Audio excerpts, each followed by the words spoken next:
Love in the Highlands. Chapter 1. 1876. The letter was full of warmth and affection. "It's been a long time since we've seen you, Cousin Edward.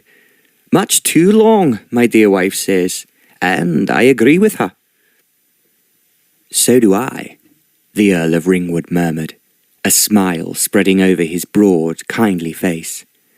"I should like nothing better than to see my family after so long, and Scotland is very beautiful." When he thought of the splendid Highland scenery, the walls of his library seemed to crowd in on him, making him long suddenly for wide, open spaces. He loved his magnificent London home, and the life he led there. He enjoyed his place at court, his status as a trusted adviser, almost a friend, to the Queen. He also enjoyed the fact that his beloved daughter, Lavina, was the belle of the ball wherever she went. Beautiful, fashionable, elegant and superb, she made him burst with pride. She had already rejected 5 proposals of marriage, one of them from a duke. Secretly, Lord Ringwood was relieved as, since the death of his beloved wife, 4 years earlier, Lavina, his only child, was all he had to love.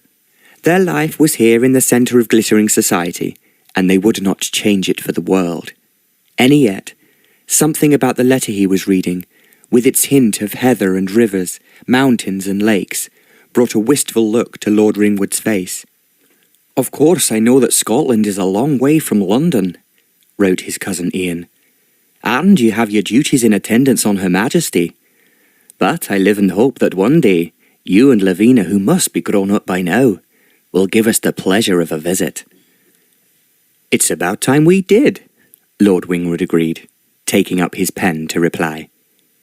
But in the same moment the door opened, and his butler announced, "The Duke of Bradwell to see you, my lord." Lord Ringwood rose to greet his visitor, delighted, for this was his oldest friend.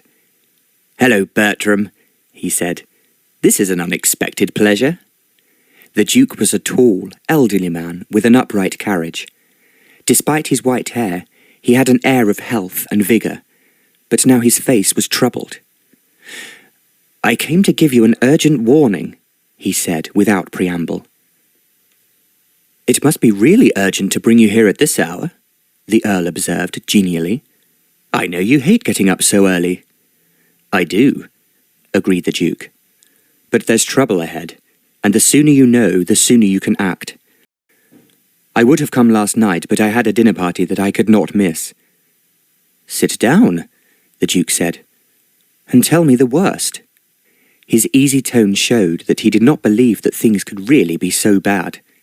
There was a pause before the Duke began. "I was at Windsor Castle yesterday evening, in attendance on the Queen.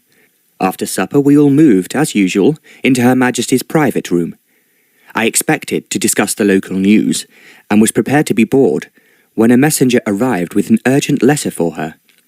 She read it through, then she said unexpectedly in a sharp voice, 'Another letter asking me to provide a wife for a Balkan prince, whose country is being threatened by the Russians. I've said many times I cannot do any more for the Balkans. I have, as you know only too well, provided many English brides to give them alliances with this country.'" "True enough," the Earl observed.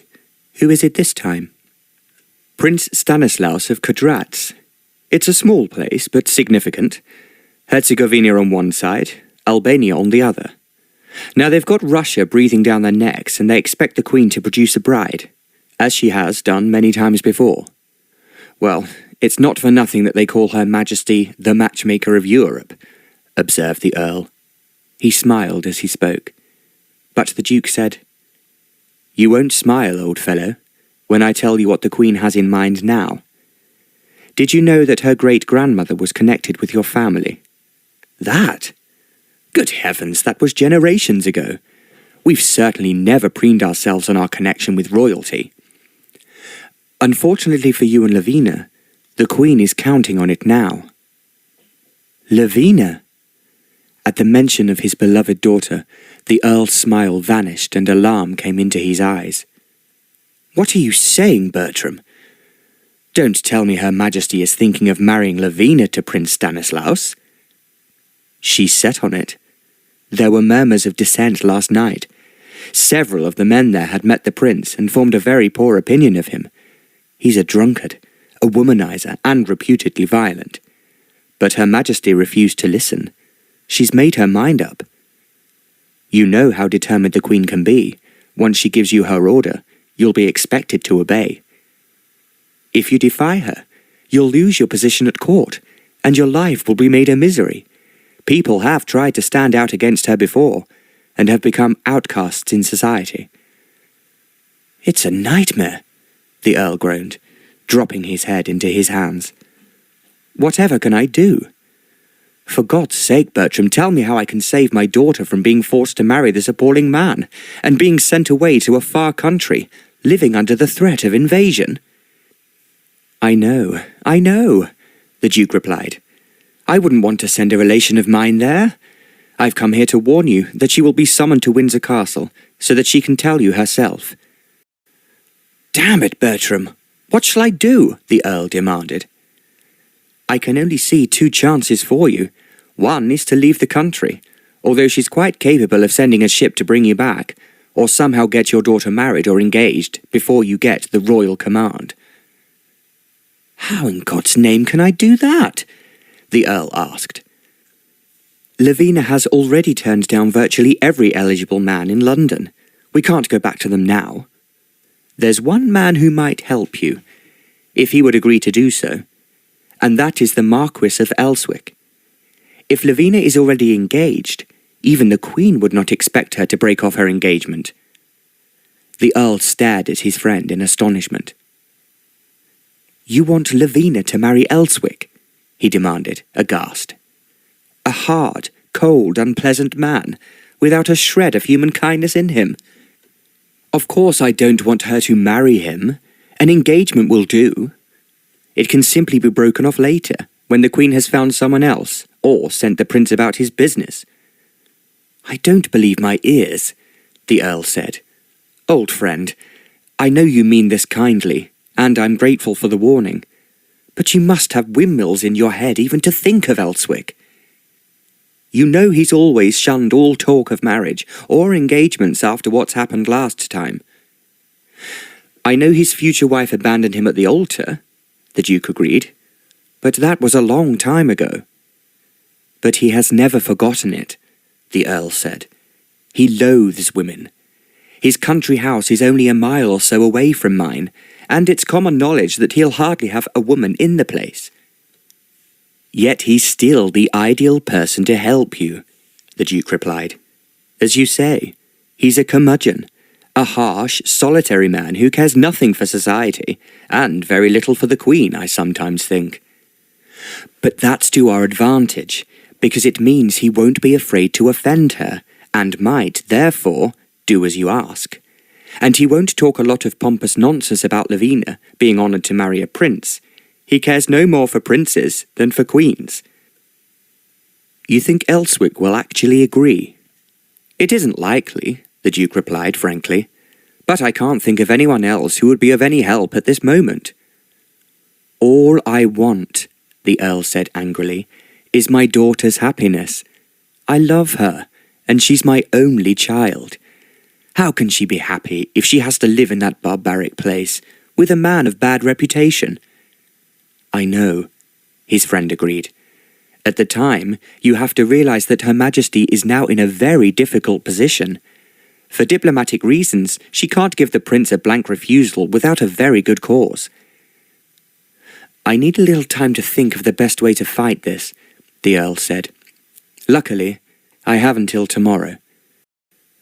Why do you say that? That's when I'm due at Windsor Castle, so I imagine the Queen will wait until then. Don't rely on it. This matter is urgent. She'll probably send a messenger to you today. In fact, you're very lucky that the letter did not reach her at a time when you were on duty. If you'd been there, she would have cornered you at once.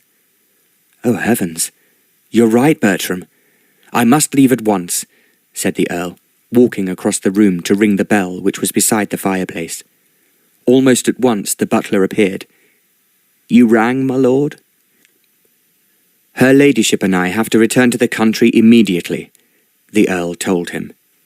Kindly inform her of my wishes, then order the carriage and the fastest horses available to come round in an hour's time. The butler looked a little bewildered at the sharpness in his master's voice, but he merely said, "At once, my lord." Then he left the room. "So far so good," the Duke said. "But it's not enough. You're lucky in that Elswick's country house is only a few miles from your own, so you can go home and seek him out at the same time. Ask him if he will become engaged to your daughter, or if there is anyone else more socially important that he knows who can help. Wait, I know. What about the Duke of Ailton?" "She's already refused him," the Earl groaned. He was very offended. Now he set his cap at an American heiress. "You have very little time," the Duke said. "As we all know, when Her Majesty wants something done, she wants it at once, or if possible, the day before yesterday." He smiled as he made the joke, but the Earl was looking very worried. Going to his desk, he picked up various letters which had not yet been opened and put them into his pocket. Then he noticed the letter from Scotland that he had been able to answer when this calamity fell on him, and put that into his pocket as well. He seemed to be moving in a dream. "Suppose Elswick refuses," he said at last. "There must be someone else I can beg, on my knees if necessary, to save my daughter." "I can think of nobody," the Duke said bluntly. "You know as well as I do that they all want to kowtow to Her Majesty. The majority of those who we think are friends will do nothing in a situation like this. And it would have to be someone really important, like the Marquis. Otherwise Her Majesty would simply insist on breaking off the engagement." The door opened and the butler said, "The carriage will be ready in half an hour, my lord. Lady Lavina has been informed and is getting ready."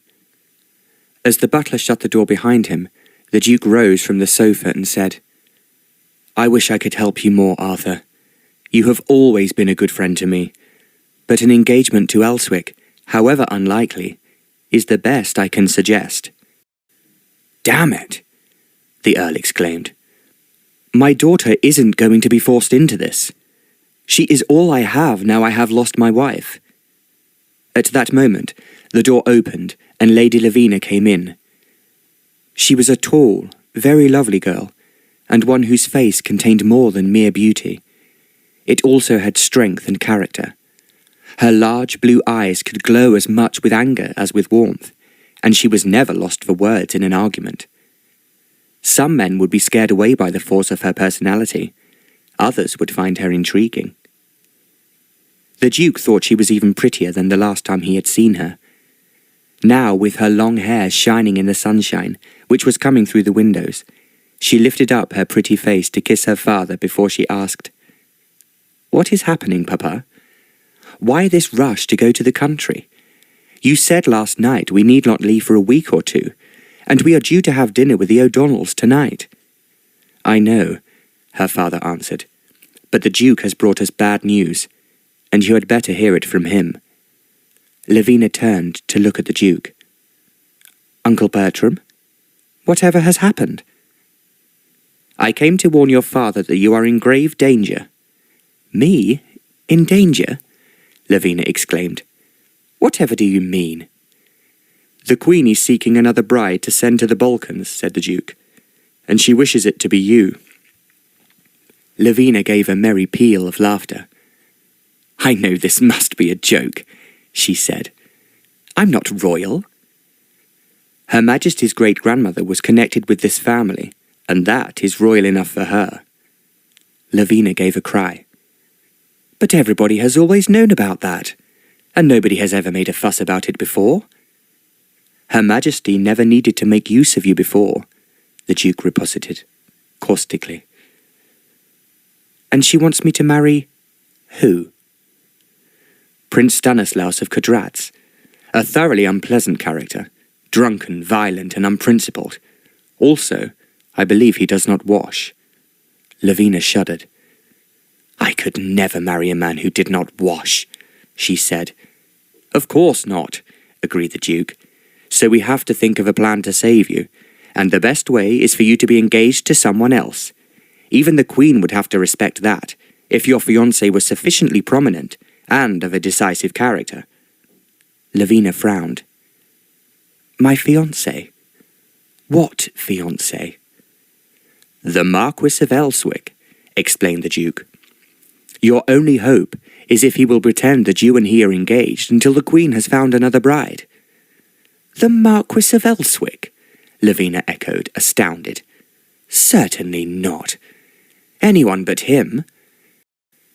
I know he has the reputation of being a very disagreeable man, the Duke began. And it's well deserved, Lavina said. You have met him, my dear? Her father asked, surprised. You never told me. It wasn't exactly a meeting, Papa. It happened 3 years ago when I was visiting the Bracewells. He chanced to call in one evening. Now there's a thing, exclaimed the Duke. I've never heard of him dropping in like that before. I've heard that Lord Bracewell owes him money, the Earl mused. Ah, that would count for it, said the Duke wisely. So, my dear Lavina, you thought Elswick's manners cold and unpleasant. I believe that is the general opinion of everyone who meets him, she said, stiffly. But that needn't stop you accepting his help, the Duke pointed out. But why should he want to help me? I've only heard about how much he dislikes women. Surely he will hardly want to marry me. There is no question of him marrying you, the Duke replied. All he has to do is say he is engaged to you. Then, later, when the trouble is over, you will thank the Marquis very much for his kindness, and the two of you will end the engagement by mutual consent. Lavina pressed her hands to her cheeks. Oh, Papa, you must save me. I don't want to leave you. Can this idea possibly work? It must, said the Earl grimly. So we must leave quickly, before a courier arrives here from Her Majesty. Lavina gave a cry. Oh yes, let us go now. Suddenly she turned to the Duke and flung her arms about him. Thank you for everything, Uncle Bertram. The Earl also advanced on his friend and shook his hand. We are forever in your debt, he said. Thank you 1,000 times for warning me. If Her Majesty asks you where I am, perhaps you should say, Good Lord, my dear fellow, the Duke burst out in alarm. I'm not going to say a word. Once let her get the idea that I know anything, and my life won't be worth living. Then he gave them both a wink and added, Just the same, I'll keep you informed of every royal move when I return to Windsor Castle. I am more grateful than I can ever say, the Earl repeated. So am I, Lavina said. She put her arms on the Duke's shoulders and kissed his cheek.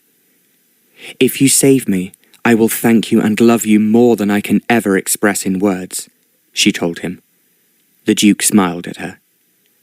Your father has been extremely kind to me in the past, and I have always wanted you both to be very happy, he answered. Anything I can do at any time. I only need your command to go ahead. You are wonderful, Lavina said, and kissed his cheek again. Then she ran into the hall and put on the coat which the butler already had in his hands. Then she sped out to the carriage. Her father joined her. The next moment they were rumbling away on the first part of their journey. We've escaped, Lavina breathed. But only for the moment. Oh, Papa, we must escape for good. You must save me. The Earl put his arms around his daughter, holding her tightly. His face was very set and determined. It was a long drive from London to Ringwood Manor in Oxfordshire, and Lavina had much time to think. What she had told her father about her one meeting with Lord Elswick had been true, but not the whole truth. 3 years ago she had been 17, on the verge of making her debut in London society. As she had no mother, Lady Bracewell had agreed to sponsor her, and she had visited the Bracewells at their London home to gain a little polish before the night of her ball. The Bracewells had given a few impromptu dances to help her get in the way of things before you become a debutante, as her kindly hostess had said. There were many Bracewell offspring, whose young friends were invited to make up the numbers, and they made a very merry party. One evening, as they were dancing, the front doorbell had rung, and the butler had admitted Lord Elswick. Lavina had been struck at once by how romantically handsome and melancholy he looked. Tall, dark, with a lean face, noble brow and fine features. He had seemed the very image of a storybook hero. She had only a brief glimpse of him, as he had been conducted straight into his host's study, but he had made an indelible impact on her heart. A few minutes later, there was an interval, so that the dancers could drink lemonade and catch their breath. Lavina used it to put her head together with the young Lady Helen Bracewell, her dearest friend. "Isn't he handsome?" Helen giggled. "I think he looks like Childe Harold," Lavina breathed. She knew Helen would understand this, as they had sighed together over Lord Byron's world-weary haunted hero. Childe Harold wandered the world, especially the exotic locations, seeking an escape from boredom and melancholy. Haunted by tragedy, he took refuge in beauty. The world lay its joys before him, and he greeted them with a faint smile that hinted at suffering bravely borne. Helen's schoolboy brother had snorted with contempt. "What a clown the fellow is, drivelling with self-pity." The girls had driven him off with loud cries of indignation. Lavina especially had been wrathful. How she wondered emotionally could anyone be so unfeeling as to speak of the beautiful, agonized Harold in such a heartless way. Harold had haunted her dreams by night and her fevered imaginings by day.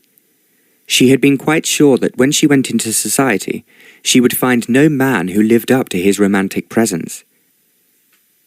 And then the door had opened, and Harold had walked in, pale, dark-eyed, intense, moving loftily above the vulgar crowd. She was sure she read suppressed emotion in the brief bow he gave to Lady Bracewell, and secret suffering in the indifference with which he surveyed the dancers. Ah, she thought, with the passionate fervour of 17, such pleasures were not for him. They could not assuage the secret wound that blighted his life. She was not sure what that secret wound might be, but when Helen whispered that he had been abandoned by his bride on the very day of the wedding, everything became perfect. The dance resumed. As she turned this way and that, Lavina tried to keep her eyes on the door through which he must come when his meeting with Lord Bracewell was over. She knew what must happen when he emerged. Lady Bracewell would invite him to join the impromptu ball. He would do so, reluctantly. Then he would see her and grow still as heavenly recognition swept over him. They would gaze into each other's eyes, each knowing that the die was cast. He would forget the heartless female who had abandoned him, and henceforth think only of Lavina. The thought was so glorious that there was suddenly an extra spring in her step, and she bounced about, spinning dizzily. The other young dancers stopped to watch her, while her partner stepped back to let her dance alone. Oblivious to everything but her own joy, she whirled and spun in an ecstasy of delight. For a glorious moment, the whole world was hers to relish. The music slowed, then stopped as she sank into a deep curtsy, while the other young people applauded her. When she lifted her head, she was looking straight at Lord Elswick. He was staring at her very hard, but his expression was a blank. With the confidence of extreme youth, she interpreted that blank to please herself. Obviously, he was stunned by her beauty and grace. Lady Bracewell was talking to him now, smiling, indicating the young people. Lavina edged a little closer, so that he could see her better. And then he shrugged, turned away, and over his shoulder came floating back the terrible words. "My dear Jemima, you must forgive me, but I have better things to do than romp with children." From the mature heights of 20, Lavina could see that, as insults went, it was fairly mild. Since she had not made her debut, she was officially at least still a child. So it was barely an insult at all, merely a statement of fact. But at 17, her sensibilities had been lacerated. Suddenly she became aware of her breathless state, her tousled hair, her flushed cheeks. She had behaved like a hoyden, and now she looked like one. Oh heavens! Oh disaster! Worse still, she heard the sound of suppressed giggle from behind her. Like every beauty, she already had her enemies, girls of her own age who professed friendship but seethed with envy, and were secretly glad to see her crest lowered. And now they could laugh at her. That night, she had sobbed into her pillow and sworn that she would never, never forgive Lord Elswick as long as she lived. Now, sitting in her carriage on the way to ask his help, she supposed she would have to forgive him. Anything was better than being forced into marriage with Prince Stanislaus. But she wished it had been anyone but Lord Elswick.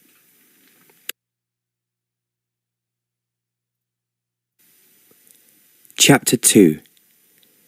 The Earl's family had lived in Oxfordshire for 500 years. In 1390, King Richard II had made Baron Ringwood a grant of lands and money. The Baron had built a magnificent country house, which each generation had improved upon in size and value. In the Civil War, the Ringwoods had been staunchly on the royalist side, resulting in Charles II elevating the title to an earldom. Ringwood Place was now an imposing residence with a grand exterior of white stone and an extensive park where peacocks wandered, uttering their eerie screams. Lavina had been born there, and she loved the place. Since she had been old enough to remember, the grounds and the lake, where she had learned to swim, had always seemed like fairyland. Now the prospect of leaving it, and the country she loved, filled her with dread. How could her father persuade the Marquis of Elswick to agree to a fake engagement, when it was well known that he loathed women? It came from the way he had been treated when he was very young. He was, in fact, not quite 18, and was attending Oxford when he fell very much in love with a pretty girl whose father had bought a house on his estate. The girl and the young Viscount, as he was then, had met and fallen in love while they were out riding. He had loved her madly, and been sure that she loved him equally. He was determined to marry her in the face of all social difficulties, including his parents' opposition. But he had no money, except what his father allowed him, and if he married her, he would be cut off without a penny. Undeterred, he set the wedding date, certain that his father would relent. In this, he was wrong. "But it doesn't matter," he told his bride. "What does it matter if we're poor, as long as we love each other?" But she had wanted money, and the delights it would bring. On what should have been their wedding day, she had run off with another man, leaving her groom, abandoned and ridiculous, at the altar. He had never got over it. "I hate all women," he had said once. "I trust none of them, and I swear they will never torture me again as I have been tortured now." He became well known in the country for hating women, and entertained mostly men at the castle he had inherited when his father died. He frequently travelled abroad, but never seemed to form any attachments there. In many ways he was a benefactor to the part of the world where he lived. He helped to improve the county, and was a generous friend to a number of people who were in trouble, or too poor to look after themselves. He was a member of several London clubs, and was popular with the men who frequented them. It was there that he met those who waited on the Queen, including Lord Ringwood. He was 33, yet gave the impression of being older, because of the legends that had swirled around him for more than a decade. "I really can't believe that he is going to help us," Lavina sighed, as they discussed matters during the journey. He might, simply because he would disapprove of anyone being forced to marry someone they did not love. But would that overcome his dislike of women? Lavina asked. On the contrary, It might give him pleasure to refuse his help to a woman and send her away to be unhappy. The more she thought about it, the gloomier the prospect became. At last Ringwood Place came into view. The carriage swung through the main gate for the journey through the grounds. There were the familiar trees that Lavina loved, the great pond with contented ducks paddling on it. Even in her distraught state, the sight of these well-loved signs of home had the effect of calming her. As soon as they reached the house, Lavina sent for the housekeeper and ordered a light lunch that could be served quickly. The sooner they were on their way to Elswick Towers, the better. Then she hurried up to her bedroom where her trunks had already been carried. Jill, her maid, and Mrs. Banty, her dresser, were already at work unpacking. Mrs. Banty was a middle-aged woman with an air of imperious authority, whose pride was to be able to locate any of her ladyship's garments and suitable accessories at any time, day or night. That ability was to be tested now. "I'm going to Elswick Towers," Lavina told her, "and I want to look utterly superb." "The pink," Mrs. Banty said, without hesitation, pointing to a trunk that, to the casual eye, just looked like the rest. "It is in there." In moments they had extracted a visiting costume of pink silk, trimmed with 4 flounces, each surmounted by a band of purple velvet ribbon. The overskirt was of a heavier ribbed silk known as fail. This was a lighter shade of pink, trimmed with white lace, with purple velvet ribbon and bows. Working like the expert she was, Mrs. Banty produced the perfect accessories: a tiny parasol of the same pale pink as the overskirt, and a white chip bonnet trimmed with purple velvet ribbon and tiny pink rosebuds. The ensemble was completed by the daintiest pair of black kid walking boots. As soon as she had finished her lunch, Lavina sped upstairs to put on the dress that Mrs. Banty and the maid had lightly pressed and brushed out. Reverently, they helped her put it on. When everything was in place, Lavina regarded herself in the mirror, wondering if this was all a dream. Surely there was a kind of madness in running away from London at a moment's notice, to throw herself on the mercy of a man who hated women. But then she took another look at the magnificent creature looking back at her, and she had to admit that she was very proud of what she saw. There was no romping child, but a great lady of the highest rank. She looked glorious enough to enchant any man, but could she move the heart of Lord Elswick? Or was he as heartless as the world said? There was a knock on her door. It was her father. "Are you ready, my dear?" "Quite ready, Papa," she announced in a firm voice, and walked out with her head up. Down below, an open carriage was waiting for them, drawn by 2 white horses. The coachman got onto the box and they drove away, Lavina using her little parasol to protect her face against the brilliant sun. It was 12 miles to Elswick Towers, and the route lay across open country. England in summer was at its most beautiful, and as they bowled along the lanes, Lavina vowed again that nothing would make her leave this place, no matter what she had to do, even if it meant enduring Lord Elswick. Suddenly she sat up straight, her attention riveted. "What is it, my dear?" her father asked. "Over there, Papa," she said, pointing to a figure on horseback, about 100 yards away. "Isn't he magnificent?" "He?" "The horse." Horses were Lavina's passion, and all her attention was for the animal, which was black and glossy, the most magnificent horse she had ever seen. His skin was like satin, and although he was a huge beast, he moved as gracefully as a dancer, soaring easily over hedges and streams, galloping strongly and seemingly without effort.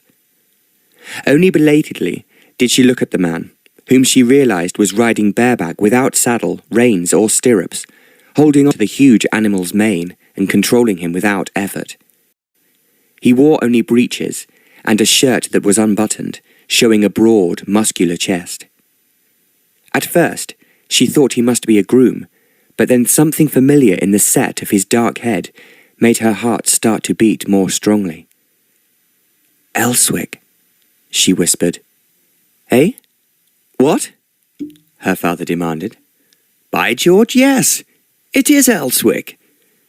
The Marquis was in the distance now, getting smaller and smaller, heading in the direction of Elswick Towers, which had appeared on the horizon.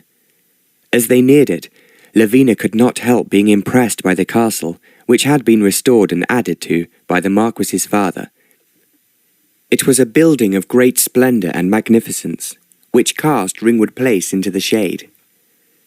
In the centre of the main wall was the huge keep, a tower with battlements, at the top of which was a flagpole, telling the world whether or not the Marquis was at home. The pole was empty now, but as Lavina watched, the flag was hauled right up to the top. Lord Elswick had returned. As they drove nearer to the castle, crossing the bridge over the stream which ran in front of it, she could not help but be impressed by the flowers, which were a brilliant colour at the base of the walls. Also, the huge, beautifully carved portico over the front door. The horses came to a standstill in front of it. The footman beside the driver jumped down and rang the bell. And as he did so, the Earl said, Now, dearest, you stay here. I will speak to the Marquis, then send for you. No, Papa, I should come with you, she insisted. After all, this concerns me. Of course it does, but it will be a difficult request to make, and I feel that modesty demands that you should not be present when I ask him to become engaged to you. For once her gentle father was stubborn, and Lavina had no choice but to agree. On opening the door, the butler seemed somewhat surprised to see the Earl. However, he informed him that he would see if his lordship was at home. He moved softly and loftily down the length of a wide corridor. After a few moments he returned, to say that Lord Elswick would receive him. He then led the Earl down a seemingly endless series of passages, until he flung open a door and cried in a loud voice, The Earl of Ringwood to see you, my lord. As the Earl entered the room, the Marquis, who was sitting down reading a newspaper, put it down. Rising to his feet, he walked towards the Earl. This is a surprise, he exclaimed. I thought you were in London. I was, the Earl said, but I have come to ask for help in one of the most difficult and unpleasant situations in which I have ever found myself. The Marquis had reached home only a few minutes earlier, and was still wearing the extremely casual clothes he had worn for his ride. Hearing that he had a visitor, he had attempted some semblance of propriety by throwing on a jacket, but it was an old garment that looked as though it was normally worn around the stables, which in fact was true. At first glance, it gave the Marquis the air of a groom, yet nobody could have sustained that illusion for more than a moment. His height and lofty manner, the haughtiness in his lean face, marked him as the bearer of one of the highest titles in the land. His dark eyes were vivid and expressive. His mouth was wide, and would have been mobile, save for the tense, stern expression that too often settled over it. Now he spoke politely to Lavina's father. I am, of course, at your service. Will you have a drink? I suppose you have had luncheon.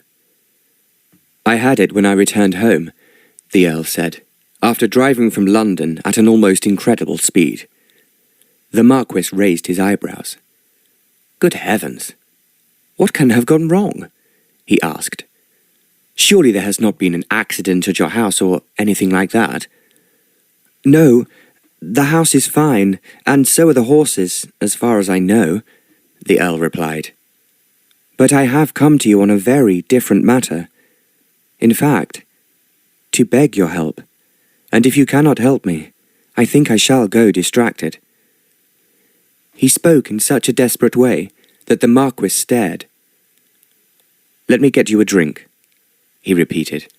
I'm sure the trouble you're in cannot be as bad as you think it is. It is worse, the Earl told him gloomily. If you can't help me, we'll have to leave the country as fast as we can. We? My daughter and I. When I think what her fate could be, he groaned. Good heavens, the Marquis exclaimed. What have you been doing, and how have you found yourself in such a mess?" "I'm desperate," said the Earl. "So desperate that I'll do anything you ask, if only you will help me." "Very well. Sit down and let us talk, man to man." In the garden, Lavina wandered slowly, looking at the flowers. Then, leaning on the bridge, she gazed down at the water, bright in the sunshine moving beneath it. "I wonder how Papa is getting on," she mused. "He seems to be a terribly long time." Suddenly she straightened up. "I should have gone with him," she thought. "How can the Marquis possibly make a decision like this? What am I doing? Meekly waiting out here while two men decide my fate, and exclude me."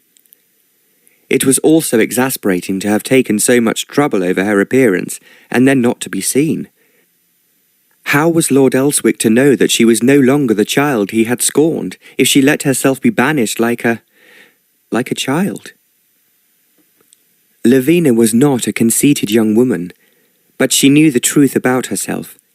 She knew that she was beautiful, with a touch of magnificence in her looks. Her figure was tall, slender, and superb. She knew that her luscious dark hair and blazing blue eyes could reduce men to jelly. She had seen it happen too often to have any doubts about that. When he had last seen her, she had worn her hair down in childlike fashion. Now it was up in a stylish coiffure that revealed her long, elegant neck. She did not want to marry a foreign prince, but she knew she was fit to be a princess, and she was not adverse to letting the Marquis see her. It might even make him reconsider his dislike of women, she mused, and at that thought, a mischievous smile played about her lips. Now that she was interested in him, the days when she swooned over a fictional Byronic hero were far behind her. But it would be pleasant to make him regret his callous behaviour, especially if it made him more willing to help her. She began to walk decidedly towards the house. As soon as the butler opened the door, she said, "You admitted my father a few minutes ago. Where is he, please?" "In the library, miss. That is—" "Your ladyship," Lavina informed him. "I am Lady Lavina Ringwood." "Your ladyship? My orders are that they are not to be disturbed." "That doesn't apply to me," she said firmly, sailing past him. "Where is the library?" "Your ladyship," the butler said imploringly. "The library, if you please." Perceiving that he was in the presence of a very determined female, the butler yielded and led her down the labyrinth of passages that led to the great room at the back, where 10,000 books had been collected over generations. Lavina did not wait for him to announce her, but threw open the door herself. Her father turned to look at her in surprise, and the Marquis rose from the chair in which he was sitting. The library was very large, and it took her a long time to walk across the floor to stand in front of him. During that time, she was able to form a strong impression of him. This was certainly the man she had seen riding with such skill and confidence. She noted that he dressed more like a stable hand than a Marquis, his jacket shabby, his shirt torn open at the throat. But it made no difference. This man was an aristocrat to his fingertips. He offered no concession to convention, fashion, or even manners, because he did not need to. As Lavina walked towards him, he did not hold out his hand. He merely stood regarding her with a look in his eyes which told her he was amazed, and none too pleased to see her. In fact, she sensed that only courtesy prevented him from ordering her out. She went to stand directly before him, watching his face for the moment of astounded recognition. It did not come. His expression, as he stared at her, was completely blank, save perhaps for irritation. "I am Lady Lavina Ringwood," she said. "Forgive me for coming in without being invited, but I felt that it was only fair, when my father was asking you for such an incredible favour, for you to know all the facts." "And you have come here to present me with new facts?" he asked haughtily. I am the fact, sir. I am the person you are being asked to save, and who would rather die than marry this stranger. The Marquis stared at her, but he did not speak. For a moment there was silence while their eyes met. Then she said, I am not exaggerating. I would rather die than marry a man I have never seen, and who reputedly does not wash. The Marquis grimaced. I dare say there are worse things in the world than a man who does not wash. Not if you're married to him, Lavina said firmly. Besides, I would have to leave everything I have known and loved since I was born, and be isolated in a country which I have not even visited, with a man who has no use for me except as a weapon against the Russians. As she finished speaking, Lavina could barely repress a sob. But for a moment, neither the Marquis nor the Earl moved or spoke. Both men seemed stunned by her sudden intervention. I know we are asking you for a great deal, she persisted, but I can see no other way to escape the royal command. The Marquis regarded her through narrowed eyes. Are you sure you've considered this proposal carefully? He asked. What is there to consider? I don't know this man. You know he's a royal prince, ruler of a country, albeit a small one. These tiny Balkan states are all very grand, and as the princess you will have all the jewels any woman could desire, a host of ladies in waiting, all addressing you as your royal highness. Lavina's jaw dropped. She could hardly believe she was hearing such a thing. Doesn't the thought of such luxury appeal to you? It most certainly does not, she said furiously. Then you're different from most women, who swoon at the sight of jewels, the Marquis snapped, with a touch of savagery in his voice. I don't care for jewels, she snapped in return. When I marry, it will be for love, and I won't allow myself to be sold off to a stranger, no matter how many jewels he has to give. Fine principles for a fine lady, he sneered. But how long will they last? Wait until they drape you with diamonds. Diamond tiara, diamond aigrette, diamond necklace, bracelets, rings, diamond shoe buckles. Suddenly he stopped.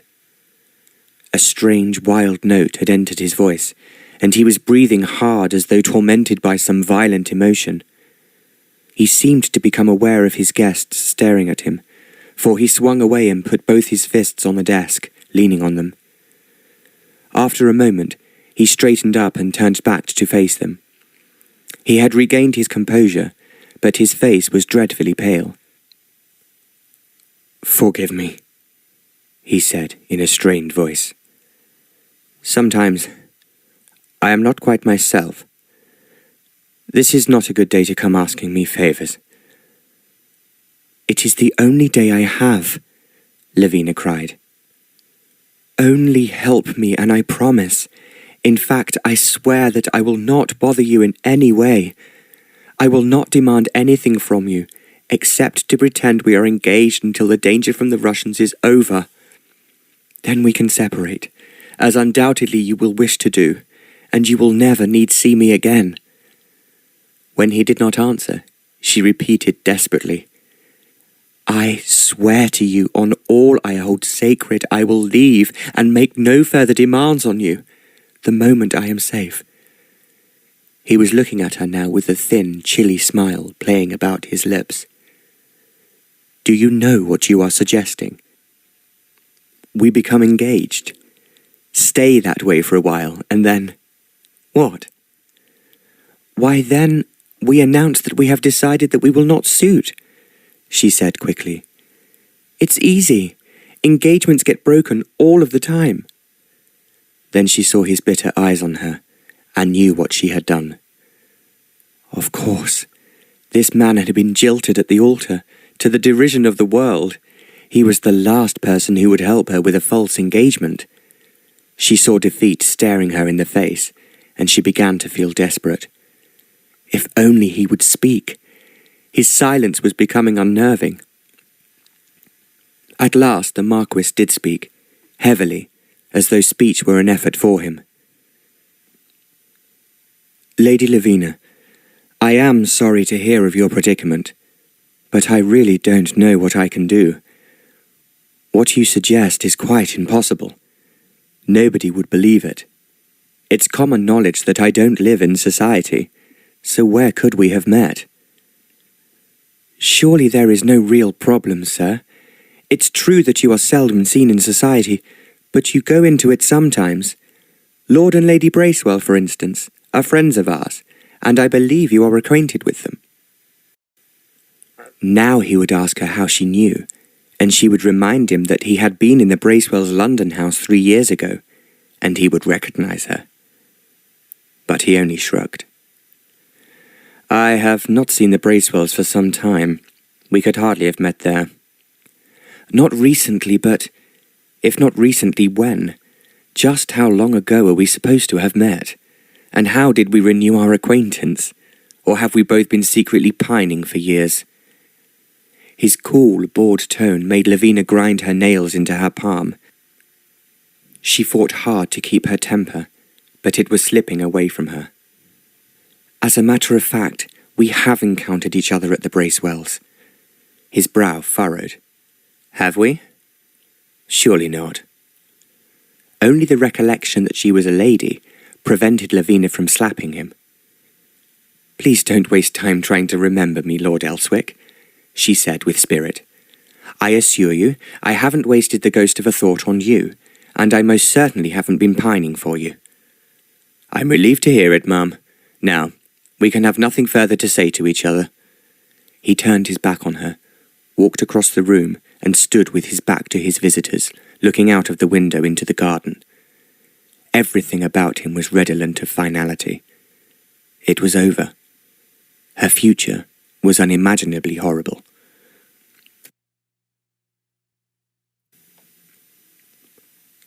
Chapter 3. She had thrown away her chance, Lavina realized, if indeed there had ever been a chance. If only she could have contained her temper and not flared up at Lord Elswick. But how could any woman contain her temper with this insufferable man? She moved towards her father and sat down beside him on the sofa. He put his arm around her, and she leaned against his shoulder. That was very brave of you, my darling, the Earl said, in such a low voice that only she could hear. I cannot do it, Papa, Lavina replied. I cannot marry the prince, but it's no use hoping that this man will help us. We had better go, and try to think of something else. They rose, and the Earl spoke with dignity. I am sorry to have troubled you, sir, and will do so no longer. I must try to find another answer to the problem. I don't know what it can be, but I will never allow my daughter to go to Cadrat's and marry that monster. The Marquis swung round. What did you say? He asked quietly. I said, I will never allow... You mentioned Cadrat's. Yes, it is Prince Stanislaus of Cadrat she would have to marry, a man of whom I have heard many vile things. The Marquis nodded. All of them true. He is notorious. Then you understand my determination to protect my daughter. Only too well, the Marquis agreed. You are quite right. Then he began to walk towards them from the far end of the room. He stopped just far away from them to survey them, saying in a harsh voice, You have certainly brought me a terrible problem. I don't like telling lies or assuming a false position. You have made that very plain, Lavina said coolly, and I am only sorry that we have imposed on you. We will leave at once. Sit down, young woman, the Marquis said harshly. Allow me to finish speaking. As I say, I object to pretense, but I object even more to this way of bundling a helpless young woman off abroad, as though she were no more than a pawn.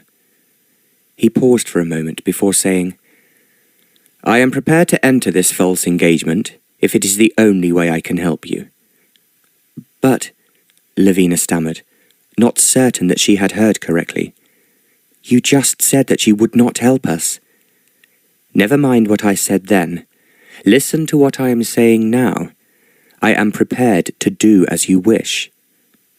For a moment, both the Earl and Lavina were silent in astonishment.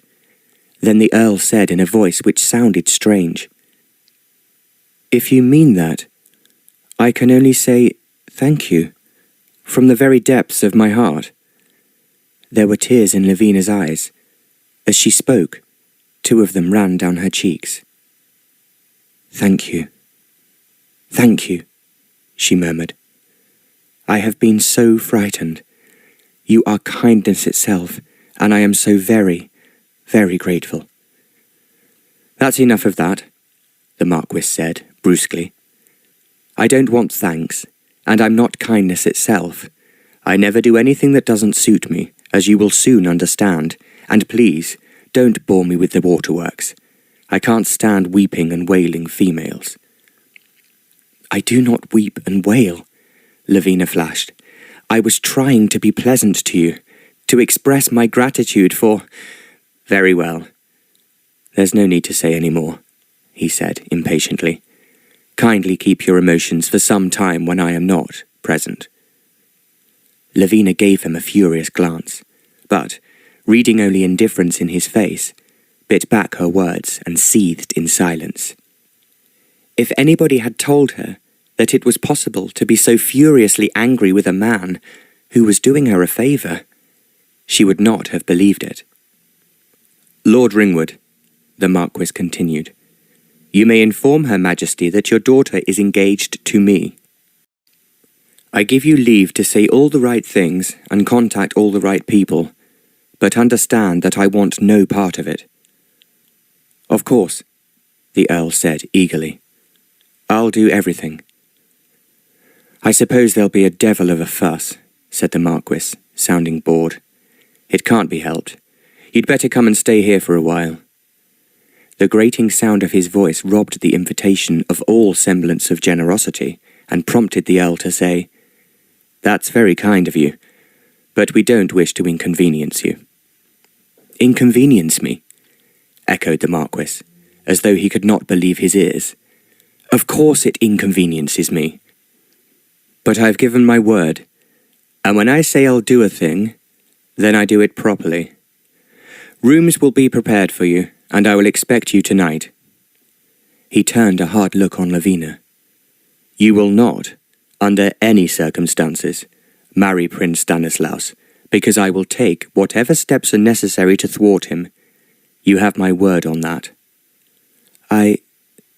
Thank you," she stammered. There was something in his look that almost frightened her. "Do you understand?" he repeated. "I will do anything that is necessary. Anything."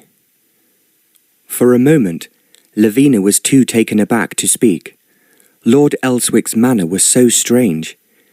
It was as though he were looking through her towards a far horizon, where he could see something that he wanted, and which had nothing to do with her. To her relief, he resumed speaking in a more normal voice. "We must go about this properly, and be prepared for any eventuality. The Queen will be annoyed, no question about that. She will also, probably, be suspicious." "Yes, I'm afraid she will," the Earl agreed with a sigh. "She'll set people to watch us, and report back to her how we behave. If you come and stay here, it will look more convincing. Have you heard from her yet?" He shot this question out suddenly at the Earl. "She had no chance to reach me," he replied. "I left London too quickly." "If she doesn't find you at home in London, she will send her messenger to Ringwood Place. She had better not find you there either. In fact, it's best if a notice appears in the Times as soon as possible. We can do that by telegram." "I've never sent a telegram before," said the Earl, who was nervous of new-fangled inventions. "I send them sometimes, or rather my secretary does it for me. The local newspaper office has a cable facility by which they transmit news to London, so we'll use them." He sat down at his desk and began to write the announcement. The Earl passed the time by looking around some of the books. He was not an imaginative man, and he had completely missed the currents of emotion and agitation that had swirled between Lavina and the Marquis. Lord Elswick took advantage of the Earl's absorption to indicate for Lavina to sit beside him, so that he could talk to her in a low voice. "It is as well that you understand me," he said quietly. "In a moment, my secretary will arrive, and I will give him the announcement. Once that has been sent off, the die is cast. Do you realize what that means?" "Of course," Lavina said. "I'm not sure that you do. It means that I will not be made a fool of. When our engagement is announced, it will last until I say otherwise. I, and I alone, will decide when and how it is terminated. Is that quite clear?" Lavina did not answer. She was outraged at this manner of talking to her, and longed to put this arrogant man in his place. But she did not dare. She needed his help too badly. After a few moments of silence, he looked up and saw her face full of outrage. "Be as angry with me as you like," he said coolly. "I care nothing for that, so don't bother to tell me about it. I am not fooling, madam. If you want my help, you will do as I say, in every particular. Swear to that now, or so help me. I'll turn you out to meet your fate." "I have no choice," she said, in a voice of deep mortification. "On the contrary, you do have a choice. You can tell me to go to the devil." "And marry Prince Stanislaus?" she asked bitterly. "I would rather die." The Marquis shrugged. "Oh, I don't think so. One says these things, but one doesn't die, you know. Life goes on, somehow. Are you going to give me the promise I want, or shall I tear up this announcement?" "I promise," she said in a low voice. "Good. Then we understand each other. You will find me a most attentive and devoted fiancé, and I expect the same from you. That will be necessary if we are to carry this off." Without waiting for her to answer, he held up the paper on which he had been writing and said, "There, I think that will do it." He rang a bell, and after a moment, a young man with an austere manner entered the room. "Hunsbury, I want you to send a telegram immediately," said the Marquis. "The engagement is announced between Lady Lavina Ringwood, daughter of Lord Ringwood, and Ivan, Marquis of Elswick. The bride and her father are currently paying a visit to Lord Elswick's estate in Oxfordshire." Hunsbury was too well trained to allow his astonishment to appear by more than the very slightest hesitation in his manner. He took the slip of paper the Marquis held out to him, glanced at the words, and hurried out of the room. "Now, he'll tell everyone, and it will be in the Times tomorrow morning," the Marquis said. "The Queen will read it over her breakfast, and that may save you a deal of trouble." "It would be a great relief," said the Earl. "Let's just hope it doesn't occur to Her Majesty to contact you by telegram." "She hates these things," observed the Earl. "Good. Go home now. Get what you need, bring whatever servants you consider necessary, and arrive back here as quickly as you can." "Then I shall bring my maid and my dresser," Lavina told him defiantly. She was resolved that this man, who disliked having women in his house, should never be able to say that she had not been honest with him. "Whatever you please," he replied, sounding uninterested. "I mention it," she said firmly, "because you are reputed to have no women in the house, even servants." His head jerked round to look at her suddenly, and his eyes bore a look of cold malevolence that almost made her flinch. Then it was gone. "You are mistaken, madam," he said distantly. "I have very few women here because it is a bachelor residence, and the house is run by a butler rather than a housekeeper. But there are several female maids doing the cleaning." The menial tasks, in fact, she said. She knew she was unwise to be going out of her way to provoke him, but, despite the fact that he was to be her saviour, he annoyed her more than any man she had ever met. He regarded her, baffled. "Do not maids dust and clean in your own establishments?" he asked.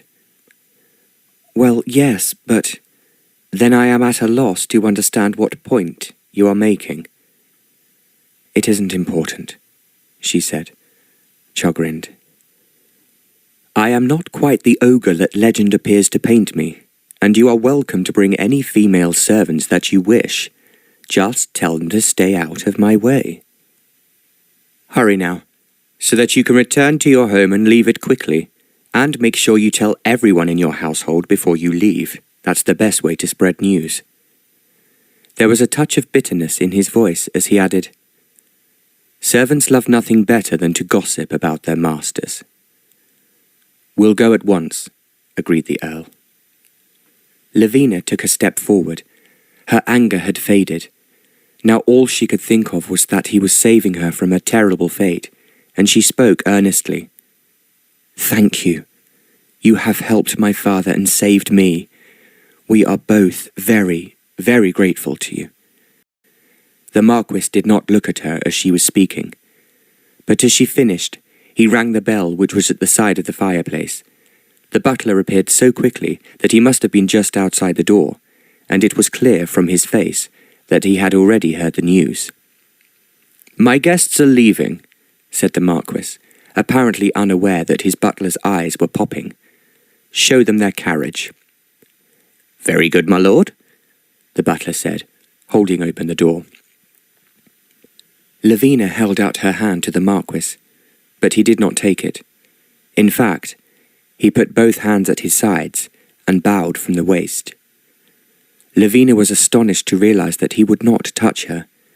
Then, as if she understood, she dropped her hand and said, "Thank you. Thank you from the bottom of my heart." She turned away to her father, and they walked from the room together.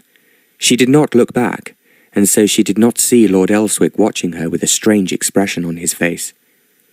Only when they were in the corridor did Lavina realize that the Marquis had not followed them, as Curtsy indicated, and as a man would normally do for his fiancée. So much for being an attentive fiancé, she thought. Or perhaps this was how he thought attentive fiancés behaved. The news had spread through the house like wildfire. As they walked through the corridors towards the front door, Lavina realized that they were being watched by hundreds of eyes. Servants looked out to catch a glimpse of the woman who had apparently achieved the impossible. If she looked at them, they vanished, only to reappear the moment she had passed. But in the hall they were lining the stairs, frankly staring, and just before she climbed into her carriage, she glanced back to see the windows crowded with faces. As they went down the drive, Lavina turned towards her father and clasped his hand between her own. "We have won. We have won," she said. "I hope so, and believe so," the Earl replied. "At the same time, my darling, you may find that strange young man somewhat difficult." "It does not matter," Lavina answered. "I can put up with him, because I know that in the end I will escape him. After all, the worst I know of him is that he is very rude, and the best I know of him is that he is putting himself out to help me." "He certainly seems to be exerting himself to do everything thoroughly," the Earl agreed. "His idea about the telegram was excellent, and after he had refused us so definitely too." "Yes, it was strange how he changed his mind so suddenly," Lavina mused. "In fact, I can't help the feeling that he's doing this for his own reasons, and not for us at all." "Yes, I too received that impression," agreed her father. "But how it could matter to him I can't imagine." Then, because he had a romantic heart, he added, "I remember it happened when he turned round. I wonder if he saw you in a better light, realized how beautiful you are, and fell instantly in love with you." "Papa," she exclaimed scornfully. "All right, my dear. It was just one of my fancies, you know." "It's an appalling idea. Rude, arrogant, insufferable, bigoted. If this is how you talk about the man who's doing you such a huge favour, I dread to think what you'd say about an enemy," her father observed mildly. It flashed through her mind that, in his own way, the Marquis was an enemy, but she did not trouble her father with the thought. He would have not understood. Instead, she replied, "That's quite a different thing. He's the last man in the world I'd want to have in love with me. Why, he'd be almost as bad as Prince Stanislaus." Her father patted her head. "If you say so, my dear." As soon as they reached Ringwood Place, both Lavina and her father realized that something had happened. The butler, who admitted them, was in a state of agitation. "The Queen's messenger called while you were away, my lord," he said, holding himself very upright, as befitted a man who spoke of the Queen. "Oh heavens!" Lavina exclaimed. "Already? I thought we would have a little more time." For a horrible moment, she could see all their gains slipping away. "Never fear, my darling," the Earl said, trying to sound more certain than he felt. "I will be very firm." "But this man has obviously come to take you to see Her Majesty. How firm can you be when you confront her face to face?" The Earl, who was wondering that himself, drew himself up. "I shall say what has to be said," he declared. "They shall not have you. Where is the messenger, Denton?" "He's not here, my lord," the butler declared. "He left a letter which he required me to give to you as soon as you arrived, and here it is. He says he will return in an hour." The Earl took the letter and mopped his brow, but as he was about to open it, Lavina whisked it out of his hand. "How unfortunate that we should have missed him," she said. "Please, bring us some sherry to the library, Denton." Taking her father by the arm, Lavina guided him into the library and spoke in a low, hurried voice. "Papa, we must leave immediately." "But my dear, how can we? It was different before this letter arrived. Now that I've received it, I have to obey its commands." "But Papa, you have not received it." "Yes, I have. You saw Denton." "We haven't seen Denton because we haven't been home. We have been visiting Elswick Towers, where the Marquis invited us to stay. We did not return here." "But my dear, we did." "No, Papa, we didn't." The Earl blinked in confusion. "Strange. I could have sworn we just arrived home." "You're imagining it," Lavina said firmly. "Actually, we're still at Elswick Towers." Faced with his daughter's stronger personality, Lord Ringwood yielded and admitted that he was still at Elswick Towers. "We sent a groom back home to announce that we were remaining there," Lavina continued, "and our things would be sent over. But Denton would have sent the letter over with our things." "In the confusion, the letter was lost," Lavina said firmly. "It did not come to light until later this evening. You cannot be accused of ignoring the Queen's command because you knew nothing about it." "But suppose the messenger follows us to the Towers?" "The Marquis can deal with him. He's unpleasant enough to deal with anything. But we must leave quickly. Hurry, Papa, and give your valet instructions while I talk to Mrs. Banty." She sped away and got to work with a will, leaving the Earl to fortify himself with sherry. First, Lavina went to the stables and ordered that another carriage, a closed one this time, should be brought round to the front door, with 2 fresh horses harnessed. Then she approached Denton, giving him the delightful smile that made any servant eager to do her bidding. "Denton, you're such an old friend of the family," she said, "that I want you to be at first to know that I am about to announce my engagement to the Marquis of Elswick." Denton's eyes opened a little wider at this astounding news, but he was too well trained to do more than murmur. My felicitations, your ladyship. Thank you, Denton. Now, I need your help. The Marquis has invited Papa and me to stay at his home for a while, so we did not return here and know nothing about this letter. Denton looked shocked. My lady, do you mean that I neglected to pass on the Queen's letter? I realise that is something you would never do, she said in a coaxing voice. A blot on my record, he said, deeply offended, which I may say has never been blotted before. I'm asking a great sacrifice, I know. Will the Queen send me to the Tower of London for losing her letter? I won't let her, Lavina promised. Well, I may have given it to the under-footman to look after. He is notoriously forgetful. Leave matters to me, my lady. Thank you, Denton. And when the messenger returns, kindly tell him that he can find us at the Towers. Very good, your ladyship.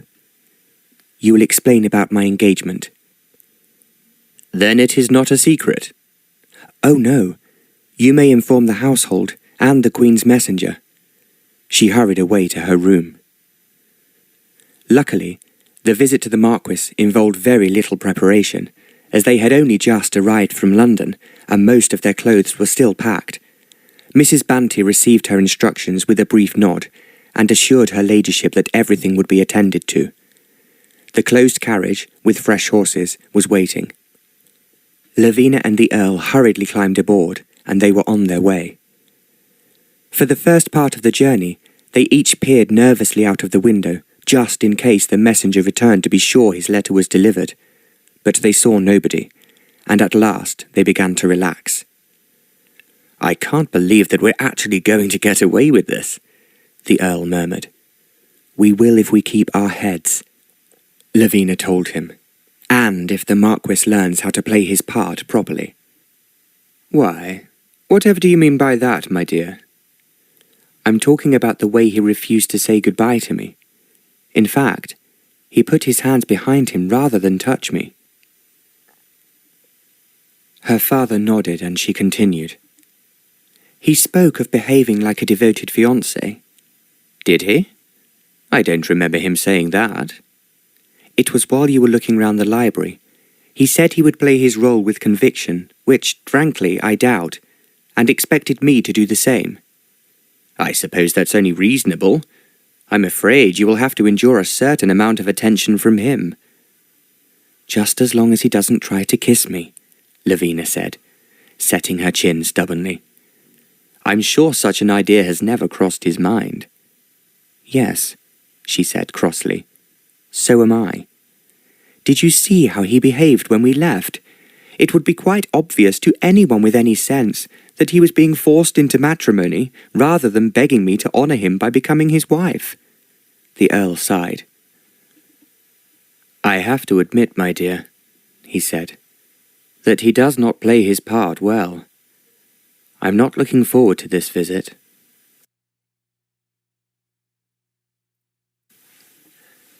Chapter 4. Their second arrival at Elswick Towers was as different from the first as anything could be. Clearly the Marquis had reflected that his earlier distant treatment of his fiancée would not produce the desired effect, and had decided on a different approach. He was there on the step to greet them, personally handing Lavina down from the carriage. Then, to her astonishment, he raised her hand to his lips, bending his head to kiss it, with an air that would have looked like reverence to anyone who did not know the truth. From behind him, there came a great cheer from the assembled staff, lined up to greet the woman whom they'd supposed would be their new mistress. I didn't expect this, she stammered. It is only proper that the future Marchioness of Elswick should receive suitable greetings from those over whom she will rule, he said, smoothly. Thank you. She tried to withdraw her hand, but he did not release it. You're supposed to look delighted by my attentions, he reminded her. Lavina looked directly into his face, giving him the most dazzling smile at her command. My lord, she breathed, What joy it is to me to be once again with you. How my heart beats with happiness." "Be careful," he murmured. "Don't overdo it." Can a woman overstate her pleasure at being in the presence of he who is to be her lord and master? Just for an instant, the stone mask of his face seemed on the verge of cracking. She almost thought a smile hovered on the edge of his lips, but he mastered it. "Your lord and master indeed," he replied. "I'm glad you understand that. Now, my dearest love, let me introduce you to the staff that will be yours." There were over 100 of them, bowing and curtsying as she went along the line. "I'm rather understaffed at the moment," the Marquis observed. "As I said, this is a bachelor residence, and I do almost no entertaining. Many of the people you see here work in the grounds or the stables. Naturally, the presence of a marchioness would make all the difference." "Naturally," she murmured, feeling rather dazed. "This is Perkins, the head butler, who runs this establishment." Perkins, one of the few servants who had seen her earlier, bowed, concealing his bewilderment at this incredible development.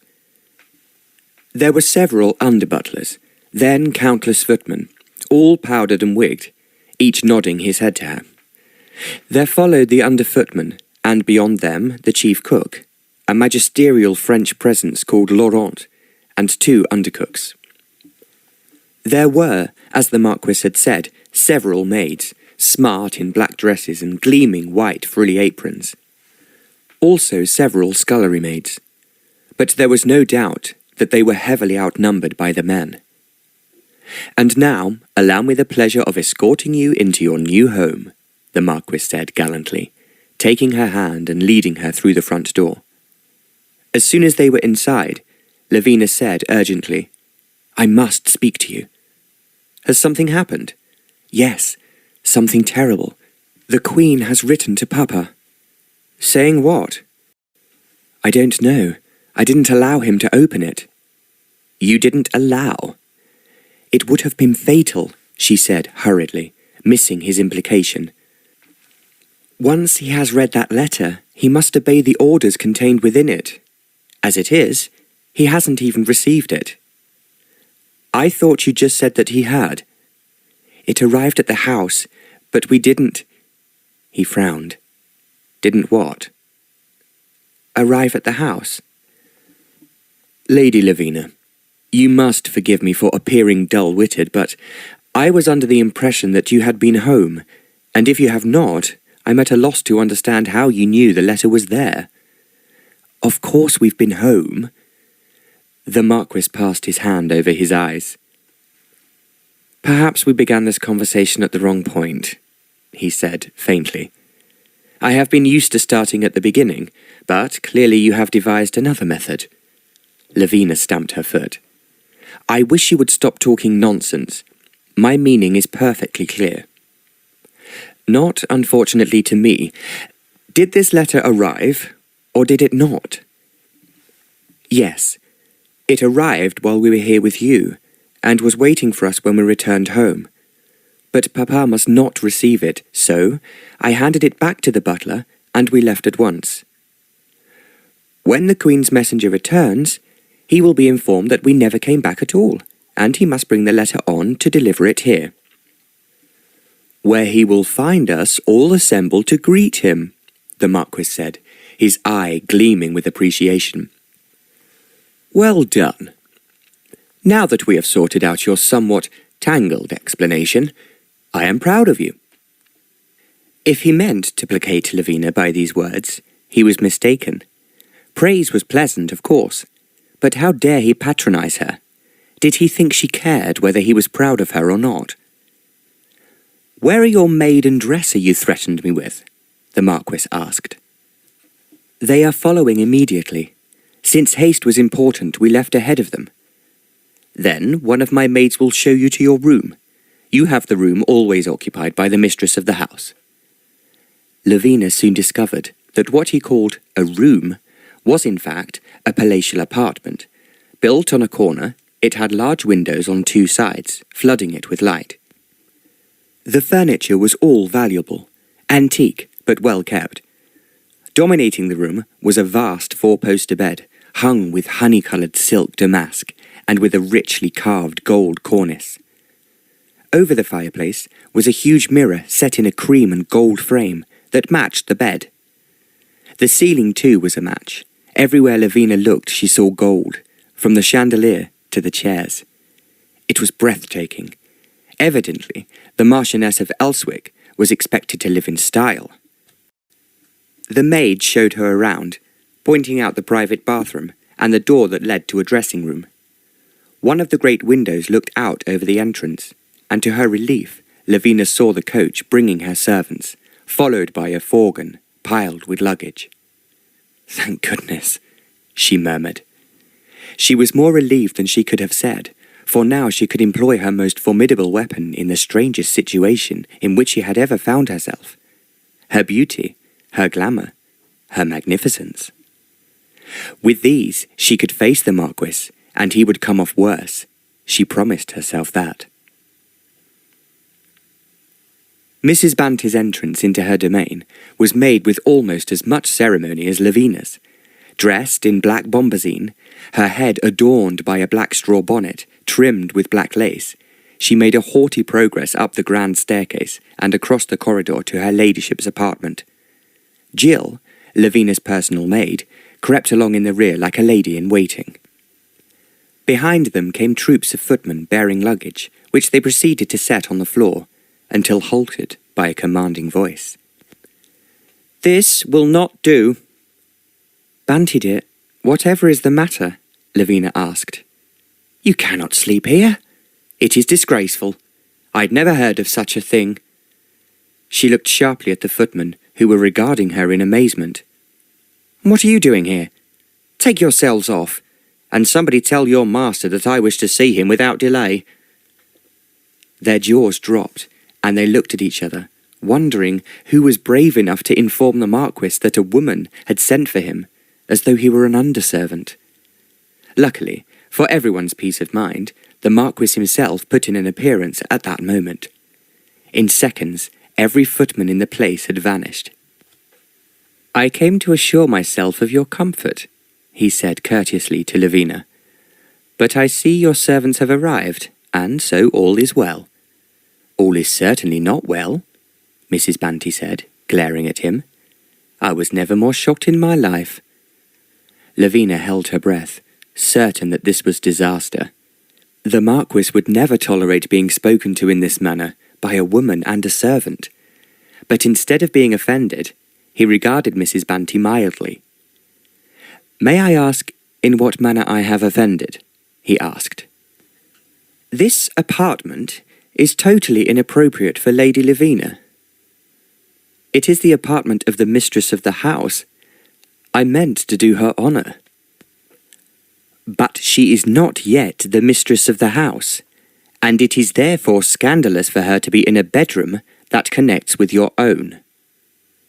"Indeed it does not," the Marquis said, astonished. "It connects with this dressing room," Mrs. Banty said, opening the door and indicating another door on the far side of the dressing room. "Beyond that door lies your lordship's apartment," she said in a voice of thunder.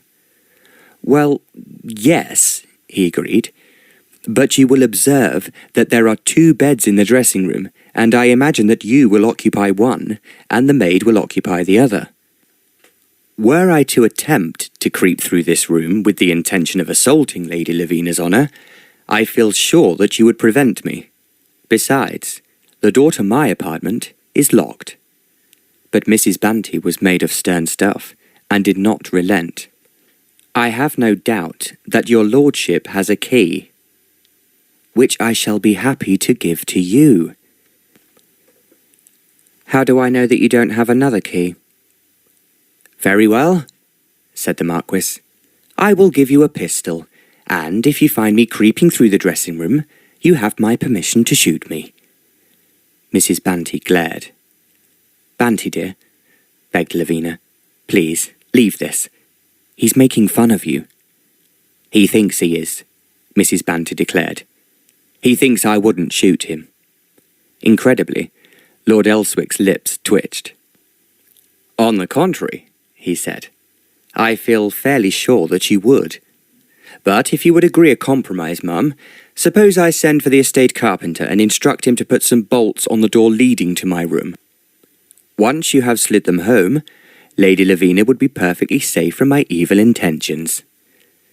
Mrs. Banty graciously signalled her assent to this negotiated settlement, and returned to her task unpacking Lavina's wardrobe. "I apologise," Lavina said distractedly, anxious to protect her dresser from the Marquis's wrath. "Mrs. Banty is very protective of me." "Do not," he said, his hand over his eyes, "even consider apologising for Mrs. Banty. I would not have missed meeting her for the world." "But the way she spoke to you reminded me of my old governess. I was rather fond of her. Now, I must hasten to give the order for those bolts. If she were to return and find the job not done, I would fear for my life." "Ah, but you have not yet given her the pistol," Lavina reminded him, amused. "I feel sure she has one of her own somewhere." He hurried out, leaving Lavina looking after him, wondering at this man who kept revealing different sides of himself. When the Earl collected his daughter to take her down to dinner, his eyes popped with admiration. "You look wonderful, my darling," he said. "Doesn't she?" exclaimed Mrs. Banty, who had every reason to be pleased with her work. The gold of the room had inspired her to dress her darling in a dress of gold-coloured satin, edged with a lavender ruche. Over this was a half-skirt of lavender satin, and beneath the gold dress peeped a white silk petticoat with a white lace flounce. At the back, the dress fell away to a train, embroidered with sprays of purple and gold pansies. The bosom was cut low, not immodestly, but low enough to show the dainty diamond pendant. Lavender satin slippers and white gloves completed Lavina's appearance. "My daughter is a credit to you, ma'am," said the Earl, who was always extremely polite to Mrs. Banty, because he was afraid of her. "Thank you, my lord." The dresser accepted his tribute graciously, and melted away. The Earl sighed with pleasure as he stood back to take another look at his daughter. "There won't be a lady there to match you." "There won't be any other ladies there at all, Papa," she said with a laugh. "Oh, but there will. The Marquis has invited several other guests from the locality. There's the vicar, the mayor, and their wives, and I believe the rest are poor relations who live on the estate." Lavina's mouth dropped open. "I thought he never entertained like this." "It seems he's made an exception." "And bringing members of his family to meet me." "Well, he's doing it properly, which is very much to our purpose." "Or his," Lavina thought, but she said nothing. There was a knock on her door. Jill opened it and admitted the Marquis. He was splendidly dressed in black evening clothes, set off by a gleaming white embroidered shirt, at the top of which nestled a diamond pin. Lavina had to tell herself not to stare. It crossed her mind that she had never seen a man look so handsome. He inclined his head graciously in her direction. "My compliments, ma'am," he said. "You are a bride of whom any man would be proud." "I'm glad you feel that I'm a credit to you, sir," Lavina replied with equal graciousness. "There is only one thing needed to make your appearance perfect," he said. "Would you honour me by wearing these?" Then she saw that he was carrying a large black box, which he opened, revealing the most astounding set of jewellery she had ever seen. There was a necklace, a diadem, a bracelet, earrings, and 2 brooches, all in the most fabulous emeralds, set in gold. "These are the Elswick emeralds," the Marquis explained. "Anyone seeing you wearing these will have to believe in the reality of this engagement." He turned slightly to show the jewels to Mrs. Banty. "I should value your opinion, ma'am," he said, meekly. "Very nice and suitable," she asserted. Which would you suggest for tonight? Mrs. Banty considered. The necklace, the diadem, and the earrings, she said. A bracelet? That would be a little too much, she declared firmly. Then, if you will be so good. He stood back to allow Mrs. Banty to do what was necessary.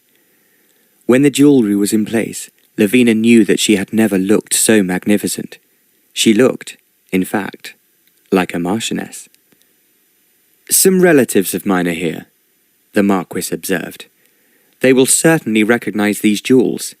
If the Queen's messenger arrives, I shall make sure that he too understands the implications, and, well, anyone else. Anyone else? Lavina queried. I'm hoping that the local newspaper may send a representative.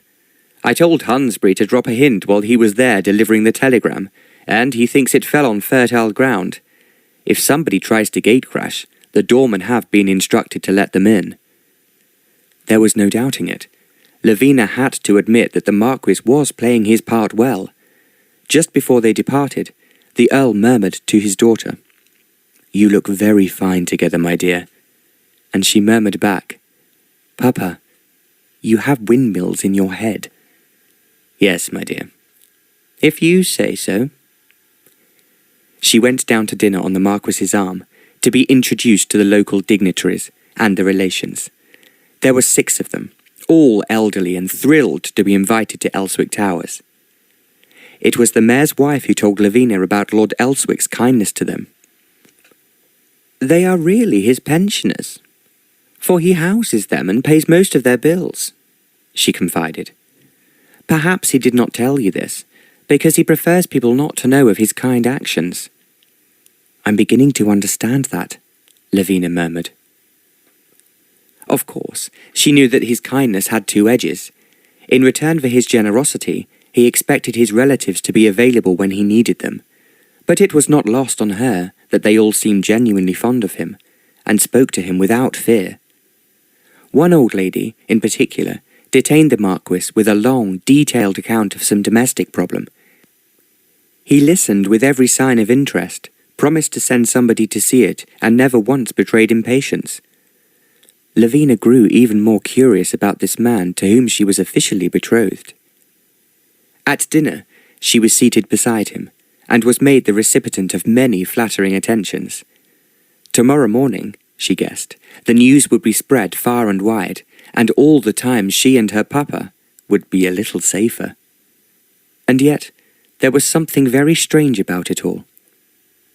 The Earl was enjoying himself, having discovered 2 kindred spirits in the mayor and his wife. They were both enthusiastic sailors, and as the Earl owned a yacht moored at Tilbury, and liked nothing better than to cruise in her, they were all soon deep in eager discussion. I've just had the mermaid completely refitted, he said, and, of course, redecorated. The mermaid, sighed one of the lady relatives. Such a lovely name. We would normally have gone cruising in her this summer, the Earl explained, but of course all plans are now in a state of abeyance. A cruise sounds an excellent idea, the Marquis said. Perhaps we should think about it. The talk drifted to other things. The vicar's wife wanted to know about the Queen. The Earl would have preferred not to discuss a subject that now filled him with dread, but he obliged with some innocent gossip about Her Majesty. Do you travel with her? The mayor asked. I have been to Osborne, on the Isle of Wight, in attendance on Her Majesty, he replied. But she travels very little, just Osborne and Balmoral in Scotland. Scotland is such a beautiful place, sighed the vicar. The Earl mentioned that he had a cousin who lived in Scotland, near Ballater, and for a while the talk was of the beauties of Scotland. At last the Marquis rose to his feet, and before he could speak, the butler entered and murmured something in his ear. Lavina heard him say, "Send him in here." When the butler had left, the Marquis addressed Lord Ringwood. "The Queen's messenger has arrived for you." The Earl blanched and seemed unable to speak. Lavina, thinking quickly, said, "I wonder what he could possibly want." "I dare say you're used to being summoned to assist Her Majesty on important matters of state," said the vicar's wife, breathlessly. "Oh, yes," said the Earl, faintly. "And it must be very urgent," pursued the lady, "to make him come here so late." "Doubtless," the Earl managed to say.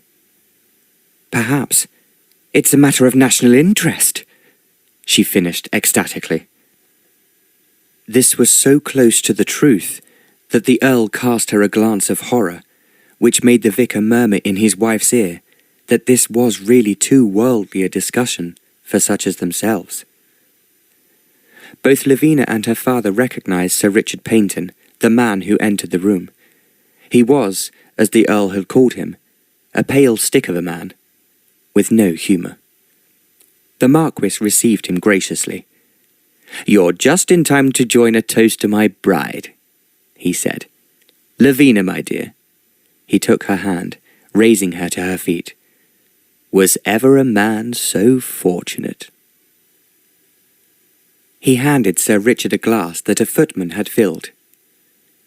"To Lady Lavina Ringwood, the future Marchioness of Elswick." This put Paynton in an awkward position. He knew, as did everyone in the Queen's service, why Her Majesty required the presence of Lord Ringwood.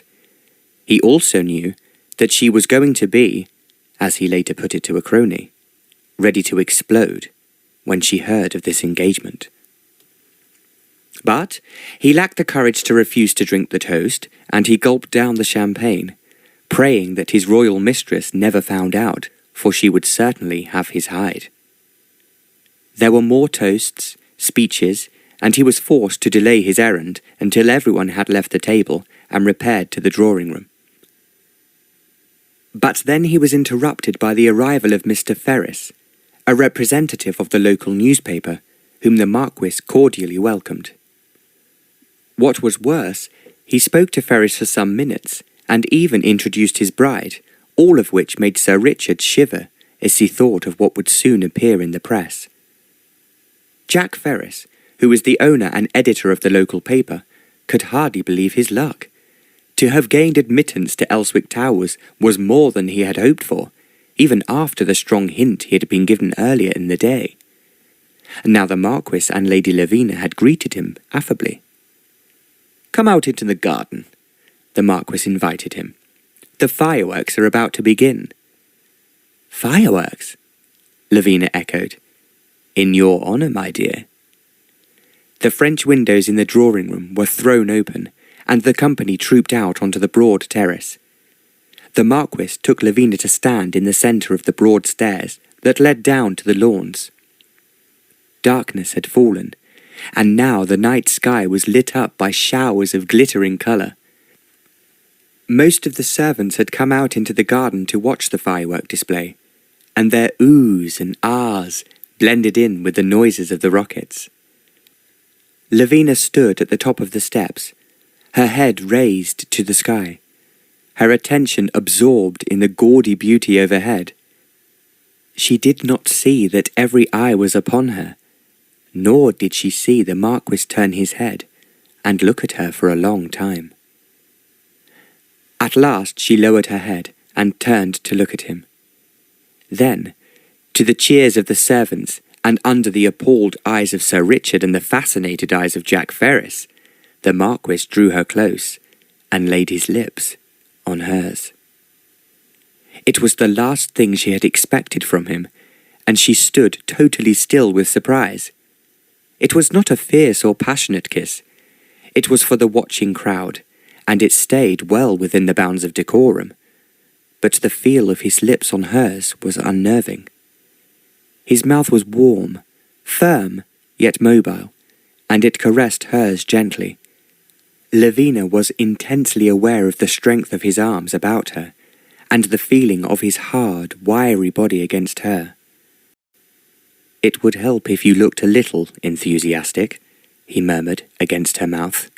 I can't," she whispered, blushing.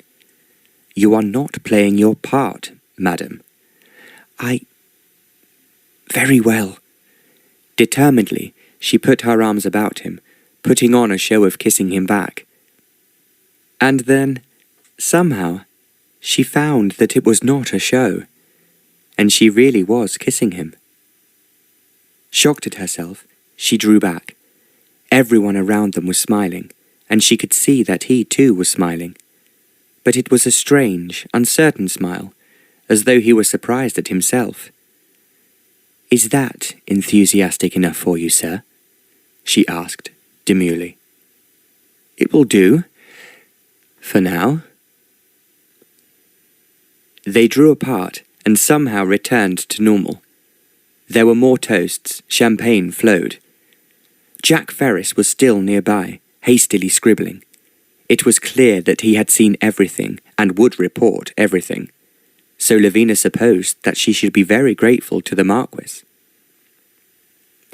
But yet she wondered why a man should go to such lengths for something he had not wanted to do.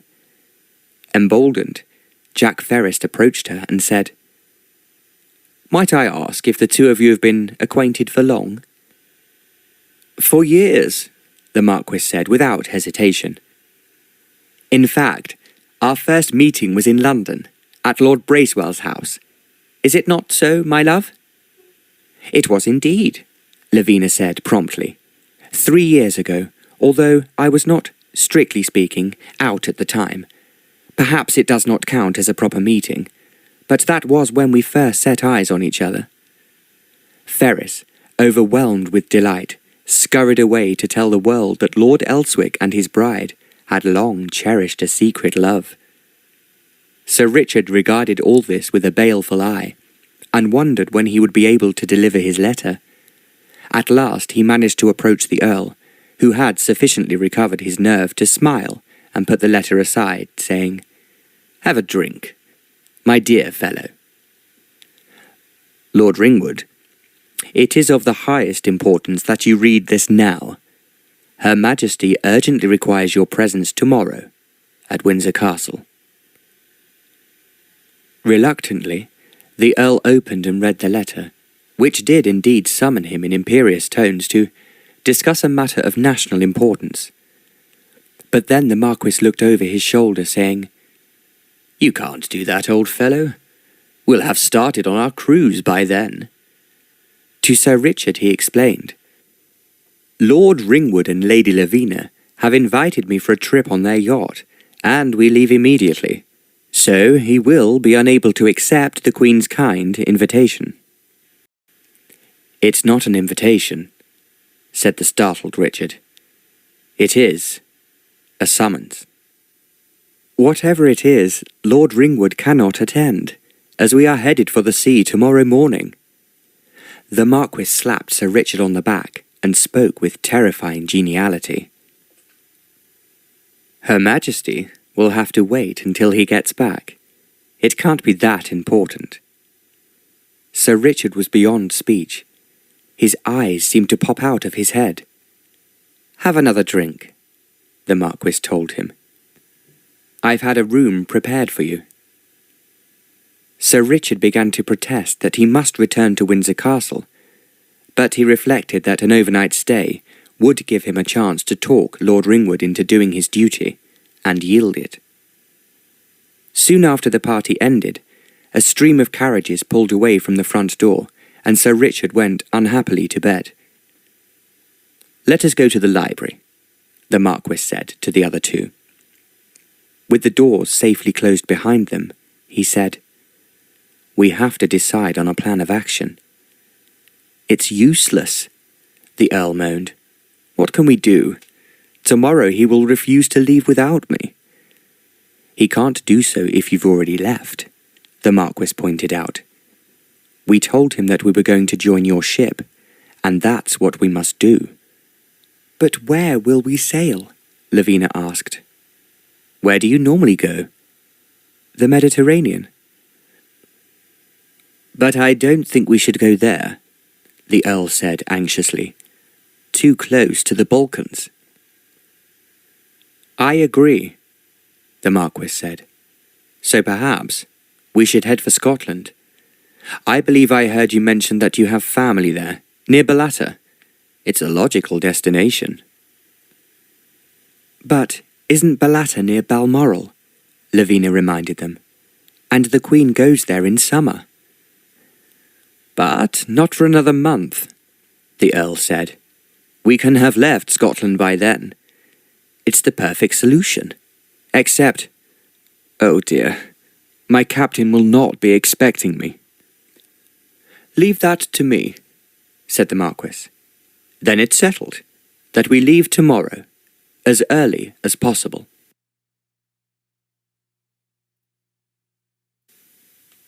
Chapter 5. Whatever the Marquis planned, he carried out efficiently, or at least got Hunsbury to carry out for him. The Earl found himself awakened at an early hour by Hunsbury, wanting his instructions for the telegram. The Earl, who had not known that he was going to send a telegram, stared. The local post office will telegraph the Tilbury post office, who will take it to your captain, so that he will know you are arriving. Oh my goodness, the Earl exclaimed. The wonders of modern science. Whatever will they think of next? He and Lavina joined the Earl for a very early breakfast. Through the window, they could see the trunks being loaded and the carriage brought round. I think we might depart now, said the Marquis, finishing his coffee. But what about Sir Richard? The Earl asked. Surely I must speak to him before I leave. Do you know, I think it might be better if you did not, the Marquis murmured. I have left a letter to be delivered to him when he wakes, offering my apologies for whisking you away. In that case, the Earl said decidedly, let us be gone immediately. The carriage took them as far as the railway station, where they boarded the train that would take them to Tilbury. I cannot believe that this is happening, said Lavina, when the train was moving. The Marquis had gone out into the corridor, leaving them alone to talk.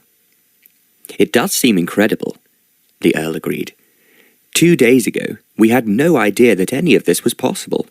And now, here we are, headed for the coast. I do hope we have a calm sea for our voyage. I hope so too, although, on the whole, I think I'm a good sailor. You have been ever since you were 3 years old, when I took you on the yacht, and you ran from cabin to cabin. Of course, you were terribly spoiled by the crew, who thought you adorable. Which I was, Lavina answered with a smile. You certainly were, and you have been even more adorable ever since. I cannot think what I would do without you. Lavina knew what was in his mind, by a sudden sadness in his voice. You are thinking of Mamma, she said, gently, and how wretched you were when she died. He nodded. I loved your mother from the first time I saw her, and she gradually fell in love with me. It took a little time and a little ingenuity to make her love me, but she did so. It was with her whole heart and soul. We were very happy. Do you remember that? Of course. That's why when I was young, I was happy too. The house never seemed quite the same after Mamma died, and I still miss her very much, even though it is 4 years since she left us. I miss her too, the Earl said. I will miss her even more when you leave me. How dark and lonely the house will be without you. But Papa, what are you saying? I'm not really getting married. Eventually, this engagement will end, and we will soon go on as before. I wonder if it will be so easy.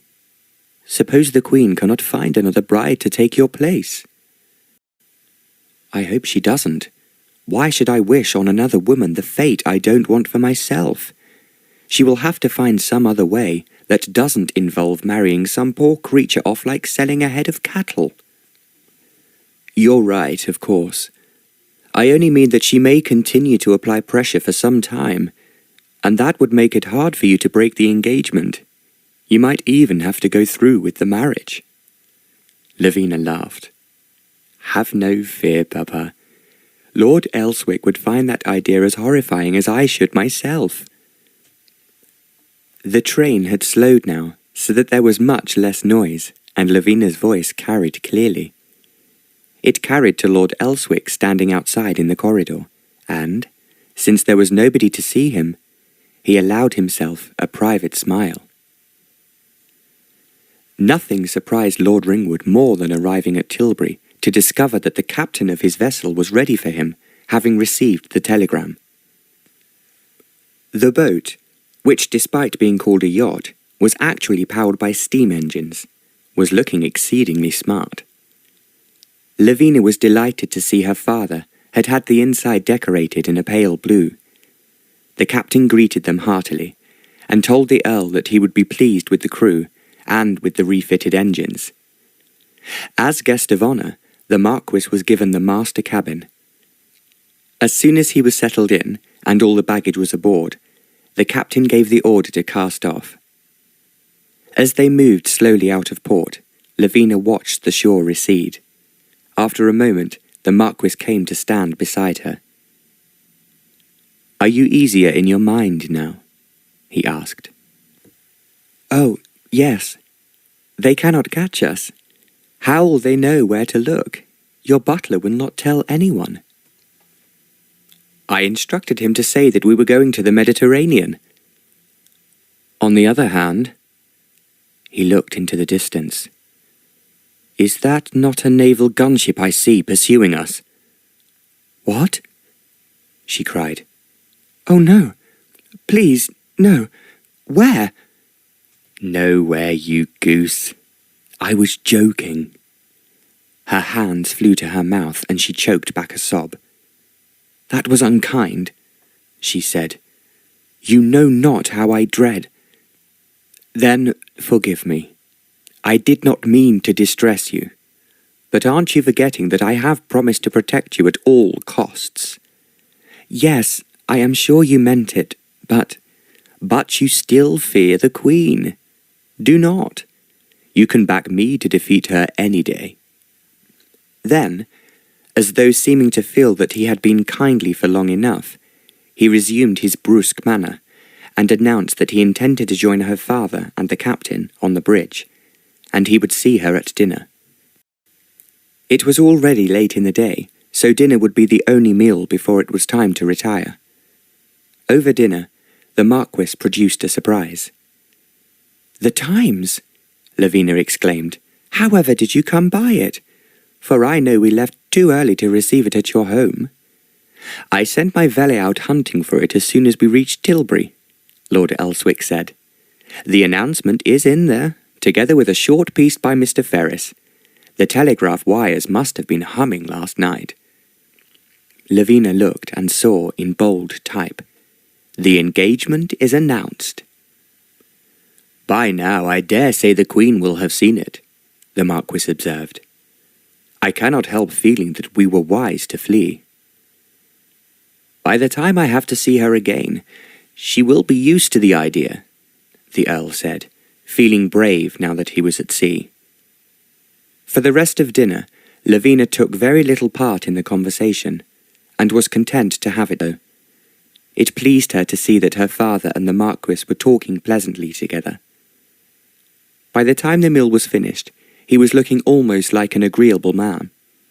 He was also, she thought, much more handsome than when he was scowling and being aloof.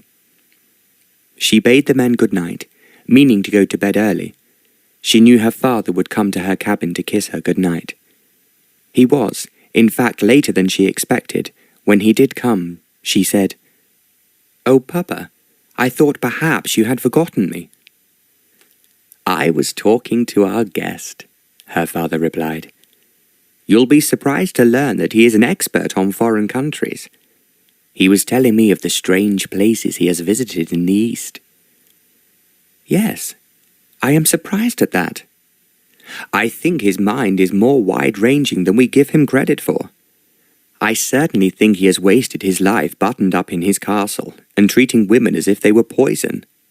Lavina laughed. "I only hope he does not push me overboard when I am least expecting it," she said. "For shame to speak of him like that. when you owe him so much," her father said with a smile. "Perhaps he'll be more human and enjoy life, as he should do, by the time this trip is over." "I think, Papa, anyone who is with you would be enjoying what they were doing. You have to admit that the yacht has never looked or moved so well as it is doing at the moment." Her father smiled. "You are right," he agreed, "and he admires the mermaid very much." "No wonder you suddenly find him more agreeable," Lavina laughed. "Well, if his mood softens, he may take a brighter view of life in general. Perhaps he'll find Scottish women attractive." Lavina laughed. "It's no use being optimistic, although of course, I've always been told that the girls in the Highlands are very attractive." "No one is more attractive than you, my darling. If the Marquis is too stupid to realize that, we can only hope that he enjoys haggis instead. Mind you," he added, "I think he does realize it." "You are mistaken, Papa. That kiss was for show." The Earl sighed. "I only wanted to say how much I admired your endurance, my dear, and how much I pitied you." "Pitied me, Papa?" Lavina was startled. "You told me on your way here how averse you were to the idea that he might kiss you." Oh yes, I did say that, didn't I?"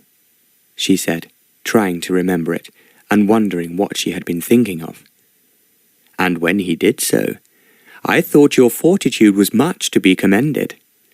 Lavina pulled herself together. "We all have to make sacrifices, Papa, and you made yours nobly." He patted her hand. "But would you like me to have a quiet word with him, to make sure that he doesn't do such a thing again?" "I don't think so, Papa, dear," she said quickly.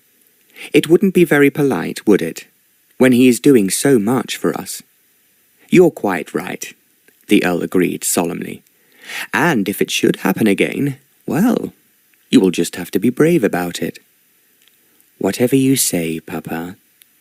"Good night, my dear." The Earl kissed her good night before leaving the cabin, closing the door quietly behind him. Lavina cuddled down under the sheets, with a blissful feeling that the boat carrying her across the water was leaving all her problems behind. She fell asleep with a smile on her lips. Next day, she spent most of her time looking over the ship's rail, knowing that they were moving even closer to Aberdeen, the nearest port to Ballater, where her unknown Scottish relatives lived. The Earl had shown Lavina the letter from his cousin, inviting them to arrive at any time. Even so, she wondered how they would feel at a visit with no warning. That evening, as soon as dinner was over, she once more left her father and the Marquis to get to know each other, which they seemed to be doing really well. But instead of going to her cabin, she stood watching the distance lights from the shore, for now they were travelling close enough to the shore to see it most of the time. Just a few yards away from this part of the boat was the music room. It was Lavina's mother who had insisted on putting a small piano in the saloon for Lavina's sake. The little girl had always loved the music her mother played for her. Her father used to hold her hands and make her dance to the tunes. She smiled now, thinking of those happy memories that would stay with her always. Closing her eyes, she conjured up the sound of a piano in her mind, seeing her mother sitting there, dreamily playing a dance tune. It was called The Summer Waltz, and the child had loved it. "Again, Mama, again!" she had cried, clapping her hands in glee, and Mama had played it for her as often as she wanted. As she grew older, Lavina had learned to play the violin, and an instrument was kept on board for her. There had been such joy in playing with dear Mama, and then Mama had died, and the joy had died with her. Suddenly, Lavina opened her eyes. She was not dreaming. Somebody really was playing the summer waltz on the piano, just as her mother had once done. She crept along the corridor and quietly opened the door of the music room, wondering who could play so well. And there, To her astonishment, she saw the Marquis sitting at the piano. His back was to the door, so that he had no idea that anyone was listening to him. It had never, for one moment, occurred to her that this harsh man might be musical. But perhaps, she thought, the solitary life he had chosen had made him turn to music as a way of assuaging his loneliness. For a moment, she stood in the doorway hesitating. Then she slipped across the carpet without making a sound and sat down in one of the chairs. For an hour she sat very still and silent, listening to him with deep pleasure as he played a large spectrum of pieces, sad, joyful, sweet and melancholy. It seemed to Lavina that his soul was in every note. In this way he could communicate, but apparently in no other way, and she began to feel sad for him. Then she realized that she had started to play the summer waltz again. Moving as though she could not prevent herself, she reached into the low cupboard where her violin was kept and quietly drew it out. Very slowly and very softly she began to play, joining in with the Marquis. There was the briefest possible hesitation in his playing, but then he continued without looking round. She wondered if he guessed who had joined him. When the music came to an end, she waited for him to turn and speak to her, but he remained still, and now it occurred to her that he might be angry at her intrusion. Perhaps he thought that if he ignored her, she might go away. Then, just as she was deciding that this might be the best thing to do, the Marquis turned round and looked at her with an expression in his eyes that she had never seen from him before. "So it's you," he said, in a quiet, almost wondering voice. "I couldn't imagine who it was whose musicmanship seemed so much a part of my own. I did not know that you could play the violin." Lavina laughed. "And I had no idea that you could play the piano," she replied. "I have played since I was very young," the Marquis told her. "Now I live alone. I find there is no company so consoling as the piano." "I feel the same about the violin," she said. "I can also play the piano." "You can?" he exclaimed. "From what your father has told me about you, I thought of you as being an outdoor girl, liking only riding horses." "I do enjoy those things," Lavina told him, "but I find that music is almost as thrilling and exciting as jumping a high fence." The Marquis looked at her with new interest. "What a fascinating comparison! But then, you're a very unusual young woman in every way. If you were not, I suppose we wouldn't be here on this boat together. I've thought of you as many things, but never before as musical." "Nor I you," she said. "But now I know why you don't feel lonely when you are at the castle." Even as she spoke, she realized she had said the wrong thing. Immediately, the Marquis turned and started to play another popular tune, a very fast one this time. It was almost, Lavina thought, like someone dancing wildly and madly to prevent him or herself thinking of what they had lost, or what was impossible to possess.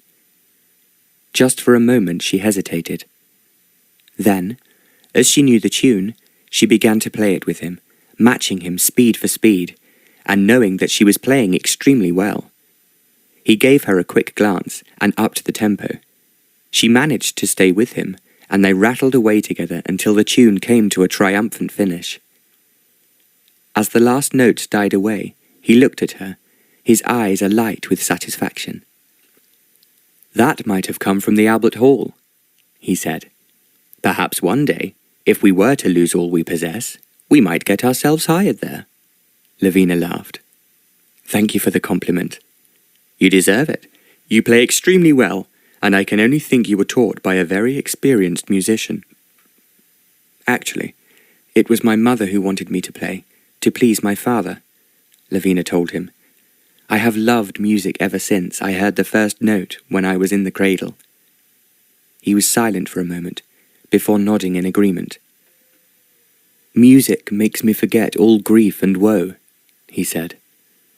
"When I play, I pass into another world, one that has never been spoilt." For a moment, Lavina could not think of an answer.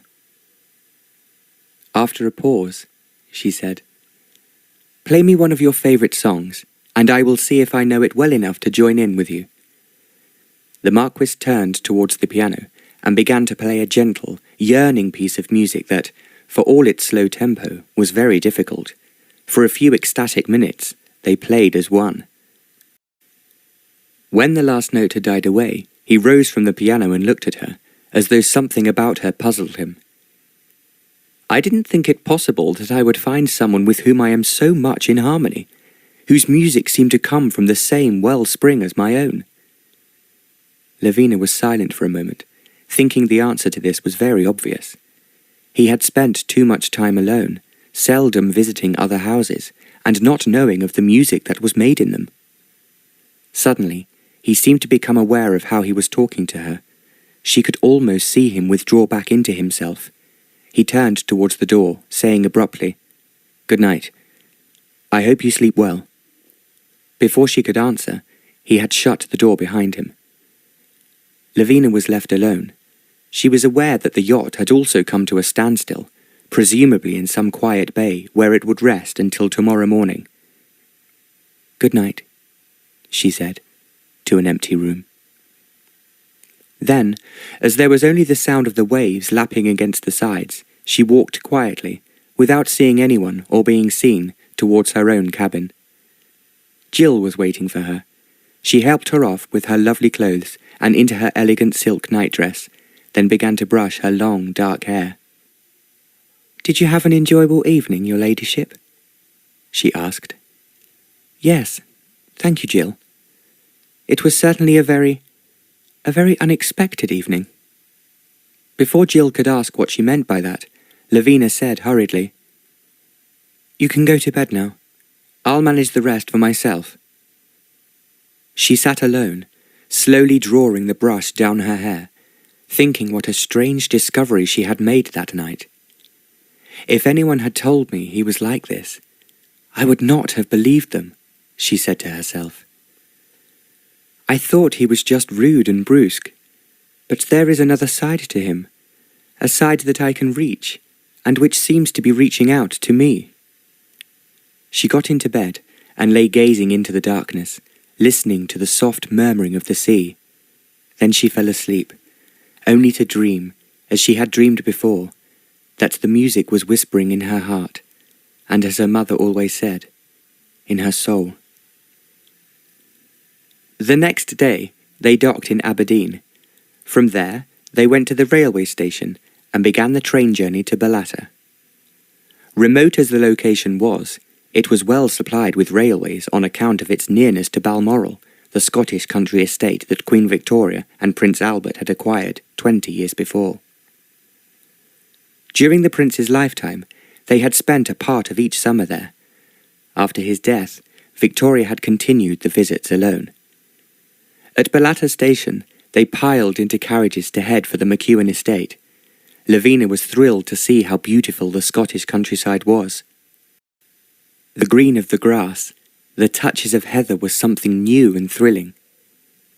She felt she was entering a new world, which, thankfully, was not as frightening nor as difficult as the world in the south had become. "What is the house like?" the Marquis asked. "It's called McEwen Castle," the Earl replied, "and it is somewhat like a castle, but not as grand as the towers." "That's a relief," the Marquis said at once. "I still lose my way in that huge place.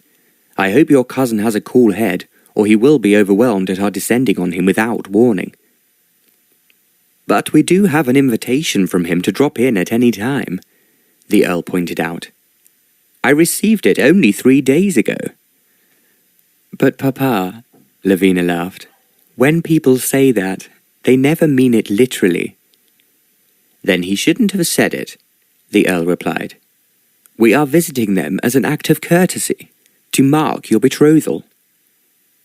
"Then they are to believe that we are really engaged?" the Marquis asked. "Would that not be best?" the Earl asked. "Certainly. The fewer people who know the truth, the better." At last, McEwen Castle came into view. It was not a great castle, but it had towers and turrets, and presented a very romantic appearance. "There is my cousin," the Earl exclaimed suddenly. A large, well-built man came out of the front door and stood regarding them as they approached. His face wore a big grin, and he waved to them, not seeming in the least put out by their sudden appearance. "Ian," the Earl called out. Sir Ian McEwan hurried forward so that he reached the carriage as it stopped. Without waiting for the coachman, he pulled open the door, grabbed his cousin by the hand and almost yanked him out to a crushing embrace. "So, you decided to accept my invitation after all? This is wonderful. Come on out, everybody. They're here after all this time." The last words were directed inside the house, and at once a young man came running out. He was very good-looking, and seemed only a little older than Lavina. "This is my son, Andrew," Sir Ian said. "Now, Andrew, here is your cousin Edward, whom you haven't met since you were very young, and your cousin Lavina, whom you've never met at all." By this time, the coachman had handed Lavina down, and the Marquis had followed. Now he was standing, watching the commotion with an expression of faint amusement. The young man held out his hand. "Cousin Edward, Cousin Lavina, it's wonderful to meet you at last." Then the Earl suddenly remembered they had a guest with them, and said, "I want you to meet our guest, the Marquis of Elswick, who has come with us to Scotland. He wants to see if it is as wonderful as we have told him." This remark was very well received. The McEwans ushered them joyfully through the front door into the castle. "Welcome, welcome," said Sir Ian to them all. "I've been hoping for years that you would come and visit me. Now, almost as if you had dropped down from heaven, you have arrived." "We are very pleased to be here," the Earl replied. "As we left England unexpectedly, we didn't have time to warn you of our arrival." "We need no warning," Sir Ian said. "This is Scotland. The door is always open to friends and family." Sir Ian took them up the stairs to what Lavina thought must be the drawing-room, where their hostess was waiting to receive them. She was a handsome woman in her early 50s, with red hair and a smiling face. "This is a great surprise," she said to the Earl. "But a delightful one. I'm having rooms prepared for you at once, and in the meantime, let us have a sherry." Looking around, Lavina realised that the inside of the house was charming, and far more comfortable and pretty than she had expected. She had thought that, because it was in the far north, that the house would be somewhat chilly and austere. Instead, she found everywhere comfortably furnished with pictures which she was sure were very valuable. There were curtains and carpets, which would have been acceptable in any drawing-room in Mayfair. "I do hope that you'll stay long enough for our friends to meet you," Lady McEwan said. "We want to see as much of Scotland as we can," Lavina said. "But we have another reason for coming," the Earl added, "and that is to announce the engagement of Lord Elswick to my daughter." Everyone expressed their delight. There were toasts and more toasts. The Marquis stood beside Lavina, receiving congratulations with an air of ease, but she wondered how this felt to him. Even after last night, when they had played music together and she had felt a sweet communication between them, she had no insight into his mind. He had withdrawn into himself again. Although his manner this morning was coolly friendly, the wonderful moment might never have been. Yet now he played his part to perfection, apparently the devoted fiancé. But when she looked into his eyes, she saw nothing there.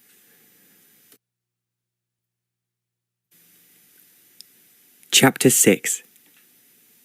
Dressing for dinner that evening, Lavina took great care about her appearance. She wanted to make an excellent impression on her new relatives. It was only when she went downstairs that she discovered that there were other guests for dinner, who had been out fishing that day. "Cousin Lavina," said Andrew, Let me introduce my friend, Sir James McVane, whose estate runs next to this one." Sir James was 6 feet tall, and had been, she learned later, in the army, until he came into his father's title. He had then retired to look after his very large estate. She found herself sitting next to him at dinner, and realized that he was definitely one of the best-looking young men she had ever seen, also one of the most amusing. He kept her laughing by telling her things which had happened in the north since he had served in the army, and the difficulties he had encountered since he became a landowner. "My father was Scottish, and my mother was English," he told Lavina. "So when I have a problem to solve, I ask myself, which will be the most sensible, or the most valuable?" Lavina laughed. "One always gets back to money in the south," she replied. "I am sure people in the north are the same, although I expect you to be more patriotic." "I think we are patriotic," the Scotsman agreed. "At the same time, we try to be sensible and not in any way so easily aroused to anger as our ancestors were." Lavina laughed again. "As far as I remember, the history of Scotland is full of battles, and I have always felt I should be careful in case I insulted anyone and suffered in consequence." Sir James smiled. "I think you are quite safe," he said.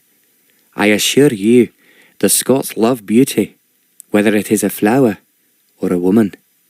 You will find yourself admired wherever you go." Lavina blushed. "Thank you," she said. "Now I will not be so frightened of saying or doing the wrong thing." "Then Scotland welcomes you with open arms," he replied. "I will give you a party, immediately, in your honour, at my house." "I shall be delighted to accept," she said. "And so, of course, will my fiancé." "Your fiancé?" he asked in dismay. Then she realized that he had not been there for the announcement of her engagement. "Tell me it isn't true," he said.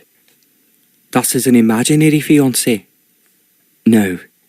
He's sitting over there, next to Lady McEwen, Lord Elswick." There was silence. Then the young man said, "That makes me more sad than I can say." As he spoke, Lavina looked up into his eyes. She felt for a moment as if they held her captive. Then she blushed and turned away, feeling that something strange and unusual had happened.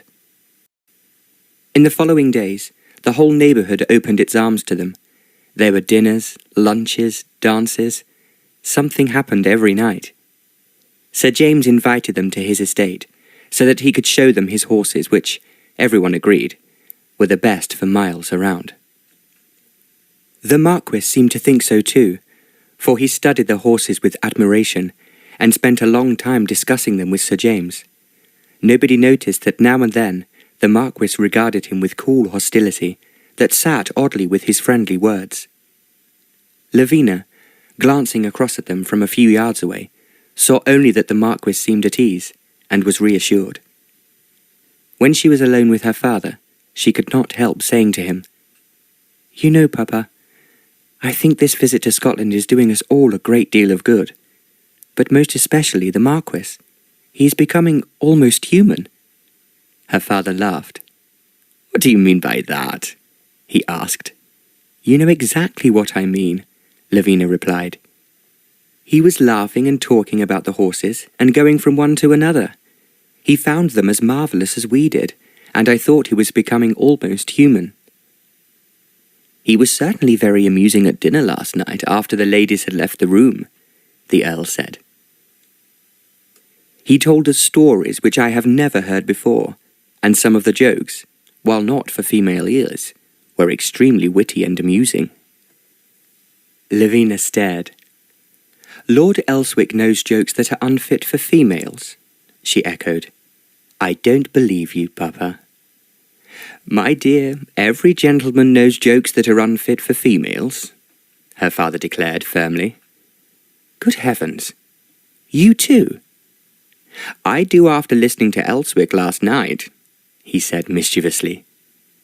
Sir James produced a dainty, spirited little mare for Lavina to ride, and accompanied her on a short trip round his grounds. "We'll go for a longer ride together tomorrow," he said. "At least, I hope you'll want to." "But are you not going fishing tomorrow?"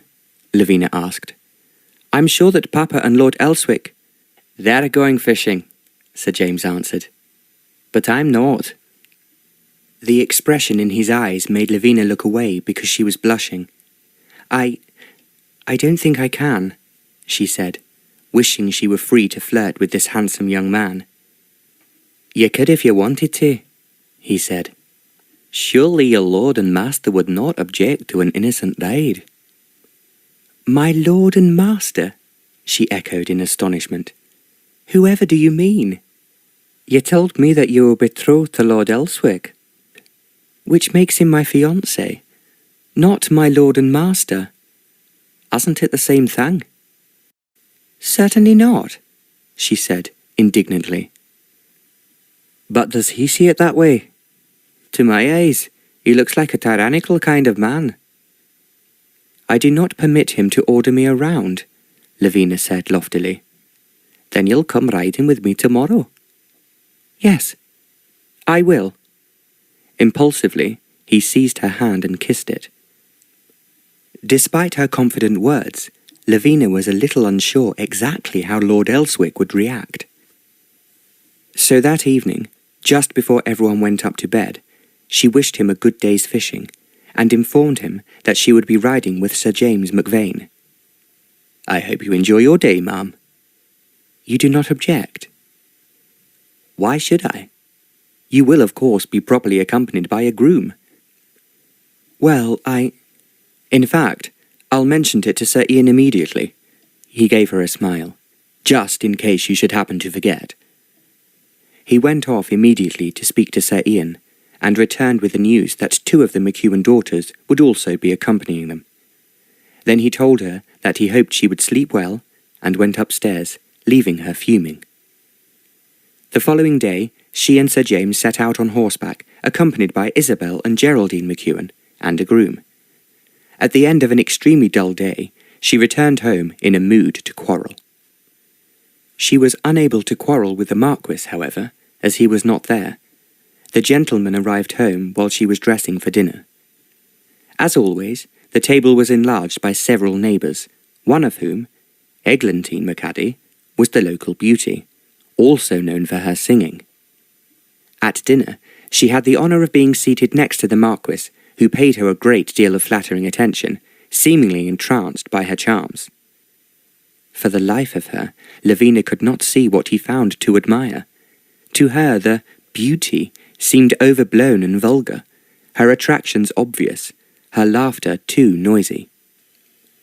And this was the man who loathed and abominated women, bowing down before this coarse temptress, while his fiancée looked on. Her singing was no better. Her voice was loud, which was about the best that could be said for it. Why the Marquis had to insist on accompanying her was beyond Lavina.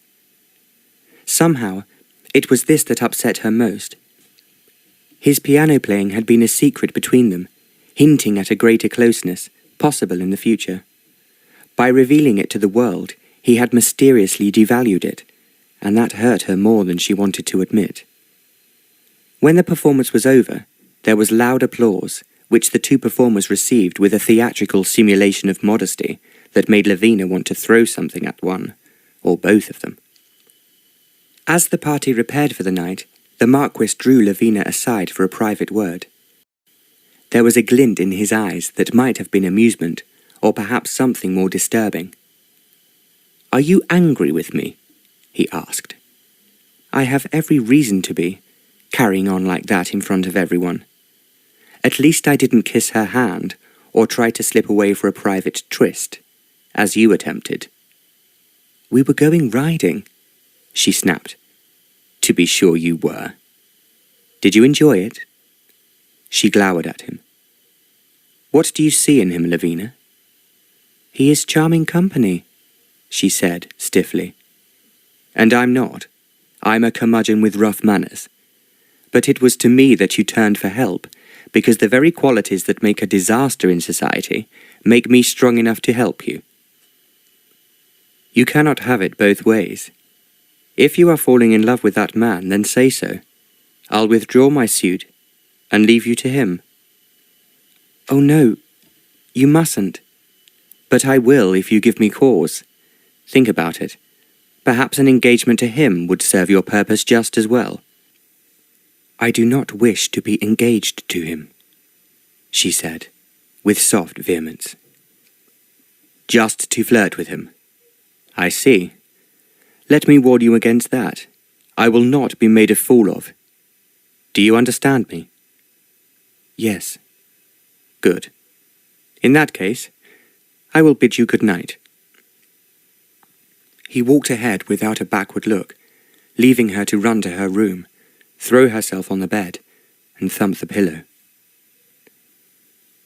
Despite this, life moved on fairly contently for another week.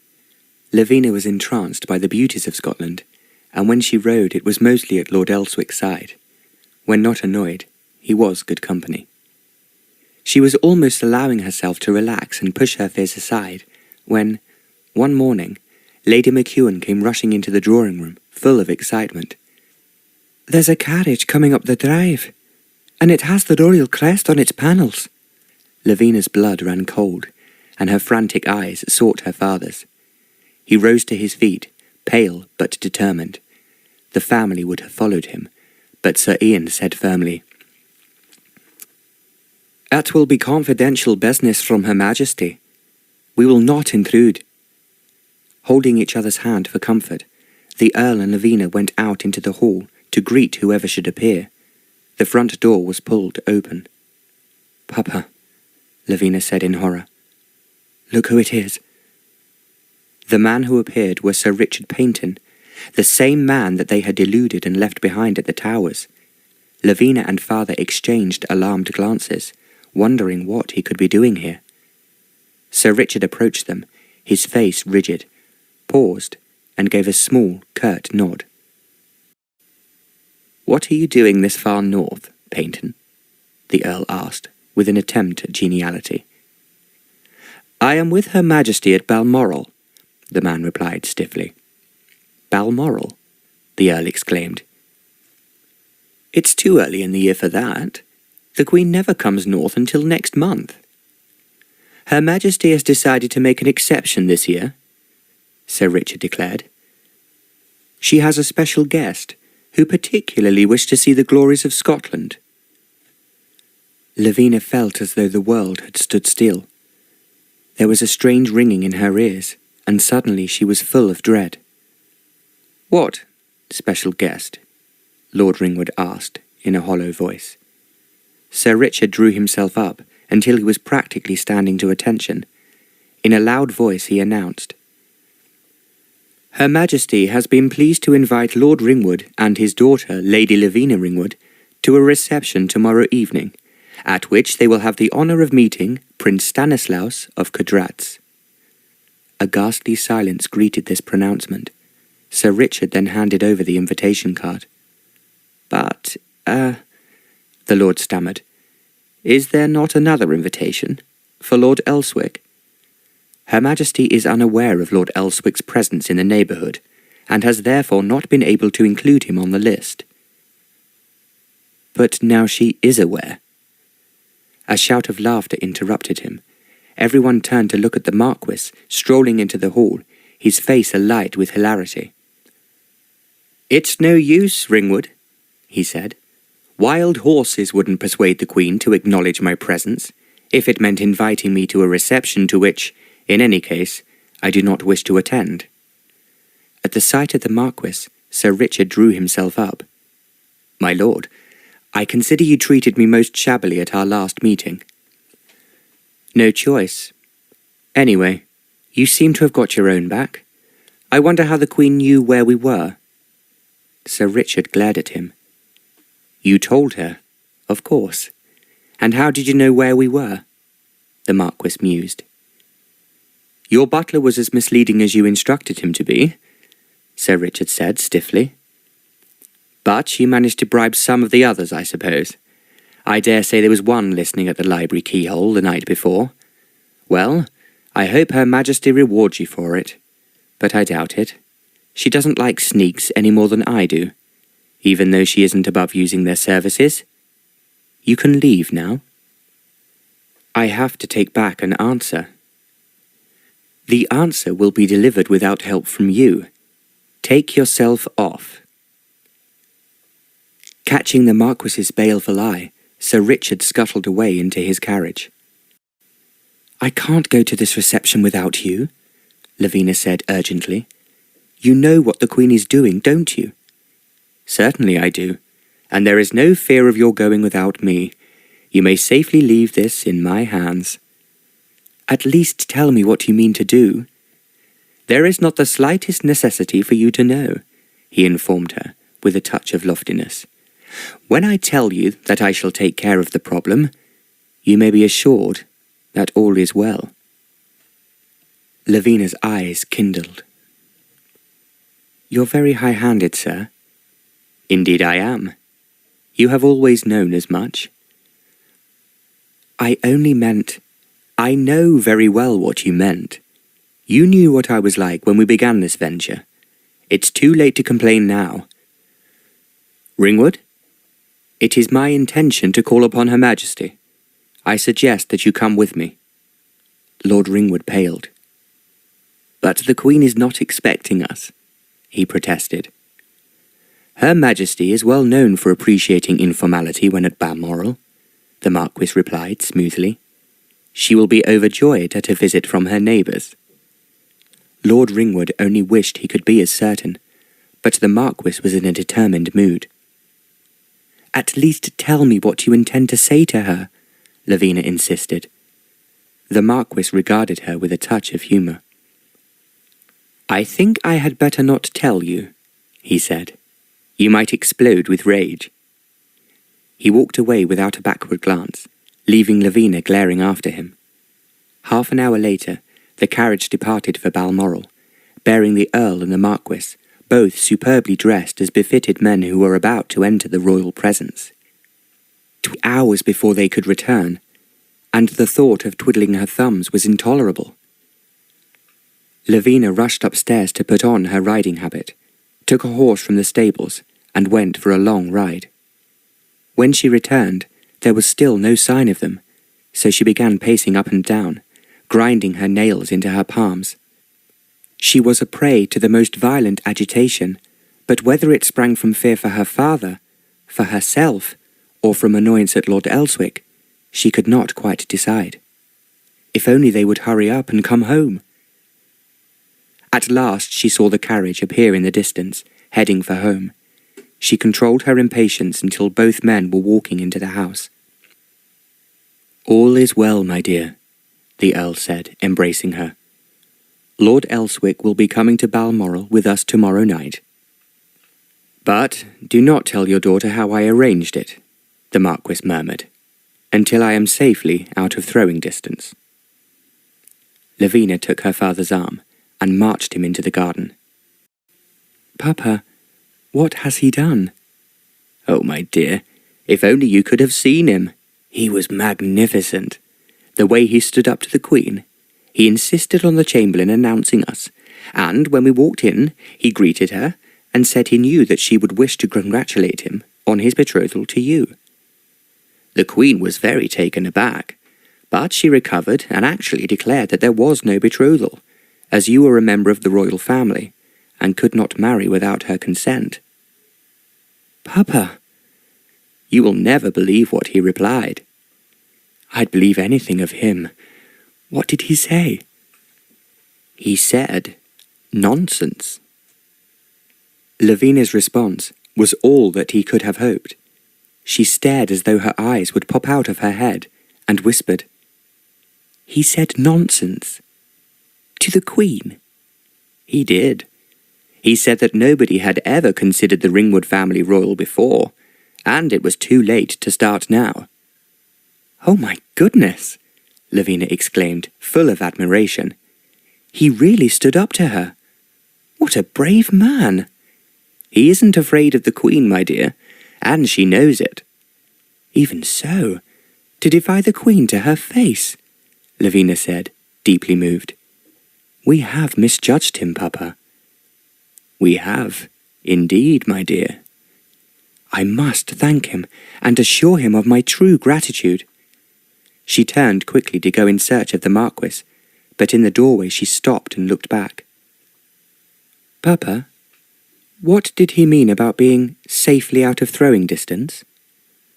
A look of distinct unease passed over the Earl's face. Well, my dear. Papa, you have to understand that his first aim was to protect you. Papa? The Earl sighed and abandoned himself to his fate. He said that there was no question of your attending the reception tomorrow, because, as your fiancé, he would not permit you to do so. Permit?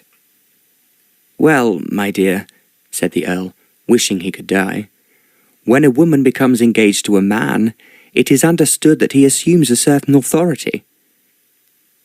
Permit? The Earl gulped. That man talked about what he would and would not allow me to do, she demanded, outraged. Only to save us, my dear, by diverting the Queen's wrath to himself. He said that it would not be proper for you to attend a reception to which he was not invited, and that he positively refused you his permission to do so. Lavina, where are you going? To commit murder, she flung over her shoulder. Her inquiry after the Marquis from a passing servant produced the information that he had gone to the stables. Lavina hurried on, but while she was still some distance, she saw him galloping in the direction of the hills. She ran on to the stables. I need your fastest horse, she told the astonished Hans. His lordship just took the fastest, a groom told her. The next fastest, then. Hurry! In minutes they had brought out a lively animal and struggled to put a side saddle on his back, while he danced about disobligingly, snorting fire. Lavina knew just how he felt. At last she leapt onto his back and galloped off into the distance, headed the way she had seen the Marquis go. After going a few miles, at full speed she saw him, far ahead. He slowed and stopped, then looked back at her before continuing. She urged her mount to even greater speed until at last she was galloping beside him. Neck and neck, mile after mile, until at last the horses slowed from weariness. The Marquis pointed to a stream ahead. Our animals have certainly earned the chance to drink, he said. Let us see to their needs first. Then you can tell me what you think of me. She agreed, and only when the beasts had dipped their heads thankfully into the cool running water did she allow herself to say, When you said you were getting out of throwing distance, I didn't think you'd go to these lengths, Lavina said. Well, I knew you would be unreasonably angry. Unreasonably? How dare you talk about what you will allow me to do, as though I were a child? Not a child, an engaged woman with a sense of propriety. But you know that isn't really true, she said furiously. Not true that you have a sense of propriety, I hope, for both our sakes, that you are mistaken. I mean that I am not an engaged woman. For the moment, you are. That gives me certain rights over your behaviour, some of which I am certain that you know about. You're an heiress, aren't you? Your mother left you a great fortune. How did you... You surely don't imagine I consented to an engagement without first ascertaining your wealth. You didn't have time, she retorted swiftly. True, but the wealth of every heiress is known throughout the London clubs. I believe there are even places where fortune hunters can obtain lists, for a fee. And are you a fortune hunter, sir? No. Luckily, I can afford not to be, but that is not true of all men. Picture the poor fellow's dismay if he proposed for your money, and found you've dissipated it before the wedding. So, to protect him, the law says that his fiancée may not dispose of her wealth without his permission. Don't breathe fire at me. I am merely giving you an illustration.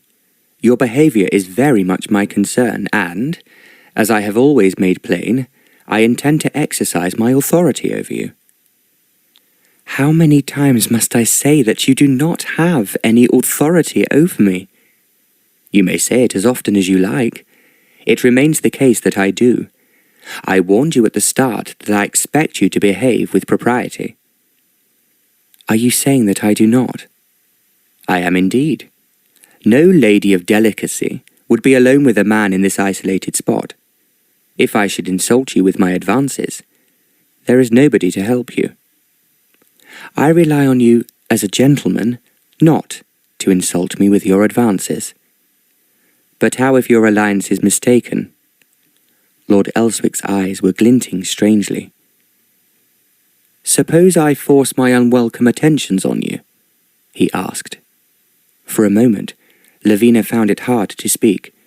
Something seemed to be fluttering in her throat, and her heart was beginning to thump erratically. Since we are engaged, she managed to say with spirit, the presumption would seem to be that your attentions are not unwelcome. Do you mean that you pursued me here in the hope of receiving them? Fie on you. That is not what I meant. Suddenly he was standing very close to her. Didn't it occur to you that you were doing something dangerous in coming here alone with me? She took a shuddering breath. She would have moved backwards, but she found she was standing against a tree. I do not feel in danger, she stammered. How foolish of you, he said, as he lowered his mouth to hers. There was no escape, even if she was sure she wanted to. His arms were about her body, drawing her hard against him, while his lips caressed hers with ruthless purpose. At first, shock held her still. Then she made a sound of protest and tried to push him away, but he immediately tightened his arms. Anger began to flow through her veins like fire. But suddenly, it was a different fire, made not of anger but of excitement. If she had given in to it, she would have strained against him, seeking more kisses and yet more. But pride would not let her do so. She was still angry with him, and if she yielded an inch, it would be a victory to him in the battle between them that had raged since the moment she had burst into his house. He was proud, but so was she, and she would not let him think he had won her over in the slightest way. She could not afford to. He seemed to sense her rebellion and began to move his lips more seductively over hers, as though determined to be the winner in this battle. Lavina's head spun. Suddenly she no longer wanted to fight, but to yield, to give herself to him utterly and completely. Somehow her arms had found their way about his neck, and she was pulling his head down to hers, kissing him back eagerly, feverishly. "Lavina," he murmured. His voice seemed to call her back from a greater distance. His mouth had released hers. He was looking down into her face with a look of stunned astonishment. Her breath came raggedly, and suddenly she was herself again, shocked at her own behaviour. How could she have behaved so disgracefully, with such unladylike abandon? He had said that she had no sense of propriety, and she had proved him right. She pulled away, and this time he released her. She walked a few steps away and stood there, breathing hard.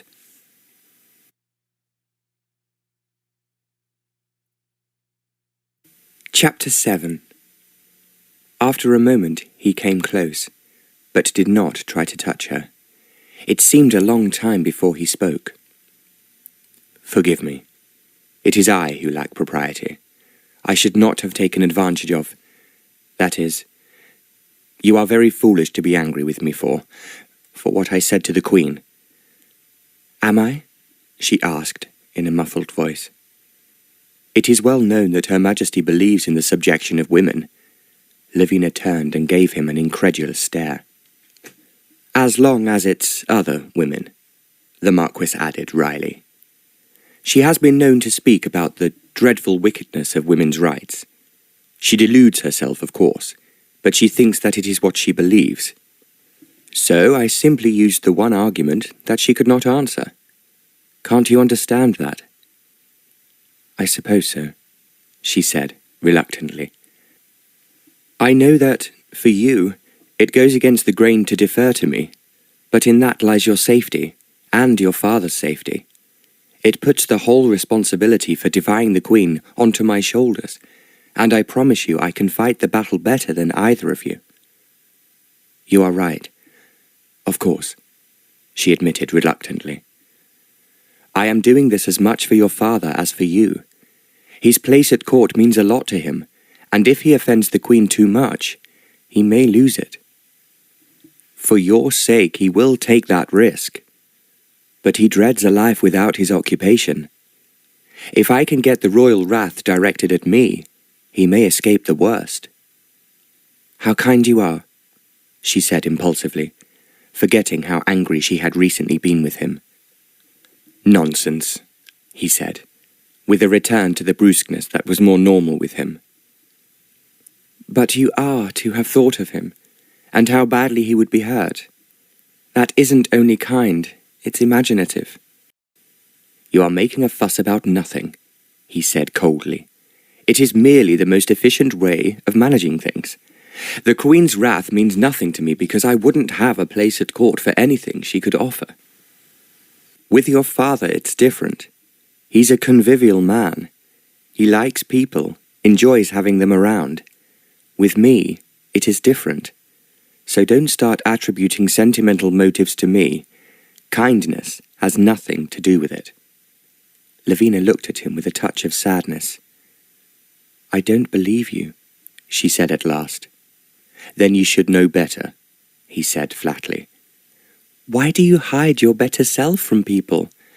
Would it be so terrible if the world knew you have a side that is generous and sensitive? You were wiser when we first met, he declared. Then you were hostile to me.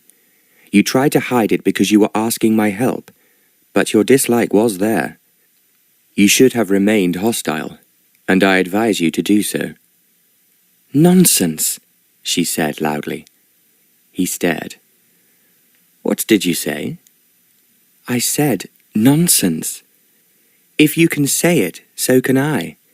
I have never heard a man talking such gibberish in all my life. Her lips curved in an ironical, almost teasing smile. So you advise me to stay hostile to you, after the way you just kissed me? Was that designed to make me feel hostile? She had him there, she was glad to see. He coloured, and for a moment his composure deserted him. You have a very sharp tongue, he said at last. Not sharp, she said, shaking her head. Swift, like my perceptions. And what, exactly, do you think you perceive? I'll tell you that another time. Yes, let us return, he said with an effort. We have both talked more than enough nonsense. For the reception at Balmoral, Lavina's appearance was a triumph of Mrs. Banty's art. Her gown, with a bustle and a long train, was made of cream silk with a matching overskirt of silk gauze and a deep flounce of lace. As the crowning touch, she wore the Elswick emeralds which the Marquis, once more, using the wonderful modern telegraph system, instructed Hunsbury to bring north. I would have brought them with me if I had anticipated the situation, he told Lavina. But I must confess, the Queen's wits were more devious than mine on this occasion. But I think I've made up for it by the other item Hunsbury will be bringing with him. It turned out to be an exquisite diamond engagement ring, which his mother had previously worn. Now she was trumpeting to the world that she was unavailable to Prince Stanislaus. And by the way, the Marquis added, the Prince is rather on the short side. You know him? She asked quickly. I have encountered him during the course of my travels, the Marquis said coolly. It hasn't left me eager to know him better. My point was that ladies who wish to earn his goodwill always wear their lowest heels. Then I shall wear my highest, Lavina said defiantly. The Marquis grinned his approval. The McEwens felt no resentment at not being included in the invitation. They had never been part of court circles. They cheered the three on their way with genuine, kindly enthusiasm. By royal decree, tartan would be worn, by those entitled to wear it. Lord Ringwood had borrowed his cousin's kilt, somewhat reluctantly, since he lacked the tall, elegant figure necessary to do it justice. But, as he explained to his daughter with a sigh, "If Her Majesty insists that I show my knobbly knees, then I don't mind doing so in order to placate her." "Papa, I think you're absolutely heroic," Lavina exclaimed. If her father lacked the figure to wear a kilt, the same could not be said of the Marquis. He appeared in the kilt of the MacDonald clan, explaining that one of his aunts had married the laird. "When my valet knew that I was coming to Scotland, he insisted on packing it as a precaution," he explained. He had the long, straight legs necessary to show the kilt as its best, and the broad-shouldered height needed by the black velvet jacket. For once, his hair was brushed into a fashionable style. It was a pity, Lavina thought, that he did not go into society more often, for he was handsome enough to turn all heads. It was about 5 miles to Balmoral, and as they drove through the countryside, the day was turning to a soft, enchanting twilight. Lavina knew that she looked her best in the gorgeous dress and the emeralds, and at any other time she would have enjoyed the prospect, but tonight she could think only that the Queen was very determined to trap her, and her only safety lay in the Marquis, sitting opposite her. At this moment, he looked capable of dealing with anything. He had an air of lofty grandeur that suited his rank. He was looking away, regarding the scenery, so that she could see his profile, the slightly hooked nose emphasizing the power of his face. Then he turned to smile at her, and suddenly the world was different. There was unexpected charm in that smile, and for a moment this was the man she had met that night on the boat, when they had entered the world of music together, and found each other. Then the carriage was slowing down, coming to a halt at Balmoral Castle. Footmen were coming forward to let down the steps and open the doors.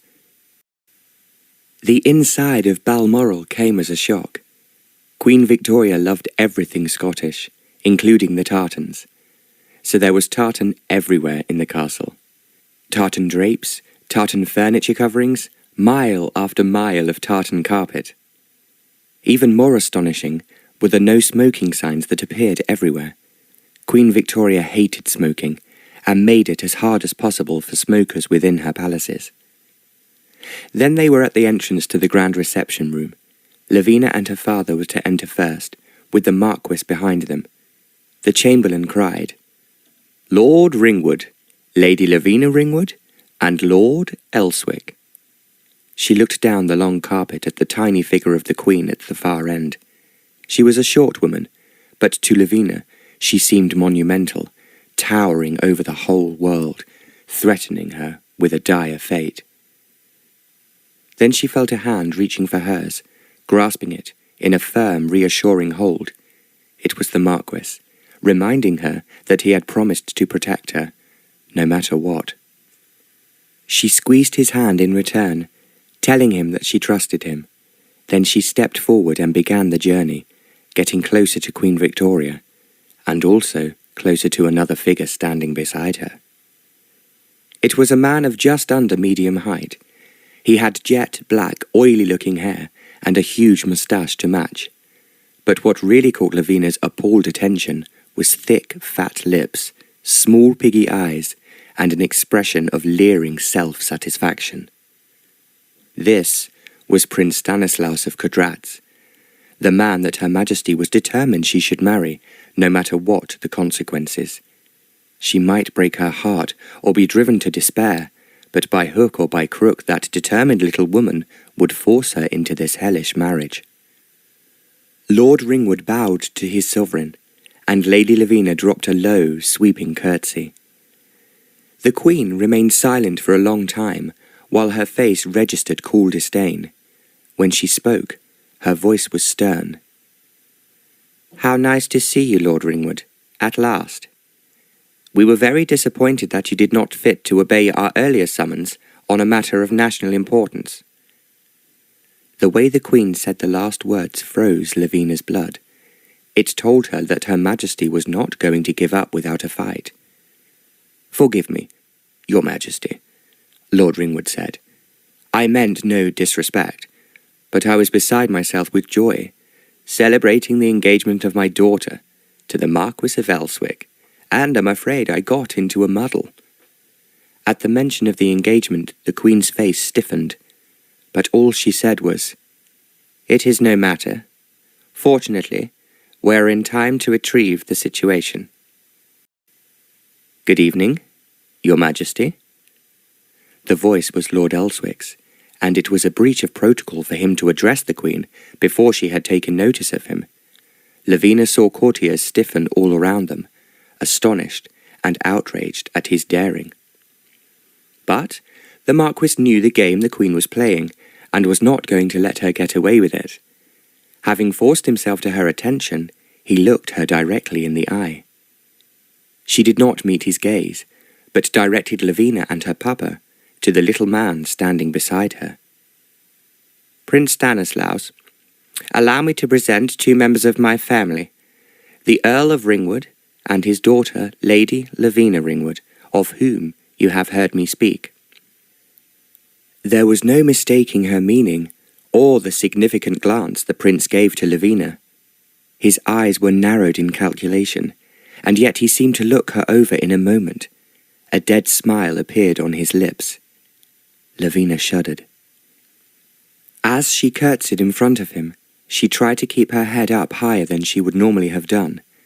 Her dress was low-cut, as was normal with evening gowns, and she was sure this slug-like creature would peer more closely at her décolletage than was decent. As she rose, the prince smiled at her. "Charming," he said, in a heavy accent. "Delightful. You are just as I was led to expect." Lavina kept her face a determined blank. "There is surely no reason for your Royal Highness to have expected anything from me." He smiled. A cat, contemplating a pot of cream, might have smiled like that. "There is every reason, and I shall take the greatest delight in explaining it to you." If only, she thought, Papa could help her. But the Queen had detained him in conversation. She was smiling, giving every appearance of friendliness, but Lavina suspected this was a ruse to leave her with Prince Stanislaus. But there were several other people waiting to be announced, and even the Queen could not hold up the line any longer. Lord Ringwood moved on to Stanislaus, and greeted him with such an angry glare that Lavina was startled. She had not known that her gentle father was capable of such ferocity. Stanislaus seemed unperturbed. "Lord Ringwood, I must congratulate you on your charming daughter. You may consider me an expert. In Cadratz, we know how to appreciate the beautiful woman." Lord Ringwood's bosom swelled at this vulgar reference to his daughter. As always, where his darling was concerned, he rose to new heights. "Your Royal Highness does my daughter and myself too much honour," he said, bowing low. Stanislaus opened his mouth to speak, but the Earl continued. "I know I speak for Lady Lavina, as well as myself, when I say that we are deeply honoured at the opportunity of meeting a man whose name rings around the world." Stanislaus tried again. "We have heard much of the glories of Cadratz," Lord Ringwood persisted, raising his voice slightly. "And to meet your Royal Highness on this occasion only adds to the joy that my family was already feeling on celebrating the betrothal of my daughter Lavina to Lord Elswick, whom, as you can see, is here with us." He stopped because he had run out of breath.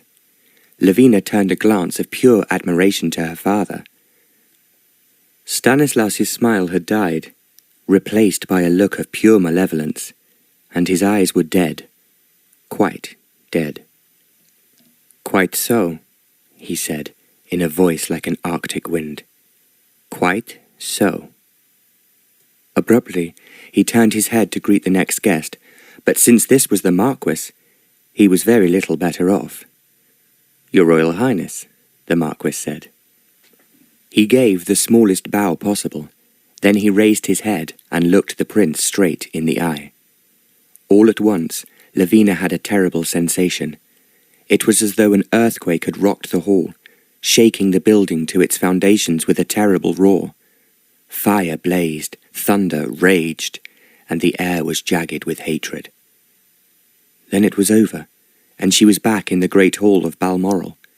Everything was just as before, but the impression of what had happened was so powerful that for a moment she was dizzy.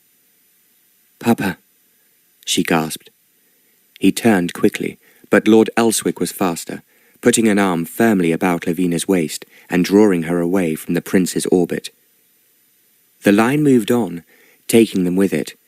Mercifully, it was impossible for the prince to follow. "What happened to you, my dear?" the Earl asked. "I don't know, Papa. I felt such things, as though there was hatred all around me, and somebody had murder in his heart." "I expect a lot of people would like to murder that man," her father said wisely. "You were wonderful, Papa." "You handled him admirably," the Marquis agreed. "What you sensed in the air was probably him wanting to murder you for not letting him get a word in edgeways." For the first time, Lavina noticed that Lord Elswick was rather pale, and although his words were genial, there was a strange nervous tension in his voice. As she drew her arm protectively through his, she was aware that he was trembling. She tried to look into his face to divine the cause, but he looked straight ahead and refused to meet her gaze. Her relief at escaping Prince Stanislaus was short-lived. As the receiving line reached an end, Prince Stanislaus came in search of her. "I have greatly looked forward to escorting you into supper," he said, taking her hand. "We have much to talk about." The Marquis made a movement as if to force him to release Lavina's hand, but she stopped him with a brief shake of her head and a smile. The Marquis made a movement as if to force him to release Lavina's hand, but she stopped him with a brief shake of her head and a smile. She would not want to sit next to Stanislaus, but she told herself that she was no baby to make a fuss. What harm could he do her at a public dinner? So she allowed Stanislaus to lead her away to the long, elegant supper table, where she was to sit next to him. She was acutely conscious that all eyes were on her. Everybody here knew what the Queen wanted, and knew also how determined she could be in pursuit of her own way. Lavina supposed that another woman might be honoured at the distinguishing attention from a prince. He devoted himself to her, hanging on her every word as though his life depended on it. But she could not feel honoured. Even if this man had not threatened all she held dear, he would have been horrible to her. His flattery was not quite right. It was a performance, and he lacked the skill to make it appear real, so that everything was a travesty. But what was worse than anything was the fact that, at this distance, her worst fears were confirmed. Prince Stanislaus did not wash. He tried to smother the odour of stale sweat with a cologne, but the two intermingled to make a smell that was even worse. He chatted ceaselessly about his country, while Lavina tried to stay out of range of his foul breath. He told her how delighted she would be with Cadratz, how she would admire the palace, how the people would love her, and she would love them. "And the Russians massed on your border?" she inquired sweetly. "Shall I be expected to love them too?" He was also stupid, for he laughed merrily. "What Russians?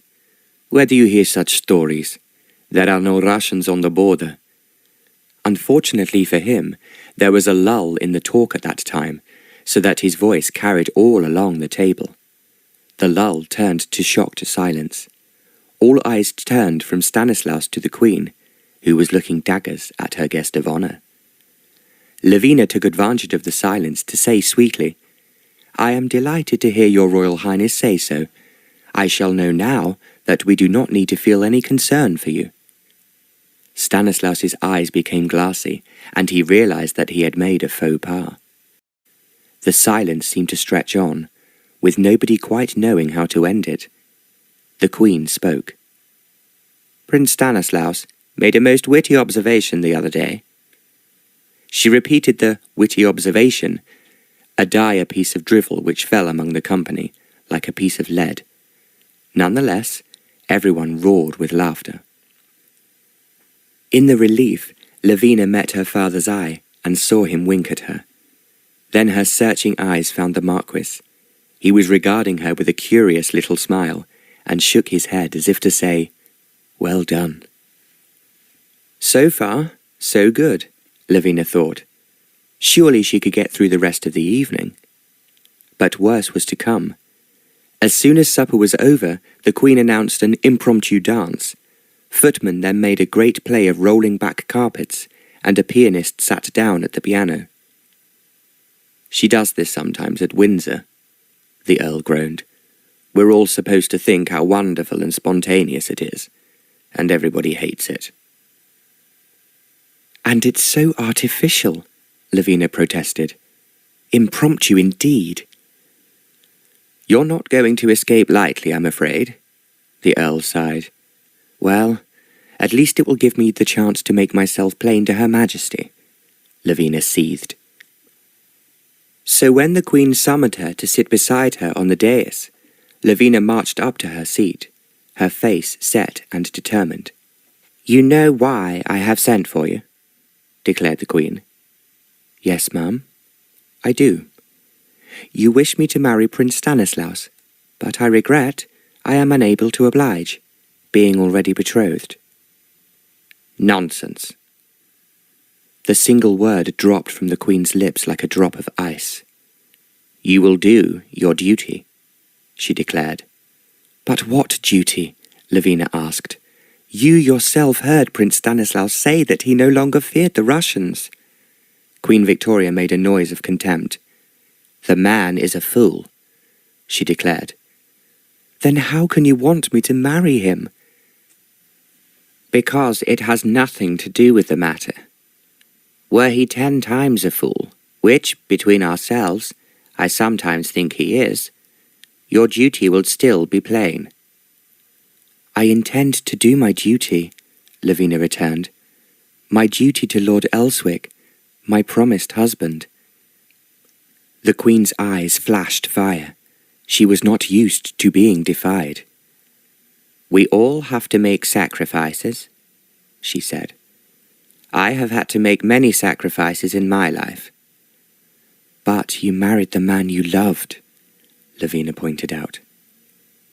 For a moment, the Queen's face softened. "That is true," she murmured. "I was more fortunate than you." "No, ma'am," Lavina said firmly. "I intend to be just as fortunate." For a moment, the anger faded from the Queen's face. "You love him?" she asked. "Lord Elswick?"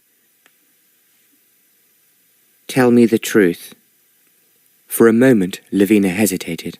Then she told the truth. "Yes, ma'am. I love him." "As a wife loves the man at whose side she wishes to pass her life?" "Yes, ma'am." "Have you any idea of the closeness of marriage?" Lavina blushed. "Yes, ma'am." "And you wish to share that closeness with this man?" "Yes, ma'am." Inwardly, Lavina was rejoicing, for surely now the Queen would relent. The next moment, her hopes were cruelly dashed as Victoria said, "Then I pity you, for your duty is clear. I have promised Prince Stanislaus that you will marry him, and my promise must be kept." Lavina gasped with outrage. "You promised him without a word to me. You had no right." "Young woman, remember to whom you are speaking. As sovereign, I have every right. You had no right at all to promise me to a man who doesn't wash. How would you like it? I should not have liked it at all. But if it had been my duty, I should unhesitatingly have done so. Then your Majesty is made of sterner stuff than I. I will not do it. You will do as I say. No, ma'am, I will not. The Queen regarded her in sulphurous silence. The Marquis appeared at the foot of the dais, bowing to his monarch and saying, Forgive me, ma'am, for being a too possessive fiancé, but as Lady Lavina is my future wife, I do not like to be apart from her for long. You will have to bear yourself in patience a little longer, the Queen declared coldly. Prince Stanislaus is my guest of honour, and I have promised him an opportunity to dance with Lady Lavina. Certainly, Lavina said, rising to her feet. That will give me another chance to make my position plain to him. She descended to the foot of the dais, turning to curtsy to the furious Queen. Etiquette demanded that she wait until Her Majesty gave her permission to depart, but having gone so far, she felt brave enough for anything. Queen Victoria could hardly be angrier with her than she was already. Prince Stanislaus was bearing down on her, his arms opened to seize her. Are you all right? The Marquis asked. Yes, thank you, she said crisply. I think I shall manage this very well. She had defeated a queen. In her present mood, a prince would present no problem. Chapter 8. Lavina faced Prince Stanislaus with her head up, allowing him to fit his arms about her and take her onto the dance floor. She moved correctly, but stiffly, holding herself like a ramrod until he complained. You might be a little more accommodating. I am doing my duty, Your Royal Highness.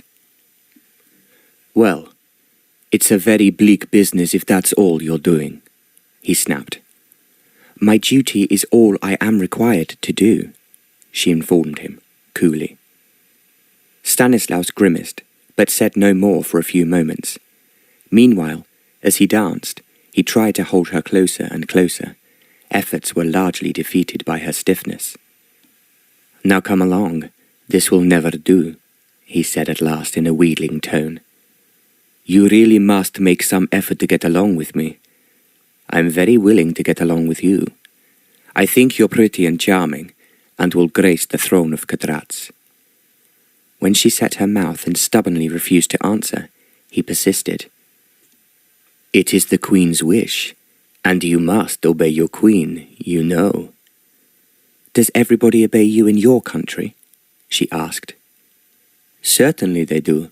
Otherwise, I devise horrible tortures for them. What a delightful place. It is the most delightful place in the world, he agreed, too stupid to detect her irony. You will love it. I will not love it, for I will never see it. In fact, I wish never to see you again. Since we are to be married, that will hardly be possible, he said, smiling. I am not going to marry you. I have just told Her Majesty so. And she has told me that you are. I think my fiancé might have something to say about that, she said, emboldened by the discovery that the Marquis had them under observation the whole time, frequently moving his position so that he never lost sight of her. Oh, be hanged to him, Stanislaus said impatiently. I'm tired of all this rubbish about fiancés. It's time we had a private talk. They were near a large set of French windows that opened onto a broad terrace. Suddenly, Stanislaus tightened his grip and began whirling her in the direction of the open windows. Lavina tried to resist, but he was too strong for her. She could feel everything slipping out of her control, and her fear began to rise. But then Stanislaus came to an abrupt halt, uttering a violent curse. Get out of my way, he snapped. No, said the Marquis, standing, immobile in the window. "I said, get out of my way." The Marquis spoke so quietly that only the three of them could hear. "You deserve to be knocked senseless, and if you do not release her at once, I will do it myself." He leaned closer and spoke more quietly still, in a voice of such cold menace that Lavina was startled. "You don't really doubt me, do you? You know damn well that I'll do it. Now release her before you feel my fist." It would be too much to say that Stanislaus released Lavina, but he was so stunned that he froze, and she was able to slip from his grasp. The Marquis took advantage of the moment to put his arm firmly around her waist. "You are looking pale, my love," he said, in a voice loud enough to be heard. "I feel sure you are affected by the heat."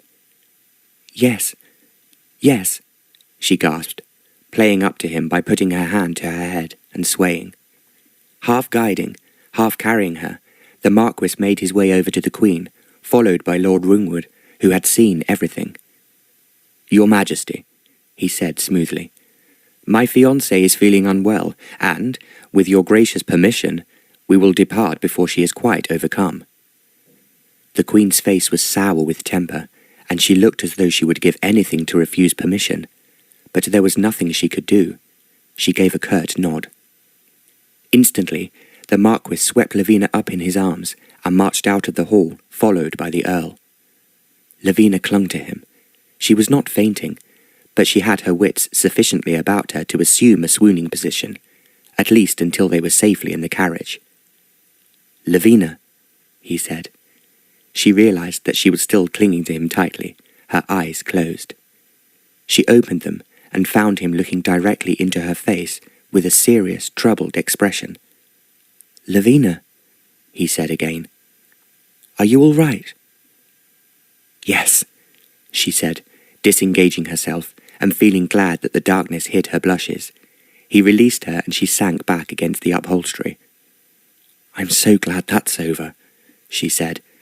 "I couldn't have endured him another moment. Thank you. Thank you for coming to my rescue. I'm afraid it will have made the Queen very angry with you." The Marquis' only response to this was a shrug. "I too am overwhelmed with gratitude," the Earl began to say, but Lord Elswick interrupted him, almost rudely. "My dear sir, think nothing of it. But I would be grateful if you would say no more." The Marquis sounded almost angry. For the rest of the journey he did not speak, but sat isolated in the far corner of the carriage, staring out of the window into the darkness. Lavina would have liked to reach out to him, and beg him to share his feelings with her, but he seemed to have withdrawn into a far place, where he would not allow her to follow. Later that night, lying in her bed, she recalled other aspects of the evening. When she thought of the conversation between herself and the Queen, she could only be thankful that she was alone, with darkness to cover her burning cheeks. She had said bluntly that she loved Lord Elswick. She had spoken in a temper, but now, forced to be honest with herself, she knew that it was true. She had given her love to a man who did not love her. He had kissed her, but more out of anger than passion, and he had never given her any reason to believe that he was moved by tender emotions towards her. He was saving her, yet he was doing so for some reason that she did not understand, and which he would not confide in her. And yet she loved him, and when the Queen had asked if she understood about the closeness of marriage, she had thought of Lord Elswick with passion. It shamed her to think of it now. How could she feel such things for a man who felt nothing for her? Or did he? She remembered the way his lips had scorched hers, the trembling she had felt in his body as they embraced. Might she not build a little hope on that? At last, she got out of bed and went restlessly to the window, looking out onto the moonlit scenery. In the brilliant pale blue light, the mysterious hills stretched far away. Here in Scotland, she had seen aspects of the Marquis that she might otherwise never have known. She had seen him tender with music, and tonight, murderous with rage. She knew she would have been afraid if he had turned that black countenance on her, and Stanislaus had been afraid. He had met his match, and he knew it. And so have I, she thought. I too have met my match. Then a memory came back to her, of something her father had said when she had just started her first season, and was already a brilliant success. Young men had thronged round her, some simply flirting, but others with their hearts in their eyes. But her father had said, "Don't take them too seriously, my darling, or be in a rush to marry. Remember you will be marrying for life, not just for a few weeks in the country enjoying the tennis and the swimming, but for life." "I don't suppose the men I meet for the first time are likely to propose to me," Lavina had said. "It is only a question of time before a man lays his heart at your feet and asks you to become his wife." "That will be exciting," Lavina had murmured. "Very exciting for the moment," her father had replied. "But you have to remember that he must be a man who will be more important than anything else, and eventually be the father of your children." He had stopped speaking, and then his voice deepened as he went on. "However difficult your life will be, you will be his completely and absolutely, for all time. That is why it's important that you do not make up your mind too quickly." Lavina remembered saying lightly, "But I'm happy with you, Papa. It's so exciting being in London that I don't want to worry about marrying anyone and leaving home." "But one day you will want to, when the right man appears and makes you forget everything else. I simply want you to understand that you will be changing your life. Not just for a few minutes, like a dance, or as one might say, a visit to the moon, but for eternity." There was a pause before he added, "When you marry, I want you to marry a man you love and who loves you. Just as your own happiness will rest on his heart, so he will find you the most perfect, the most adorable, and the most wonderful woman he has ever met. Only if you both feel like this, can you have the happiness which your mother and I found together." Lavina had never forgotten that. It came back to her now as she stood in the moonlight window and thought of the man who had made her forget everything else. "He certainly doesn't think me perfect, adorable and wonderful, as Papa says," she thought. "In fact, he isn't really the right man at all," she added, almost crossly. "He's the wrong man in every possible way. So why is it that I can't help loving him?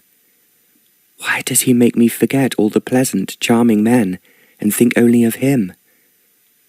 Why?" But the cold moon had no answer for her. The next day, Lord Elswick continued in the same tense manner as the evening before. Sometimes when he looked at Lavina, she thought she detected almost a kind of savagery in his eyes. Yet he refused to leave her side, even turning down the chance to go fishing to linger in the conservatory while the ladies sewed. This astounded Lavina, as she was sure he must feel this was an occupation for Bedlam. "Be careful not to leave the house," he said. "You don't think—" "I think he'll come calling, yes, and our hostess must deny that you're here." To Lady McEwen, he spun a pretty tale of how the prince's ardour had overcome his manners the night before. She was enchanted and easily agreed to protect her guest. Sure enough, Stanislaus arrived half an hour later. Lavina saw him from the window and darted back into the house, encountering the Marquis almost at once. "He's here." "Don't worry. Lady McEwen will tell him that you are resting after the excitements of last night. All you need do is stay out of sight." Down below, Lady McEwen was playing her part with zest. Her delight at greeting a prince was soon spoiled by his offensive manners and the smell of pomade that wafted from him. He stayed for an hour, refusing all hints to leave, until at last he seemed to accept that he was on a useless errand, scowled, and departed. Lavina watched him depart from behind a lace curtain. She shuddered and buried her face in her hands, wondering if she would be pursued all her life, and how long the Marquis would be there to shield her. "It's all right. He's gone now," came the Marquis's voice. "Will he ever be gone?" she asked in a muffled voice. "Will I ever be safe from him?" Now, she thought, a man who cared about her might say that he would marry her and keep her safe that way. But the silence stretched on and on. At last he spoke. "We will just have to be more patient than he is. We can prolong this engagement until he gives in." Something seemed to die inside her. She had lost. He did not want her. Distraught, she kept her hands over her face. The next moment, she felt Lord Elswick turning her towards him and drawing her hands down. Something he saw made him grow still, watching her with a wondering expression. In the silence, he took one of her hands and turned it over so that he could lay his lips against the palm. His breath scorched Lavina, and a fiery excitement began to travel along her nerves, from her head down to her heart, and from there outwards until it engulfed her whole body. She gasped with the intensity of the sensations that possessed her more completely than anything she had known in her life. Yet, although they thrilled her, they also scared her. It was not proper for a young lady to feel such physical delight, not unless she was sure of the man's love. And she was not. "No," she said, snatching her hand away. "You must not." "Why must I not?" "Because it isn't right." "Because you find my touch unpleasant?" "You know that I do not," she said, in a low voice. "Then why is it not right? We are betrothed. If there is one man whose embraces you may accept, that man is myself. Indeed, I should take the greatest exception if I were to find you in the arms of any other man."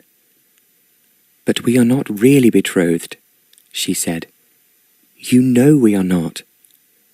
He did not answer, and when she looked up, she found him regarding her with a grave expression that contained no hint of his usual defensive irony.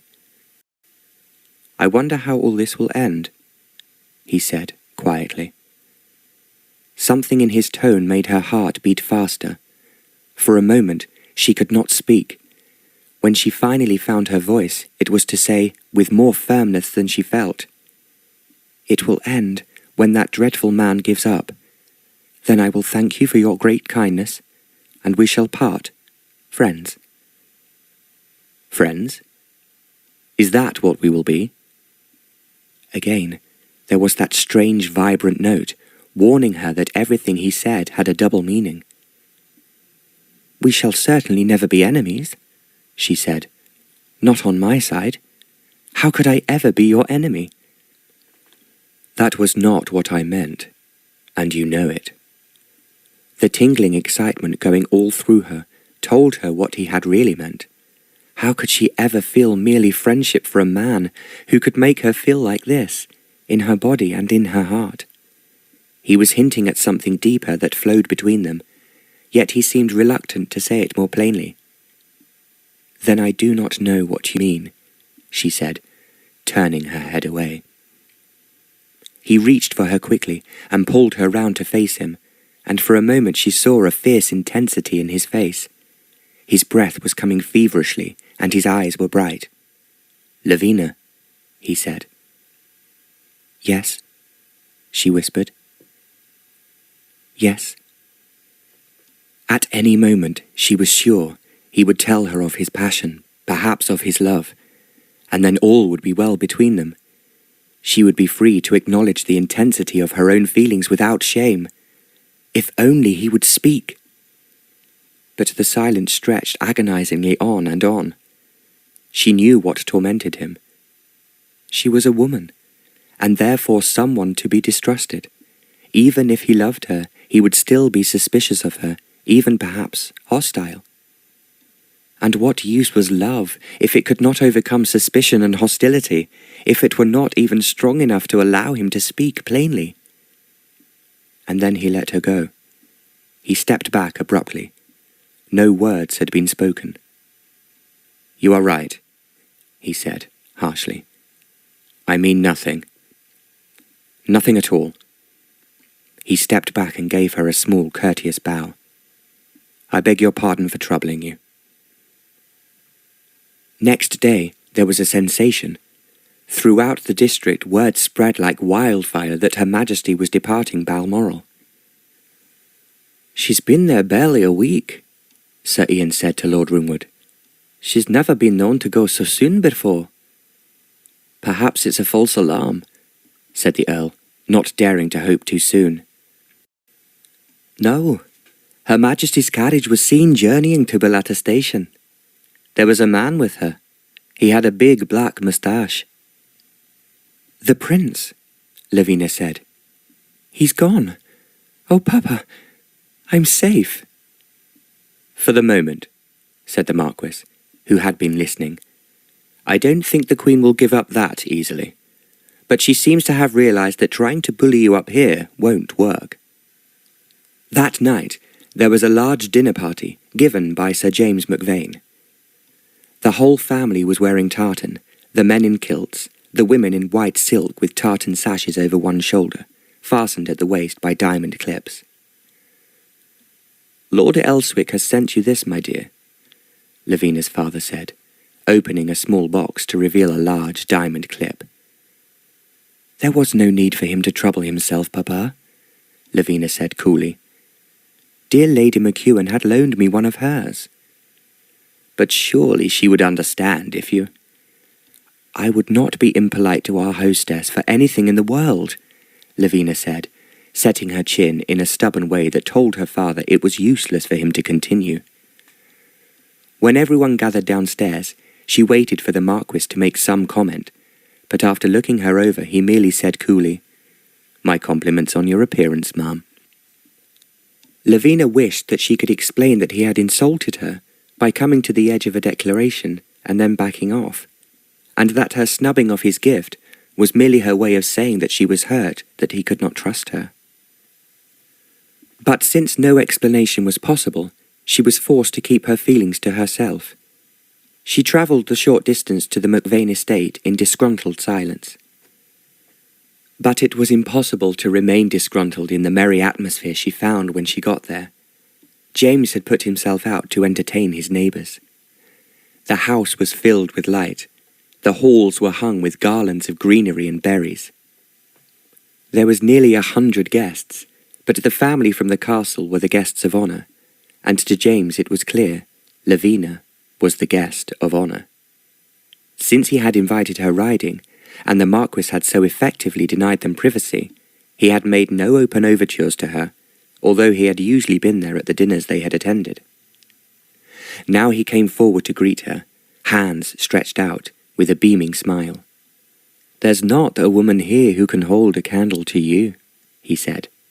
"Hush," she said, putting her finger to her lips and giving him a sparkling smile. "Remember your duty to the other ladies." His reply was a wink. "Good evening, McVane." The Marquis held out his hand to his host, greeting him blandly, then devoting himself to his host's mother. The dinner table was a masterpiece of flowers and exquisite china, lit by candles. Smiling, James led Lavina to a place beside him.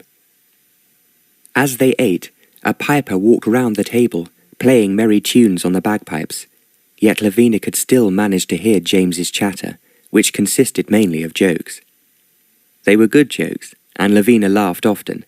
Her host's blatant admiration was like balm to her wounded spirit, and she almost forgot to eat. The food, however, was delicious, so was the wine. It was a long time since Lavina had enjoyed a party so much. Then James rose to his feet, raising his full wineglass into the air, and the toast of Slangevar could be heard round the room. It was all great fun, and when the ladies left the dining room, Lavina found herself hoping the men would not stay long.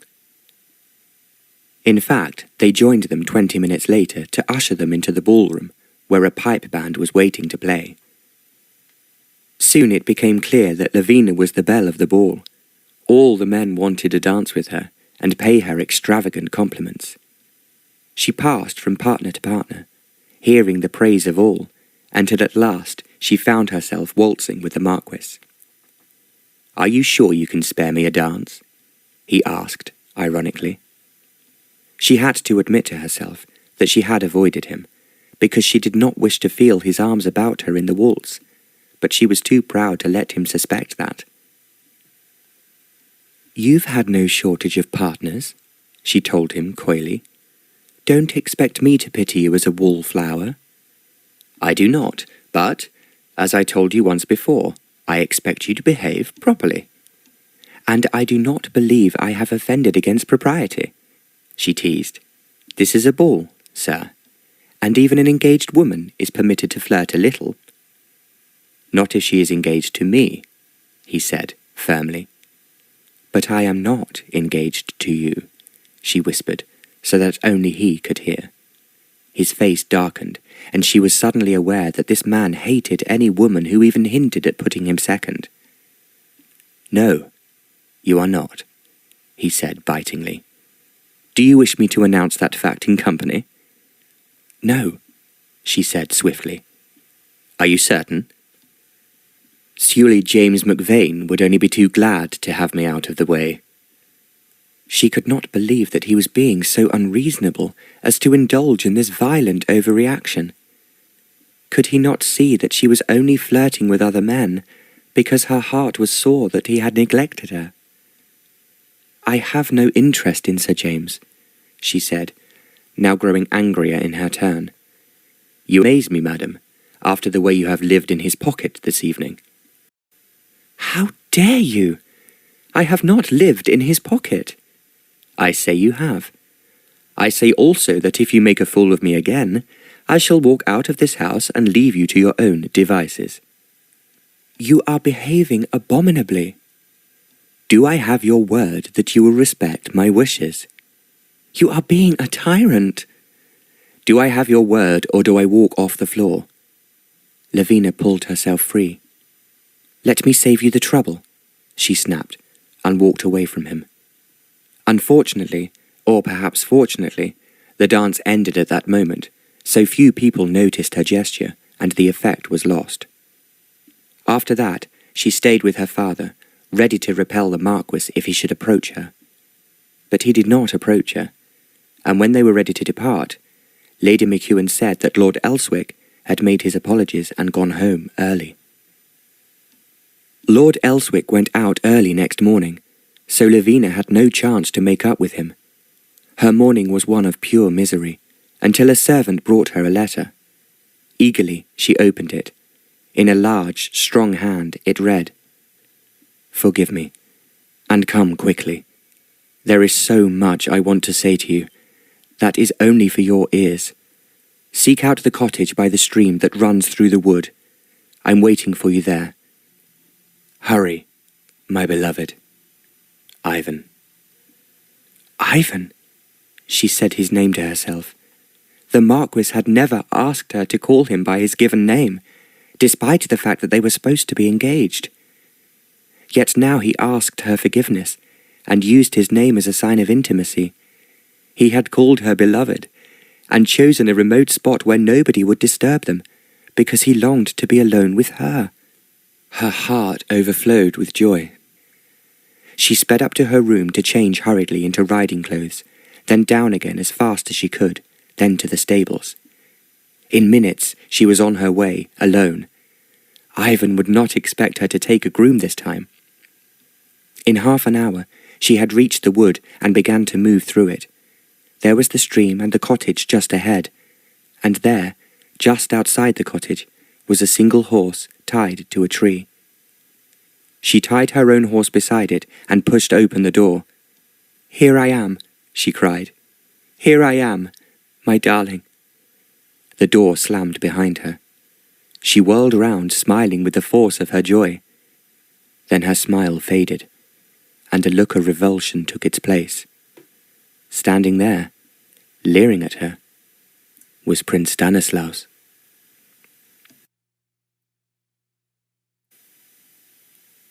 Chapter 9.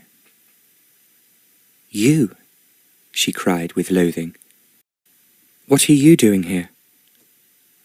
"I've hired this cottage. I thought it would make a good place for us to meet. So obliging of you to come in answer to my letter." "Your letter? But—" She stopped. The hideous truth was becoming clear to her. "Of course, my letter. How else could I have got you here?" "You can't have written it," she said, her breath coming in little gasps. "It started— Forgive me. You could never have known that we'd quarrelled." "My dear lady, I had no idea that you and Elswick had quarrelled, until you told me just now. But if there is one thing I've learnt about women in many delightful years spent pursuing them, is that every woman thinks her lover is in the wrong. It is that every woman thinks her lover is in the wrong. He can be a saint, it makes no difference. She is always sulky and petulant about something. So a clever man asks her forgiveness as a matter of routine. He can rely on her to supply the details. And I was right, you see, because now you are here. And I am leaving immediately. I'm afraid you are not. Your presence is important to me." Grasping her riding whip tightly, Lavina took a step forward, facing him, and saying firmly, "Get out of my way." Stanislaus merely laughed. "How splendid you are! How magnificent! What a princess you will make!" "I will never be your princess." "Oh, but you will. You have no choice. I must have an English royal bride." "I am not royal." "The Queen has recognized you as part of her family. When we marry, she will consider me a relative, and from that, many good things will flow. You see, it's not just protection against the Russians that I need. It's money. When I'm related to the British royal family, money will flow into many coffers." "For the benefit of your people." "But what benefits me benefits my people. Naturally, I am expected to maintain a splendid court. As my princess, you will be at the center of luxury. You will enjoy it." "You are out of your mind. Even if I married you, which I won't, how could I ever enjoy luxury paid for by stealing from your people? The idea is horrible." "Do you think so? I find it rather sensible. How else could I pay for my little pleasures? Your scruples won't last. When I shower you with diamonds, you'll forget to worry about who paid for them." Lavina shuddered. His leering smile, his soft, lisping voice was beginning to make her feel sick. "Get out of my way," she repeated. "I want to leave." "But you cannot leave. Here you are, and here you will stay." "Until what? Are you planning to produce a parson to force me into marriage here and now? Because if you—" "Good heavens, no," he said, genuinely shocked. "No hole in the corner business for us. To be any use to me, our wedding must take place in the sight of the world. I need a great occasion, in Westminster Abbey in the presence of the Queen and the Russian ambassador, with the ceremony conducted by the Archbishop of Canterbury." "And just how do you think you'll force me to go through with it?" she demanded. "By keeping you here alone, with me until you're so compromised that no other man will have you." "So you plan to turn me into damaged goods?" she said scornfully. "And what use will I be then as Princess of Kudratz?" He shrugged. "Don't be stupid. It doesn't matter to me if you're damaged goods, as long as you bring the money with you." A chill went through Lavina as she realized that this creature was right. Nobody knew where she was. He could keep her here for days without being discovered. And who would want her then? "Her Majesty will never allow you to do this," she said desperately. "Why not?" he asked, genuinely puzzled. When she knows how you kidnapped me, I shall beg her help. Stanislaus roared with laughter. You beg her help? After the way you spoke to her? He was right. She had thrown away all chance of the Queen's friendship, and now her position was truly desperate. Suddenly she turned and began to run, heading for the far door, but she found it locked, and when she turned, she saw Stanislaus coming towards her. He did not move hurriedly, for he knew that she was trapped. Let me go, she said breathlessly. I will not marry you. Don't be ridiculous, he said, abandoning his smile and showing her a cold face. Of course you will.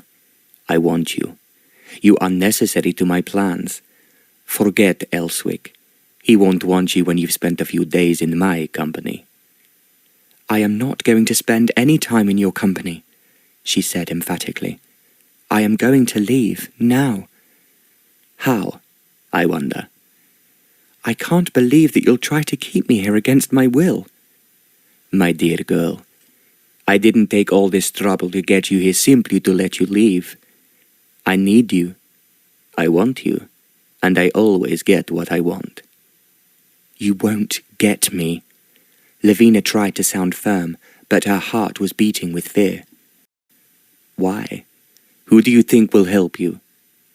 My fiancé, she said determinedly. Lord Elswick, the man I am going to marry. Prince Stanislaus roared with laughter. Marry you? Have you deluded yourself with that idea? He has no intention of marrying you. Your engagement is false. A fantasy for my benefit. That is not true, she stammered. The Queen tells me that it is true. She never expected you to carry the charade this far. She thought, when her wishes had been made clear to you, you would obey them. But since you are stubborn, stern methods are needed. Do you expect me to believe that the Queen actually supports you in abducting me? Never. Well, I didn't exactly describe what I meant to do, but in general, she supports our coming marriage. I will not marry you, she screamed. When we've been here alone for a few days, you'll be glad to marry me. Elswick won't claim you. Oh, he wants revenge on me, but not at the price of tying himself to damaged goods. What? Do you mean revenge? You didn't know? How charming. I shall have the pleasure of telling you. I was the man who enticed his bride away and left him looking foolish at the church, to the derision of his neighbors. Lavina stared at him aghast. I don't believe you, she whispered. But she did. It made sense of everything, including the way the Marquis had behaved at their first meeting. At first, he had refused to help her. Then her father had mentioned Kodratz, and he had swung round from the window, alert at the name. From that moment, he had been determined to do everything in his power to make their betrothal convincing. The hastily arranged dinner party, the man from the newspaper, the family jewels, the kiss during the fireworks display. He had done much, much more than she had envisaged when she asked his help. And this was his reason. It was all to thwart the man who had ruined his life. She closed her eyes, trying not to follow this path of thought. It led to too much pain. I don't believe you, she said again. It was untrue, but she wanted to keep him talking. Dreadful as it was, she had to hear everything. He shrugged. Why not? I don't live in Kodratz all the time. It's a dreadful, primitive place, as you'll discover when we're married.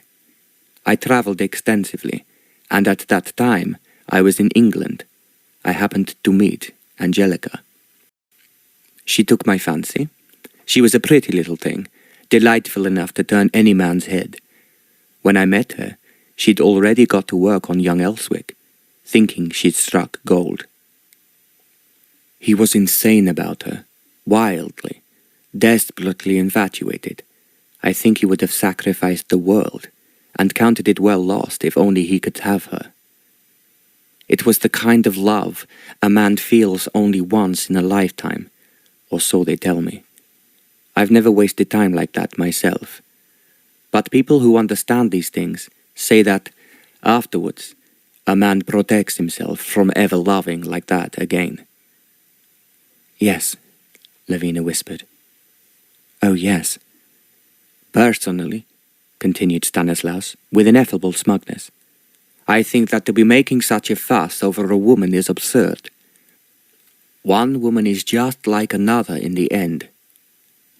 Some are a little more fun, some a little less, but none of them really matter. However, Elswick would have died for Angelica. Lavina looked away, refusing to let him see how these remarks tortured her. They conjured up thoughts she could not bear, thoughts of the man she loved as he had once been, young, generous, with a heart to give, not wary and defensive as he is now, but loving, passionate, and giving. Angelica knew how wildly in love he was, Stanislaus went on. She thought she was winning. She hadn't reckoned on his family cutting him off. Of course, they couldn't deprive him of the title, and if she'd been patient, she would eventually have been a marchioness, and everything would have been hers. But Angelica didn't understand the words patience and eventually. She wanted everything now, and I was able to offer now. Not marriage, of course, but money, jewels, life in glittering surroundings. She made me wait right up until the wedding day. She was sure his family would relent when the moment came and turn up at the wedding. She even went to the church, all dressed in bridal white. I went with her, riding beside her carriage. When she realized that the old Marquis wasn't there, I took her hand and we ran away together. Stanislaus gave his eerie, almost silent laugh. At the last minute, I looked back and saw the jilted bridegroom standing there.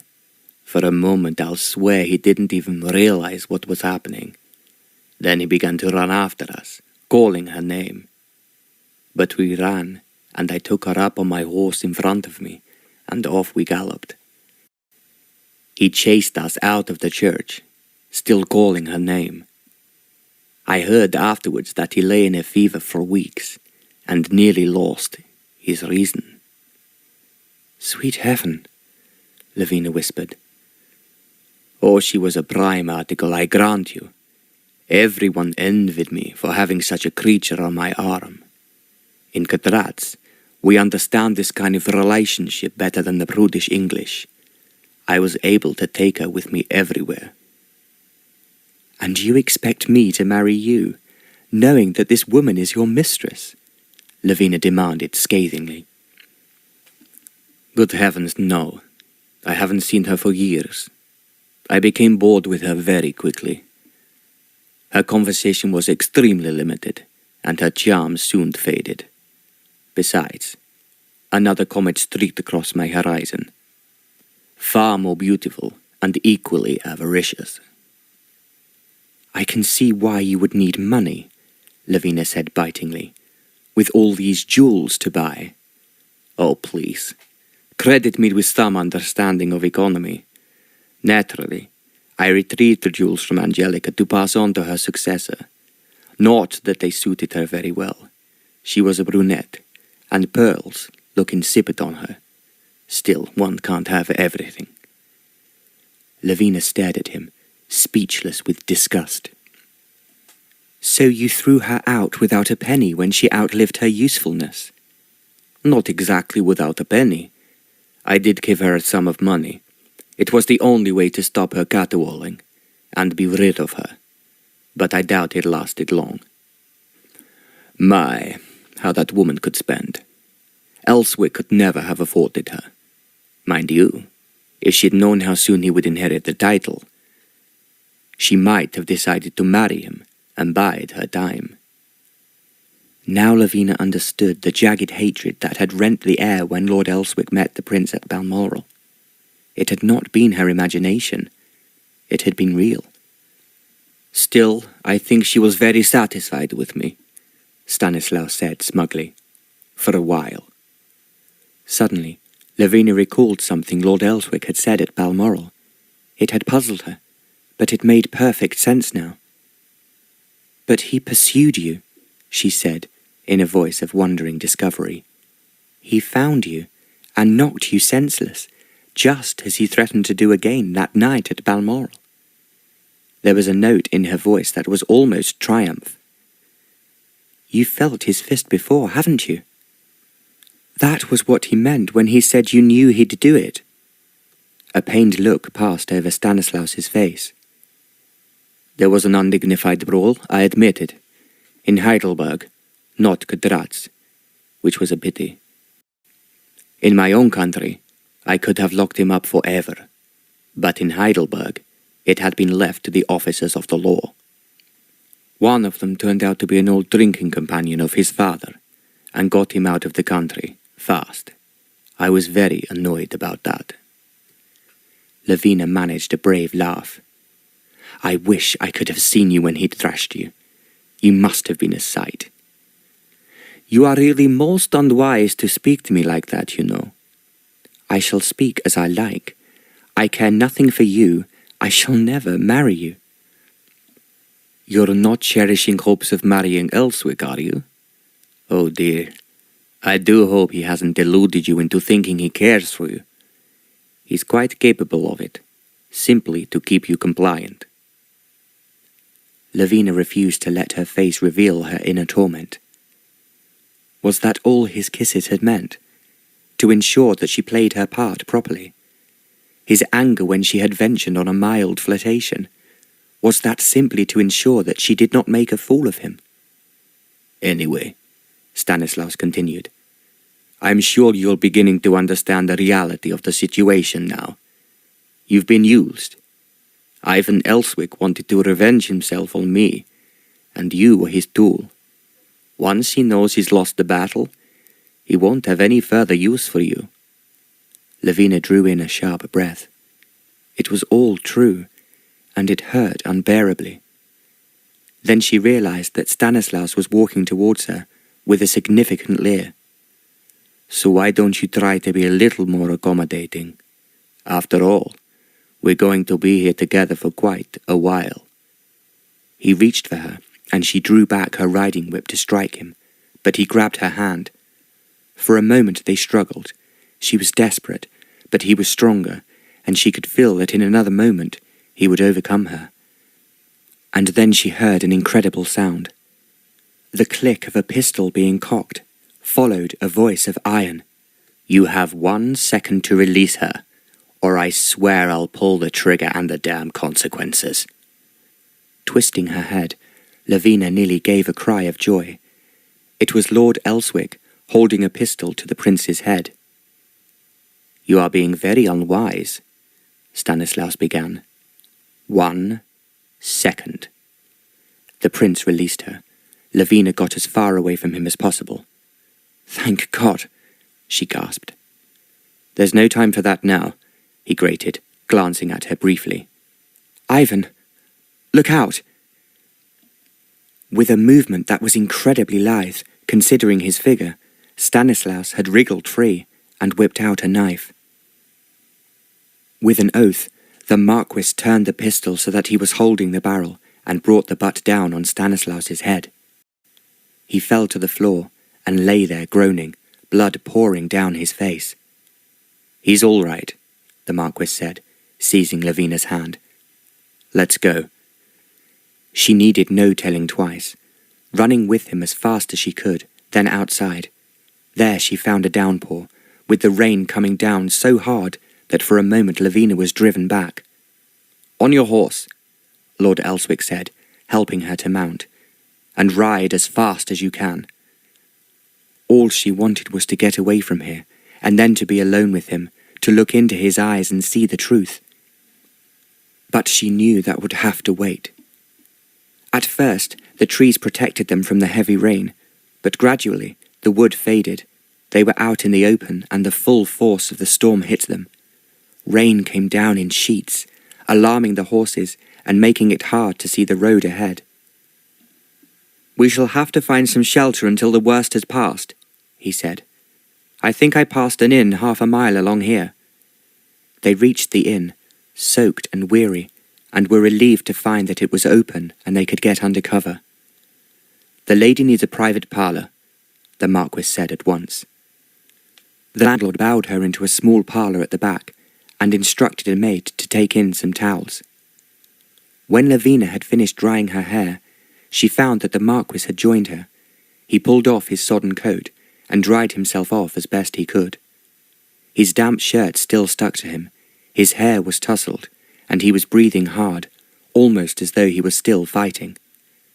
The sight made Lavina remember what Stanislaus had said. For the Marquis, this was a battle that had already lasted a long time, and it wasn't over yet. "Lavina." He reached for her, pulling her close, wrapping his arms about her. For a moment her soul rejoiced, but only for a moment. His caresses were poisoned for her now. Instead of melting against him, as she longed to do, she stiffened and asked in a hard voice, "How did you find me?" "You dropped the letter in your room, and your maid found it. I guessed who had sent it, and luckily it told me where you'd gone." She wanted to cry out at the thought that he had seen that letter and believed it was from him. She was grateful for being rescued, but her spirit was still wretched from what she had discovered. Suddenly, she could hardly bear to be with him. She pulled back, turning away from him. "My dearest." He reached for her again. "Don't," she cried, backing from him. "Don't call me that. Don't come near me." "But what is it? Are you angry with me? Did you think I wouldn't come for you?" "Oh, to be sure, you had to play out your revenge to the end," she cried. "Darling, you should have told me." His face hardened. "So Stanislaus has been talking? I dare say he made a good story of it." "I wish you had told me yourself. I felt so foolish to learn the truth from him." "How could I tell you?" he demanded harshly. "You asked for my help and I gave it. I could not speak of my reasons to you then. They were too painful. And why should I think you cared, as long as I did as you asked?"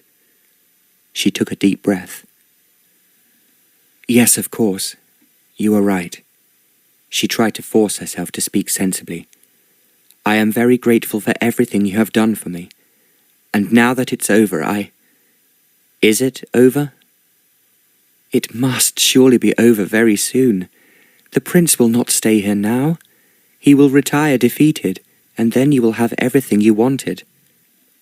"Not quite everything," he murmured.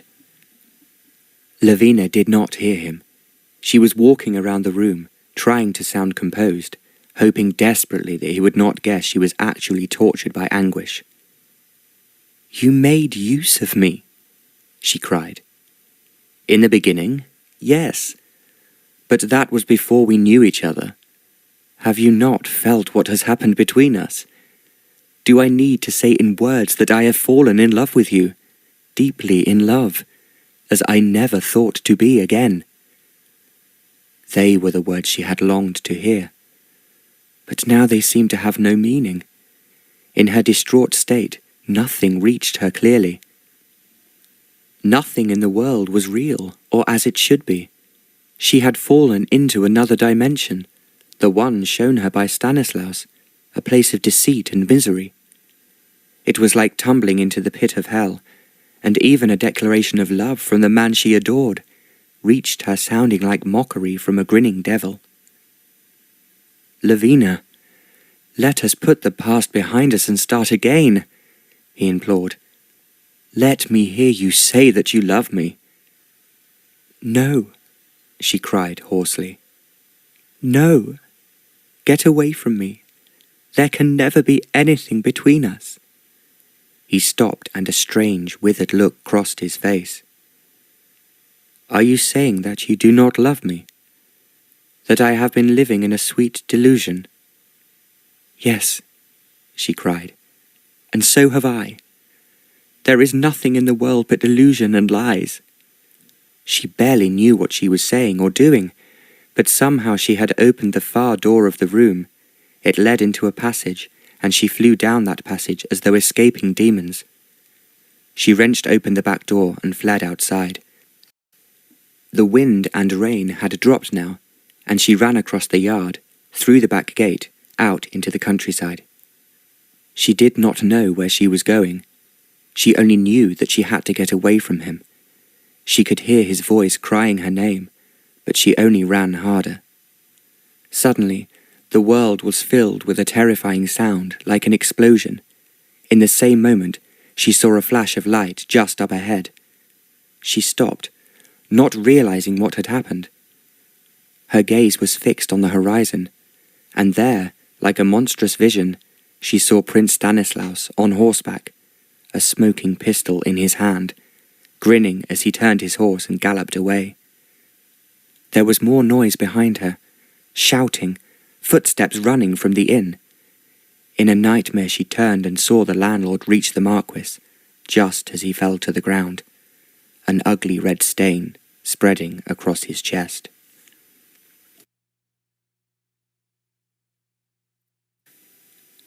Chapter 10.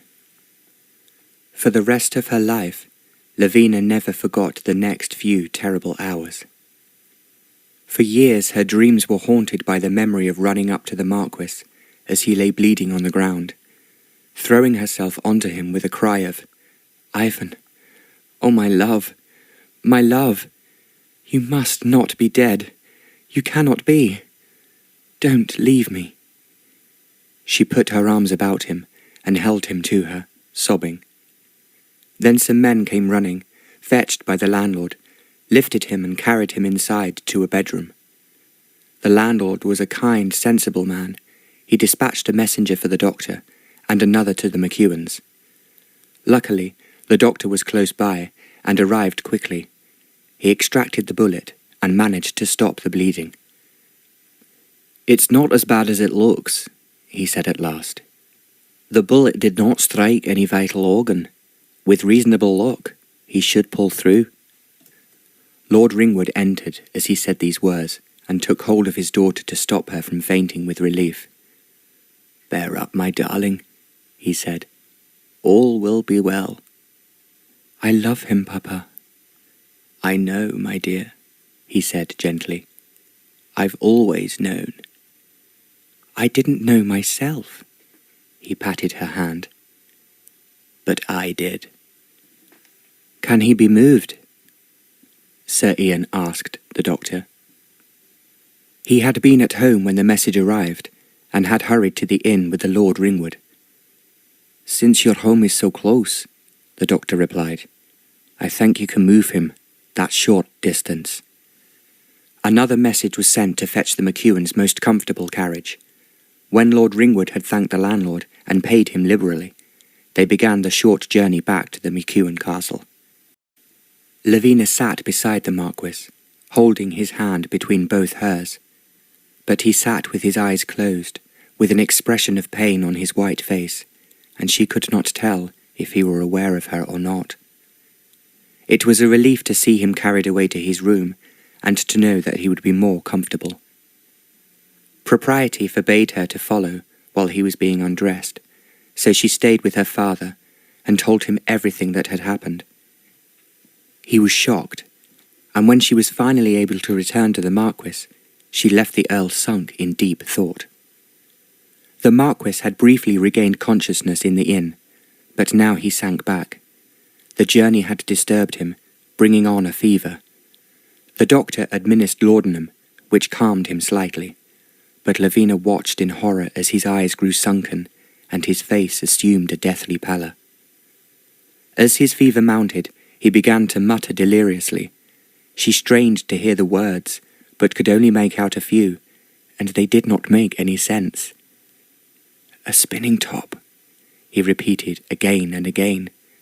"Pretty as a spinning top."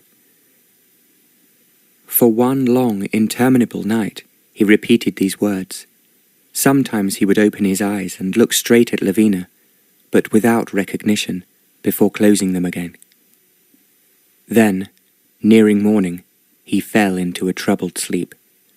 Mercifully, his temperature had fallen, but he seemed distant from her, like a man living in another world.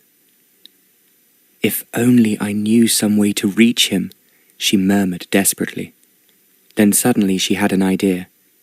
She went quickly out of the room and down the stairs to find Lady McEwen. "I have come to ask you a great favour," she said. "My dear, anything. Is there a piano anywhere upstairs?" Lady McEwen stared at her. "A piano?" she exclaimed. She was about to ask questions, then she changed her mind and said, "There is one in the nursery, which the children used until they grew older. I've kept it tuned." "Oh, thank you. That will be wonderful. May I have it moved?" "Of course. Tell the butler what you want, and he will send someone." On Lavina's instruction, the butler had 2 men carry the piano from the nursery into the passage outside the room where the Marquis was sleeping. She crept back into his room. His eyes were half closed, and she could not tell if he was awake or sleeping. She slipped out again, leaving the door open. In the corridor, Lavina sat down at the piano. Then she started to play the soft music she had first heard the Marquis play when they were on the yacht. She played the tune which the Marquis himself had played so well, and which she knew meant a great deal to him. She played for 20 minutes. Then, very softly, she looked back into the bedroom. He lay quite still, his eyes completely closed now, his breathing coming more easily. Whether he was asleep or merely listening, she had no idea. For a moment she stood where she was, thinking that he looked somehow at peace and not suffering from pain or fever. She returned to the piano and began to play again some of her own favourite tunes. Then once more she played the tune which meant so much to the man she loved. Only after quite a long time had passed did she once again look into the room and tiptoe nearer to the bed. His eyes opened, and he said very quietly, in a voice she could hardly hear, "Thank you, my darling."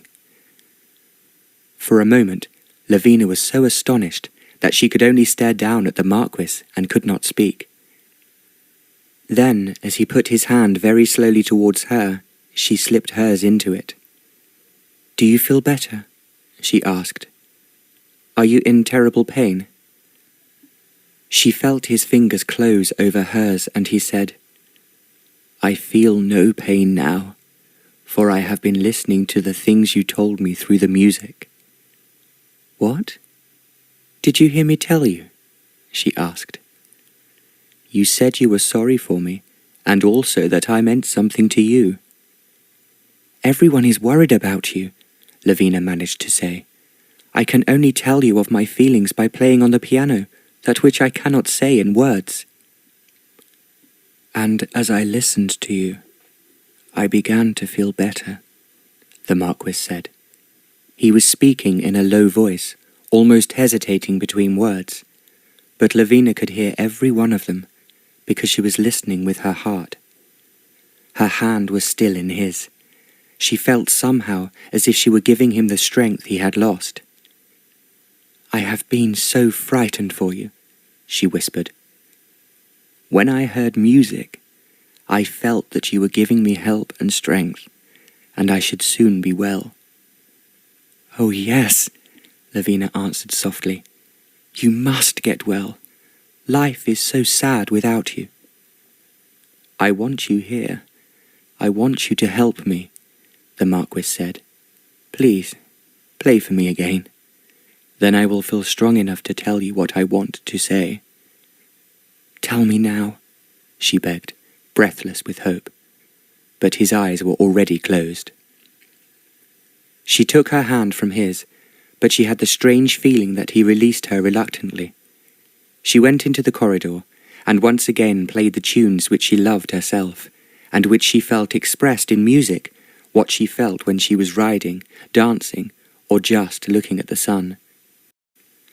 She knew now that her music spoke to the man she loved, and that the things it told him were vital for them both and the future. "You must get well, completely well," she told him in music. "I love you more than I can ever say, except in this music which seems to come down from heaven and not belong to the world." After a while, she thought she would see if he was asleep or awake. She went into the room very quietly and found his eyes closed. She knelt beside him, praying that he would soon get well, closing her own eyes as she did so. When she opened them, she saw him looking at her. As she looked back at him, he put out his hand. She put hers into his and felt him hold her hand so firmly that he was almost squeezing it. Then he asked quietly, "Were you praying for me?" "With all my heart," she replied fervently. "You must get well, for my sake." "Does it matter to you," he murmured, "if I am well or not?" "Of course it does," she said passionately. "I thought you hated me." No, I could never hate you." "Promise me that that is true." "It is true. I swear it." She would have said more, but he seemed to fall asleep again, and this time it was as though something had brought him peace. Her father had crept into the room behind her. "Go on and get some sleep now, my dear," he said. "He'll be better in the morning." That night she slept without dreaming, and woke feeling calmer. "He's better," said Mrs. Banty, without waiting for her question. "I've already been along to find out." Mrs. Banty had developed a soft spot for the Marquis. "I must go to him," Lavina said. "When you've had some breakfast," Mrs. Banty said firmly. She went downstairs to be greeted warmly by the whole McEwen family. Suddenly, she was hungry. She had eaten so little recently, and her spirits were rising with hope. Suddenly, the butler entered, his face grave, for he understood the significance of what he was saying. "The Queen's messenger is here to see Lord Ringwood." "Papa!" Lavina's hands flew to her mouth. "It's all right, my dear. It will be a reply to the letter I dispatched to Her Majesty as soon as I knew what Prince Stanislaus had done." "But what did you say to her?" "I resigned my place at court, and I told her why." Before she could reply, the messenger appeared. It was Sir Richard Peyton again, and his manner could only be described as chastened. "The Queen has received your letter," he said, "and replied at once. I have travelled all night to be here, and I am commanded by Her Majesty to say that she hopes you will take the contents of her letter very seriously." Under the anxious eyes of everyone, Lord Ringwood opened the envelope. It contained Her Majesty's urgent plea that Lord Ringwood would reconsider his decision to leave court, as she could not do without him. Her Majesty further added her congratulations on the betrothal of Lady Lavina Ringwood to Lord Elswick, and her hopes of happiness for their future. She thought Lord Ringwood might be interested to know that Prince Stanislaus had left the country and would not be returning.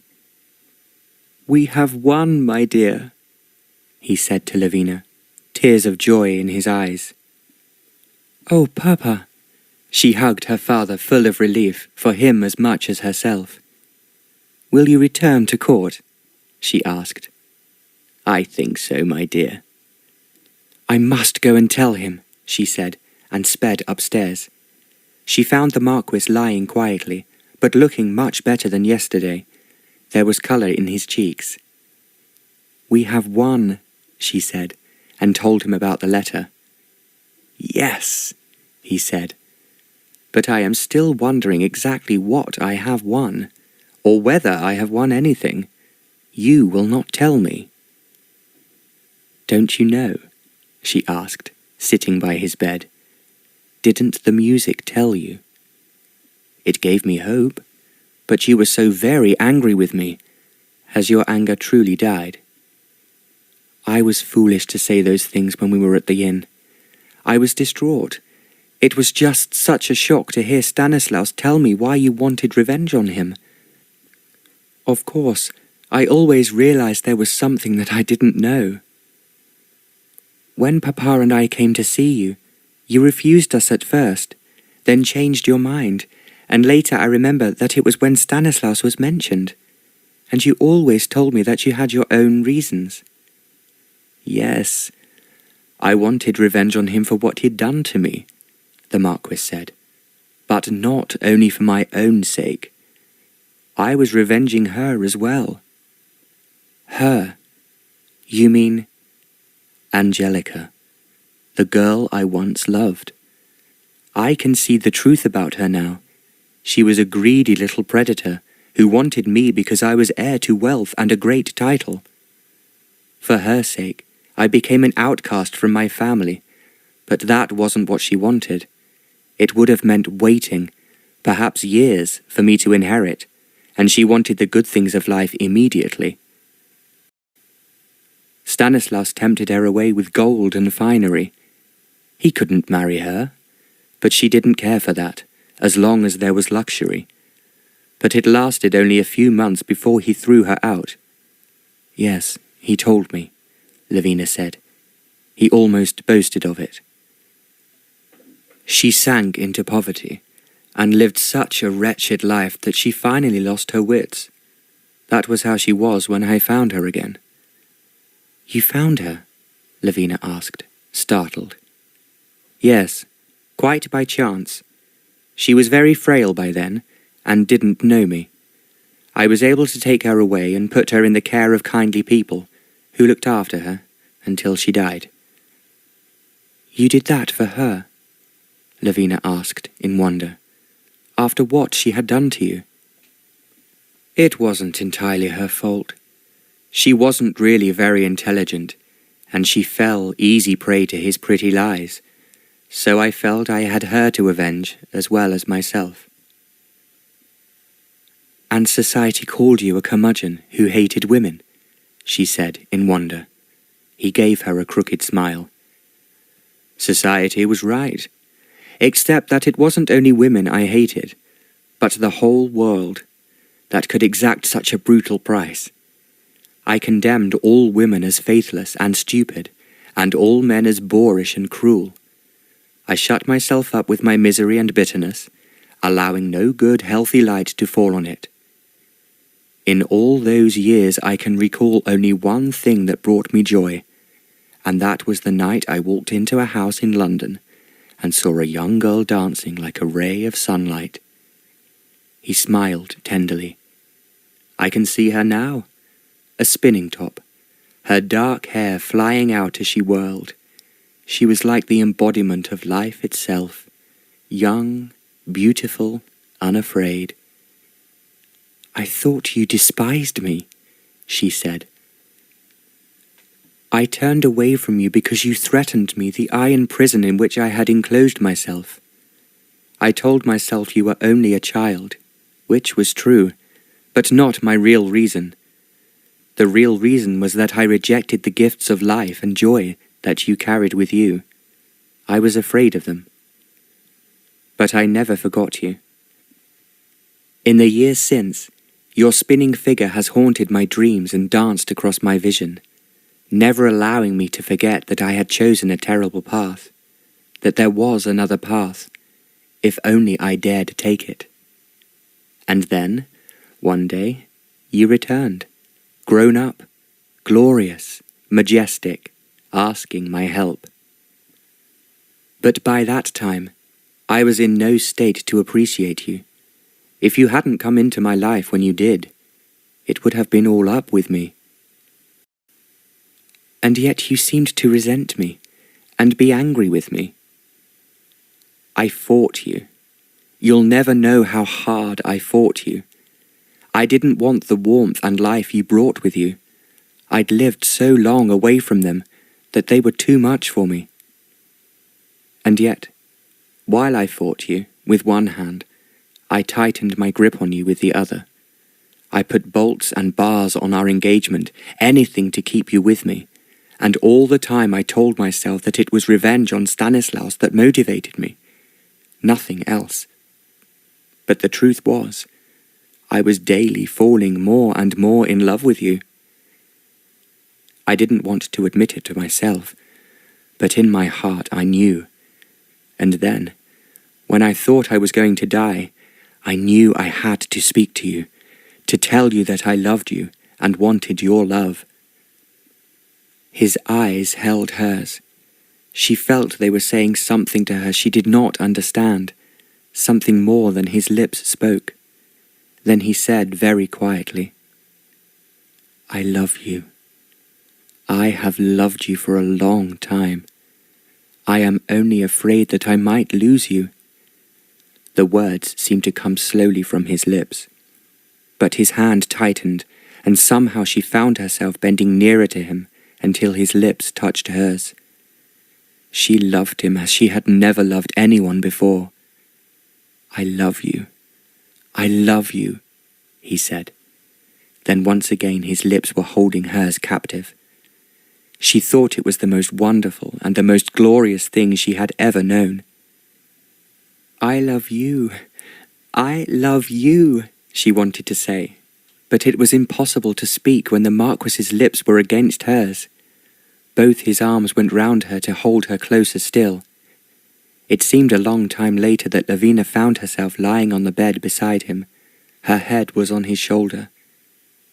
"Tell me that you love me," he begged. "I love you," Lavina whispered. "It is so wonderful that I can't find words to express it."